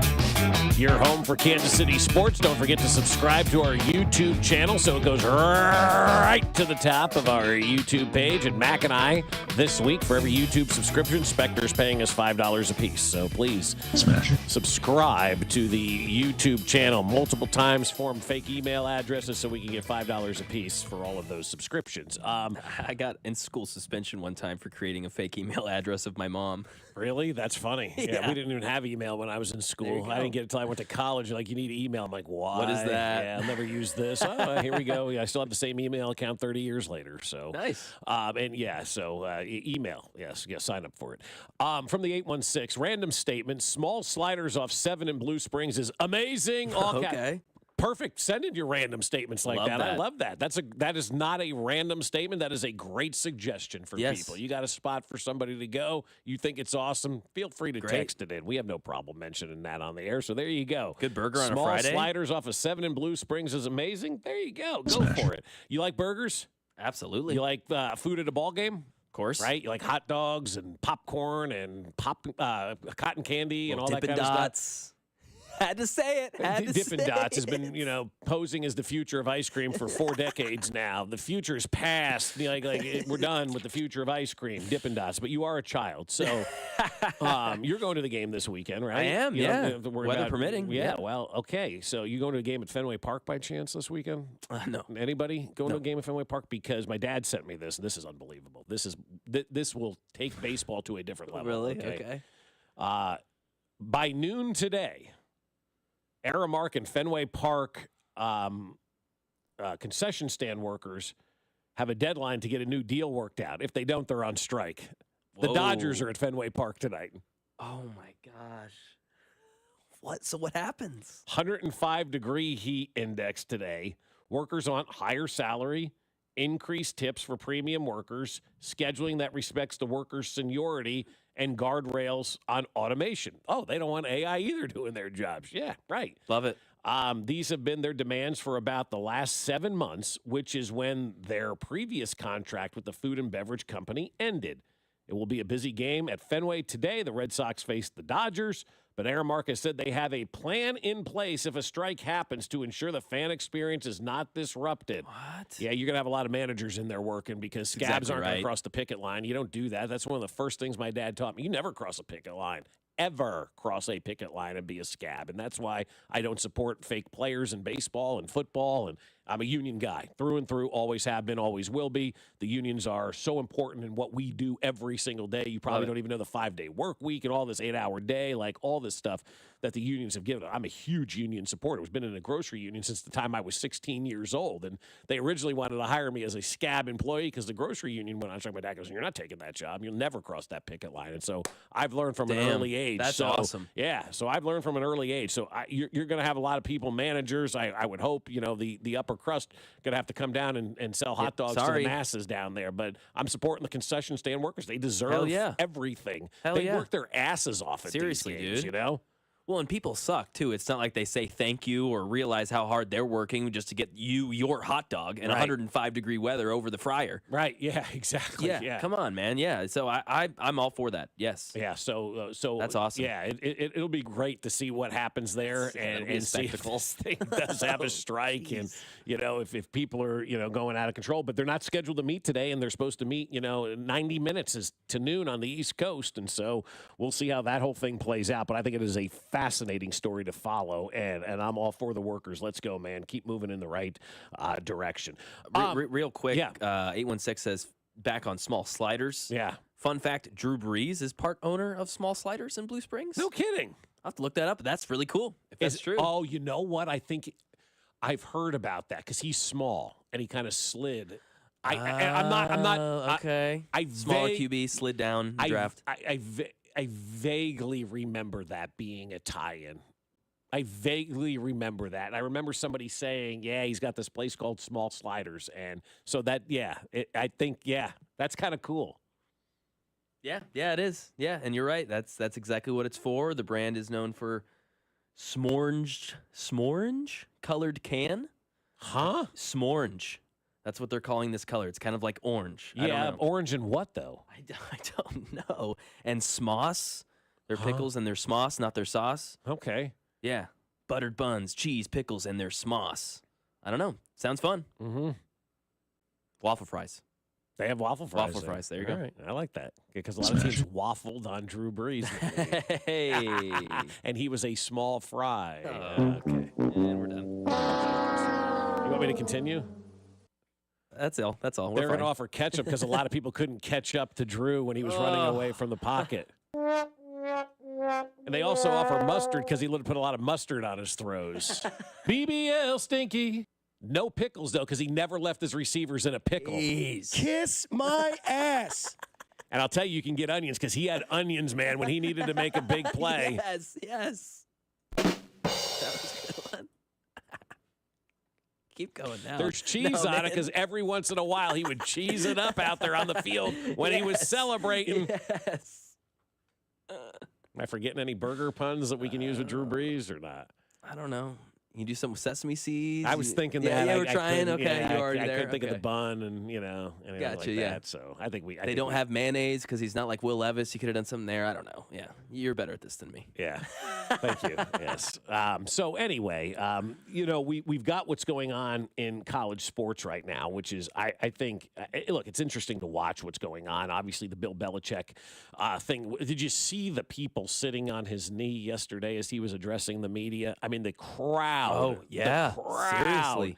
that was around Bill Belichick. I mean, this is why that was a great hire by North Carolina, and it was a brilliant hire by them. They've sold out every ticket that they have. I'll be tuning in to watch North Carolina games because I'm intrigued about what Bill Belichick's going to do and Jordan Hudson and how she's going to handle things. I mean, it's all the off-the-field stuff. I couldn't tell you one North Carolina football player this side of Lawrence Taylor. I mean, maybe that was it. Mitchell Trubisky played there, whoever it was at North Carolina. But you don't know many North Carolina football players. No. Ryan Sims, back in the day. But that's not a football school No, at all. Never definitely really not. has been, right? Even though Mac Brown's done a nice job over his careers there. And I say Mac's careers awesome. because he's been there twice. Done a nice job there. But Bill Belichick, that's buzz, man. That's intriguing. That's something exciting to see what's going to happen. We're all, as sports fans, regardless if you're a Belichick fan or not, you're intrigued by what he's going to do at North Carolina. That's like, we should kind of come up with like the intriguing sports storylines of the fall that everybody's going to be paying attention to, whether you're a huge fan or not. It's Dion. It's Bill Belichick. Those are two guys right now. The Nick Saban future, people are going to want to talk about that now that that's out of the bag. That's coming. Yeah, that's happening. happening. Every week it's going to be, the Bengals lost. Maybe it's time for Nick Saban. And, so that's going to be a topic of conversation throughout the fall as well, and following Nick Saban and what he's going to be doing. And then, of course, we're going to have the realignment discussion in college sports that has really kind of, it's become white noise. It's become a rite of passage now in the summer. 14 years ago when the conference realignment, and it started right here in Kansas City in that ballroom at the Fairmont Hotel when Nebraska and Colorado and schools like that basically said, we're done with the Big 12. We're moving on, and we're going to go to the Big Ten. And everybody's like, whoa, what's going on here? Okay, we got to batten down the hatches. And then since then, it's just been Pandora's box, right? Every year, no matter what level of college sports you're on, whether it's the Sun Belt Conference or the SEC, there's conference realignment discussion happening all the time. Yep. So you just kind of blend it out and you go, okay, fine, whatever. It's exhausting. It is. No, it is. Truthfully. It is exhausting. And it's really, in my opinion, kind of really ruined what I liked about college sports. We don't have those rivalries anymore. You didn't get up on a fall Saturday knowing it's Kansas, Missouri. Let's go. I know they're playing each other. It just doesn't. It's not the same, as it was. No. Back in the day with those rivalries, Texas A&M, hell, Nebraska, Oklahoma. I mean, we've seen, Colorado, Nebraska, got, taken away from all of us. All of those games that we loved and that were rivalries here for us are, really not happening anymore. And so you've got the conference realignment again taking shape because now the rumors are Clemson and North Carolina to the SEC, which on paper, that makes sense.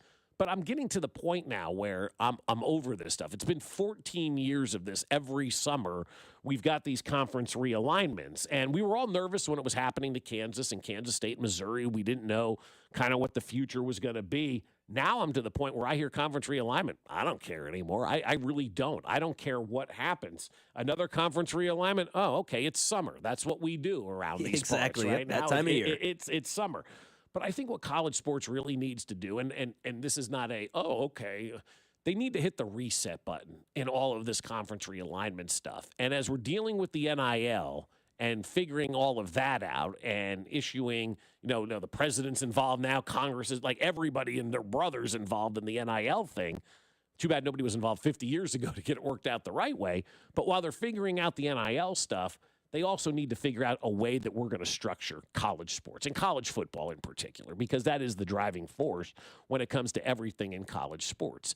And so what I came up with is my plan. And I think America is ready for this. And I think college is the perfect test place to do this.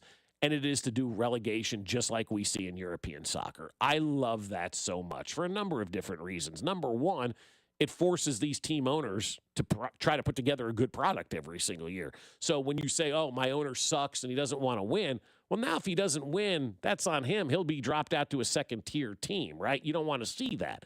And so that's why I like relegation for that reason. Forces everybody to try to be good.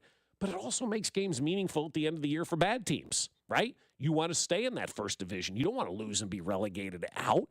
And so what I think college football can do is this. Number one, you look at from the year 2000 as our starting point. From the year 2000 to where we are now, take the 64 best college football programs based on record. That is it. Nothing else. The 64 best college football programs, and that's Division I. Then you have 16 teams of your next winningest programs, right? So 65 to 80, and that's Division II.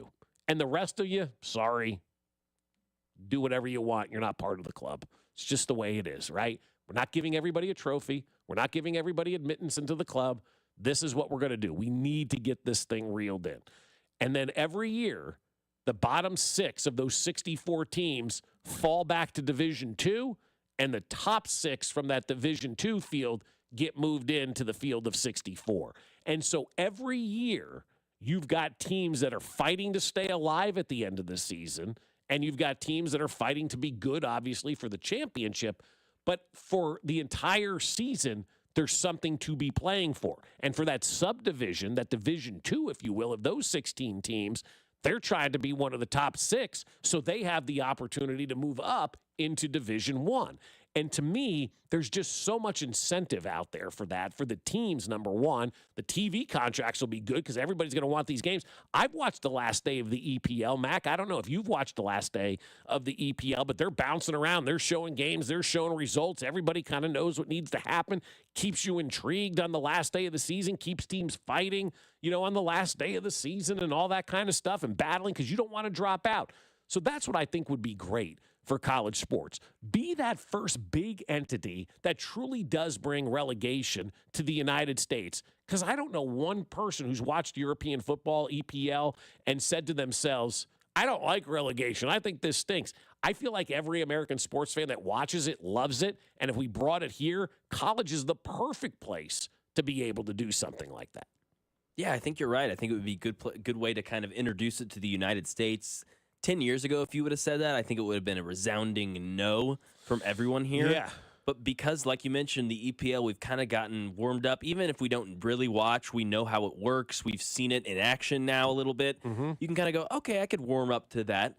I think I love it. I mean, the only thing I'd alter would be that I'd want a way for those other 16 in that subdivision to maybe be relegated as well, because there may be people below them like an SMU or Coastal Carolina. I don't know. Name your small school. Maybe St. John's figures out their football. I don't know. They don't have football. They don't have football. Yeah. Rutgers, whatever it may be, right? Figures out their football program, gets a big NIL donor, and all of a sudden, hey, man, we're a real player here too. We're in that top 80, that class. That would be my only quibble with it, and that I want a way for those other teams maybe to have some sort of chance. More often than not, they would never make it in there, but there's always an anomaly, and time changes a lot. SMU with this NIL thing is going to change drastically over the next 10 years. Yeah, I think that's the big player to watch in all of this is SMU. I think TCU they got a lot of money down there in Texas, bro. Like Rice and Houston and all these places that have never been players, but they've got a lot of rich alums that are going to say, hey, you know what I'm going to do? I'm going to invest in my football program because I want to see it. Every text that we're getting in loves us, except there's just one from where is it from? The 913. They would never copy the Premier League. Sure they would. Sure, absolutely they would. I think there's enough interest now in doing that. I'm sure you probably thought we'd never see ghost runners in baseball, right? Mm-hmm. Or we'd never see a pitch clock in baseball, or we'd never see baseball allow their players to do a bat flip and have fun. We're seeing all of that right now. And I think a lot of people would really love it in college football and in college sports in general if you did something like that and brought everybody together under one umbrella, because I think that's what college needs now. It's no longer a sport that is just a school-sanctioned event. It is a professional league right now, and they need to start treating it like a professional league. From the 816, you can't get the Big Ten and SEC to agree on the same number of conference games, yet we think we're going to get them to pick the top 80 programs? It's not. It's up to them. It's based on winning percentage. You look at the winning percentage from 2000 to where we are now, and whoever has the best winning percentages, those are the teams that get in.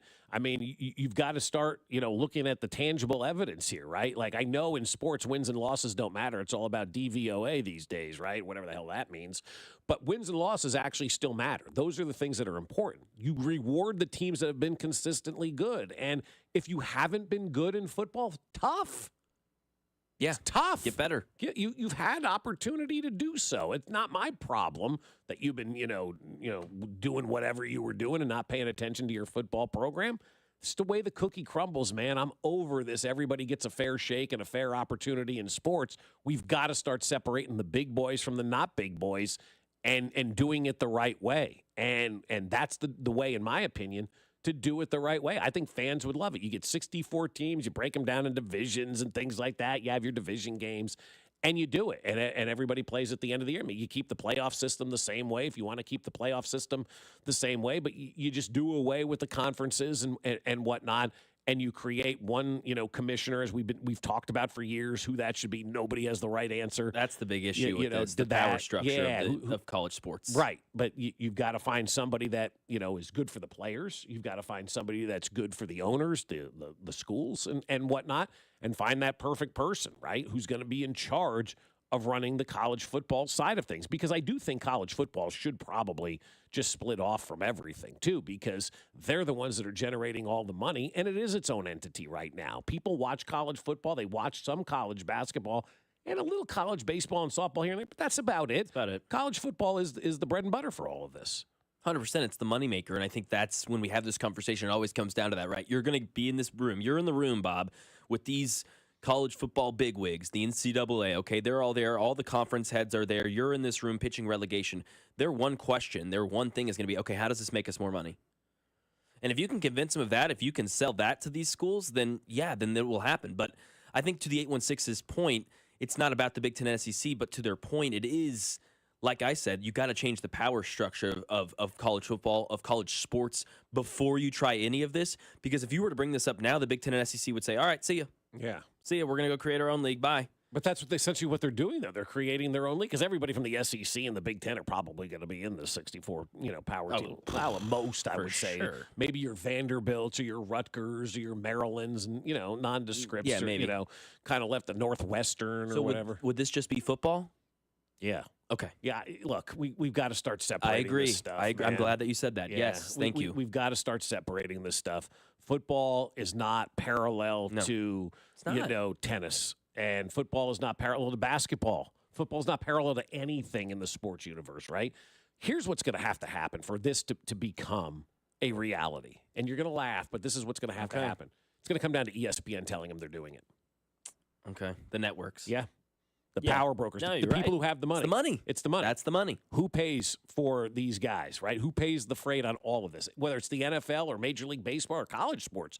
You know who pays the freight? ESPN, Fox, ABC, Yeah, CBS, yep. NBC, Apple TV Plus, Netflix. Whoever's paying for this stuff, they're going to have to be the ones. And it's probably going to have to be somebody like ESPN who's going to have to say, all right, guys, we're done. Disney. Yep. We're done spinning our heads. We're done with conference realignment. We're tired of piecemealing this thing together. When these contracts expire, we're not doing anything until you guys are all on the same page and we all got one league. And we'll pay one league the entity and we'll divide it like the NFL. And then it's up to you guys to milk your donors, to get money out of your donors like the NFL does out of their home fans. And all the money that you make in your stadium and money that you bring in is yours. Stays there. But we're giving you one TV contract now for college football. We're going to give you one TV contract. It's $2.4 billion a year or whatever. That's what the NBA is getting from Peacock this year, by the way. Which is crazy. $2.4 billion a year. Imagine That's what why the NFL would get. Oh, my God. Right? But that's why that number's at the top of my head. $2.4 billion, and we'll divide it between 64. Great text from the 816 here on this idea. If they do something like the Premier League in college football, it could potentially make schools like Wichita State and Gonzaga to get a football program. It could. Yeah, I could see that too. Yeah. I could see that too, saying, okay, well, we're Gonzaga. We're going to be there in basketball, but if we just built a football program, could we be in this top 80? Could we up our revenue and our inventory as far as the school's concerned and our sort of tier or echelon that we're thought about in this whole world of college sports? It is interesting. Lot could change. I think that 816 texter is right. I think some smaller schools would end up doing that. Would they, though, or they look at it and say, you know what? Because a lot of schools cut football because it's a cost. It's a big for cost. them. It's a huge cost, right? Not everybody's Alabama when it comes to football, where you're making money hand over fist, right? A lot of these football departments in college sports lose a lot of money because you've got a lot of coaches, got a lot of mouths to feed, you got travel, all that kind of stuff. And a lot of these football programs do lose money. I'm not saying the big boys do, but some of the smaller schools are probably losing money, on their football program. But ultimately, it's going to have to come down to the money. It's going to have to come down to the TV partners saying, this is what we want to do. This is the way we can fix college sports and make it better for everybody. And I think it would make it better for everybody. Every fan, I think, would like it better. You'd have kind of a one-stop shop of where you go for college sports now. UMKC 2047 football champions. That's great. Yeah, I do like that. That's I funny. love it. Really Let's go, good. Roos. Yeah, absolutely. Put together a football team, but then everybody else can do their own thing, right? It's Yes. just, we've just gotten to the time now where you just look at it and you say, "What's your reason?" It's time. The time has come, right? I mean, I think that's an okay reason, right? I think it is too. Like, I don't need to have 17 different points of why we need to do something like this in college football. The time's come. Time's right for it right now, too, I think. I think fans would absolutely love it.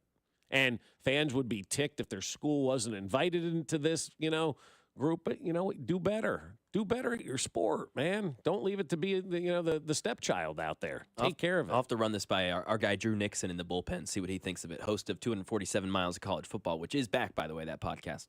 Yeah, I mean, I'd be curious what he thinks too. Judging by the text line, right? Seems like everybody's positive. Yeah, and to get everybody on the text line to agree on something is very hard to do. Nice, but I'm not taking credit for anything, but it goes to show you fans want this. Fans want it. Yeah, fans we're tired want of it. this. Yeah, fans want a total reshape of the college sports landscape. And at this point, like, I don't care what we get. Like, can we just get something that we know when we wake up on Tuesday in July? We know the Chiefs are in the AFC West, Exactly. We know what's going to be happening with our schools and whatnot, and you can start to kind of form maybe some new rivalries and all of this, and it'll make the sport that much better, and relegation makes everything better in professional sports. Coming up here on 96.5 The Fan, we'll turn to a couple of things we plan on doing fun this weekend. We want to know what you have fun as well. You can weigh in on the Jay Southland Tow Service text line as well, 913-586-7965. We'll do that next. You're listening to Fescoe and Dusty. What the hell's wrong with your station? On Kansas City's FM sports station, 96.5 The Fan. I couldn't stop talking about it to my family and friends. My knees are my trouble spot. But for me to tell them now that I'm doing so much better, they were amazed, and I've been amazed. QC Kinetics Cellular Therapies. Yes, it is amazing how these non-surgical treatments deliver joint pain relief for patients like Dr. Eric Williams, a successful chiropractor. Each week, I just started noticing that I could sleep and not have pain. I could play pickleball. I could do a CrossFit exercise routine. QC Kinetics revitalizes your joints so you can move again without the pain pills or invasive surgery. I'm 60 years old and I want to stay competitive as long as I can. And QC has allowed me to do that. They did me right and really made a difference in my life. Book your free consultation with QC Kinetics today and experience the difference for yourself. I like to go, move, move, move. QC Kinetics. Call QC Kinetics, 816-412-6299. That's 816-412-6299. 816-412-6299. And Doug. Here we have the Limu Emu in its natural habitat, helping people customize their car insurance and save hundreds with Liberty Mutual. Fascinating. It's accompanied by his natural ally, Doug. Limu, is that guy with the binoculars watching us? Cut the camera. They see us. Only pay for what you need at libertymutual.com. Liberty, liberty, liberty, liberty. Savings vary. Underwritten by Liberty Mutual Insurance Company and affiliates. Excludes Massachusetts. Rita, Jorge, let's bring the nail gun over here. Jose stands tall atop his sustainable flooring company. Totally. It's renewable and moisture resistant, but we have several green options too. Or we got some beautiful reclaimed oak. But floored by his success, he needs to hire more installers. I need Indeed. Indeed you do. When you sponsor a job on Indeed, it's easier for talented candidates to find it, which makes it easier for you to hire them. Visit Indeed.com/credit and get $75 towards your first sponsored job. Terms and conditions apply. This is the story of the one. As a lineman, he does whatever it takes to keep the power on in his community. And he wants a partner like Grainger who does the same.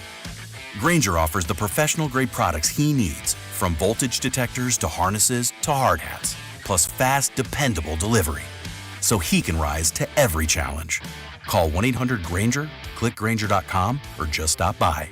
Grainger, for the ones who get it done. Some things can steal your sunshine. Ugh, I just got my hair done. Sorry, the cooler's broken. Anyone see my flip-flops? Anyone? But COVID-19 can steal a lot more. I just took a COVID test. Ugh. Prescription medications for COVID exist. If you test positive this summer, ask your doctor if they're right for you. Visit PfizerForAll.com/COVID-19 to learn more. Sponsored by Pfizer. Get in the zone, AutoZone. Welcome to AutoZone. What are you working on today? Hey, that's the spirit. Right now, we're celebrating free with a free STP oil filter when you buy 5 quarts of oil and free Duralast brake pads when you buy 2 rotors. Like always, free battery testing, charging, and recycling at every store. Celebrate free at AutoZone, now through July 28th. Get in the zone, AutoZone. Restrictions apply. Some people just know they could save hundreds on car insurance by checking Allstate first. Like, to check you have your phone first. before the cab pulls away. Hey, thanks, man. No, wait, my phone! Come back! It's got my boarding pass, credit cards, phone numbers, my life! Come back! Checking first is smart. So check Allstate first for a quote that could save you hundreds. You're in good hands with Allstate. Savings vary. Subject to terms, conditions, and availability. Allstate Fire and Casualty Insurance Company and affiliates, Northbrook, Illinois. Flooded bathroom? AC on the fritz? When things go wrong, you need reliable service fast. Call Hamilton Plumbing, Heating, AC, and Rooter and take $50 off any HVAC, plumbing, or electrical repair over $200. The pros at Hamilton are ready 7 days a week to fix the problem. Over 40 years experience, more than 8,000 five-star reviews, plus our exceptional service guarantee means you can trust Hamilton to bring comfort and calm back to your home. Visit callhamilton.com for details, terms, and conditions. License number 2025-11121. Why are you still paying interest? Reiselman Nissan just dropped 0% APR for 60 months on new Rogues, Muranos, and Pathfinders. Or stretch it, 1.9% for 72 months. Or 84 months at just 3.49%. Need torque? Grab a new Frontier and get up to $6,000 in total rebates. And if you're leasing, you pay no sales tax at Reiselman Nissan. 0. These are real deals, but they won't last. Tap over to ReiselmanNissan.com. Reiselman Nissan. Every customer, every time.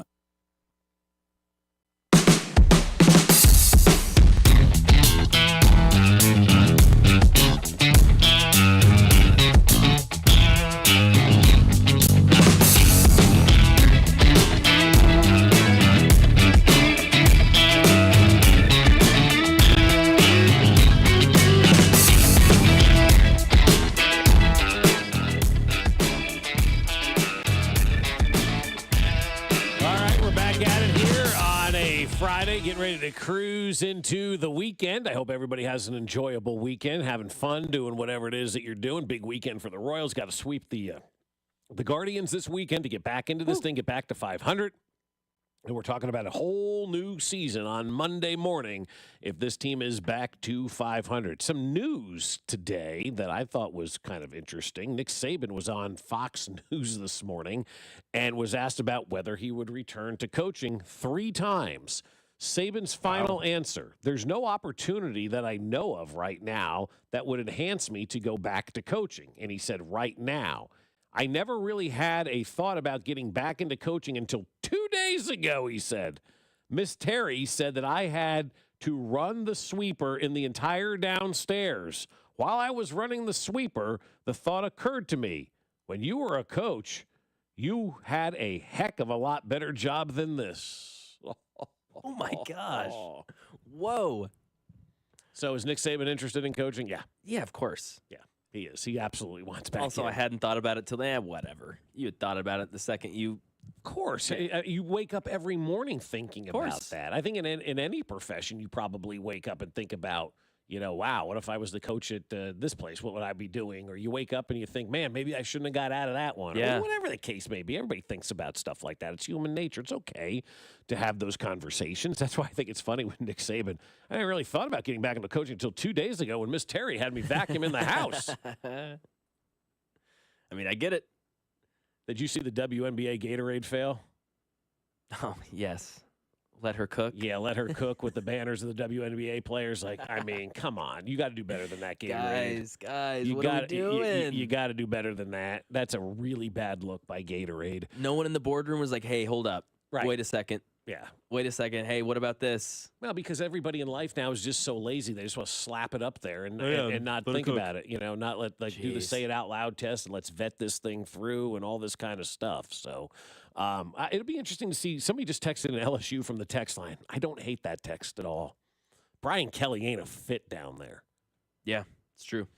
Brian Kelly, I think for a lot of us is a good life lesson. Don't fake it, man. Like, don't fake. People see right through. I know they say fake it till you make it type of stuff. That's different than faking an accent and all that kind of stuff like Brian Kelly tried to do. My family. Yeah, and that really set him down the road the wrong way. I think that's a tough one to recover from. So I look at that and I see LSU and I'm like, I do not hate that LSU idea because we always like to go back to the folks who help us go out there and win. And Nick Saban was pretty big at LSU. Yeah. Let me ask you this. Jerry Jones is speaking today? Yeah, Jerry Jones has said some words today, I believe. Okay, what did he have to say today? Here we go. Of all the players that I've ever negotiated with, Michael Parson is as savvy and knowledgeable and understanding of his financial business relative to football as any player I've ever been around. Who? I know a Micah Parsons. I don't know a Michael Parson. Michael Parson. That's a dude. Look. He's what old. Are we doing? I do that with names, obviously, for the fun. Part of me wants to believe that's Jerry being a heel. Oh, you think it's almost on purpose? I do. Oh, you think he's strategic? I do. He's one of the best negotiators, Michael Parson. Dude, come on. You know his name. Yeah. You've thought about his name. You've read his name for the last week. You've said, yeah. Now. Also, he is ancient, so I could see where it may be slipping a little bit, and that's kind of been par for the 100%. course based on the way things have gone the last 30 years down there. But there is that 1% of me that, the Bob Fescoe percent of me that's, kind of being a jerk and having fun and that kind of stuff, and wink, wink, nudge, nudge, I'm gonna needle you, Yeah. I kind of think maybe there's a little bit of that. Of all the players that I've ever negotiated with, Michael Parson is as savvy and knowledgeable and understanding of his financial business relative to football as any player I've ever been around. It makes it better that he's complimenting him so much and saying how great he is. Yeah, somebody wants to know, is that former Missouri Governor Mike Parson? There you go. Dude, that's great. That's great. I had not listened to that yet. Drew just came storming in. Dude, did you hear Jerry Jones called Micah Parsons Michael? I'm like, what? Yeah, and singular. Yeah, and then Parson. Got both wrong. First and last name wrong. Michael Parson.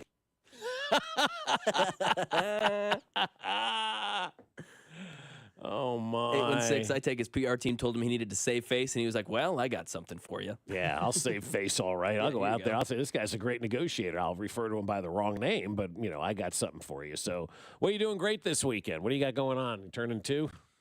Yeah, man, like I said, going to the Royals game, Flo Rida concert with the buddies. Got some buddies from Nashville. 3 of my friends from high school from Nashville are coming down, high school and college both.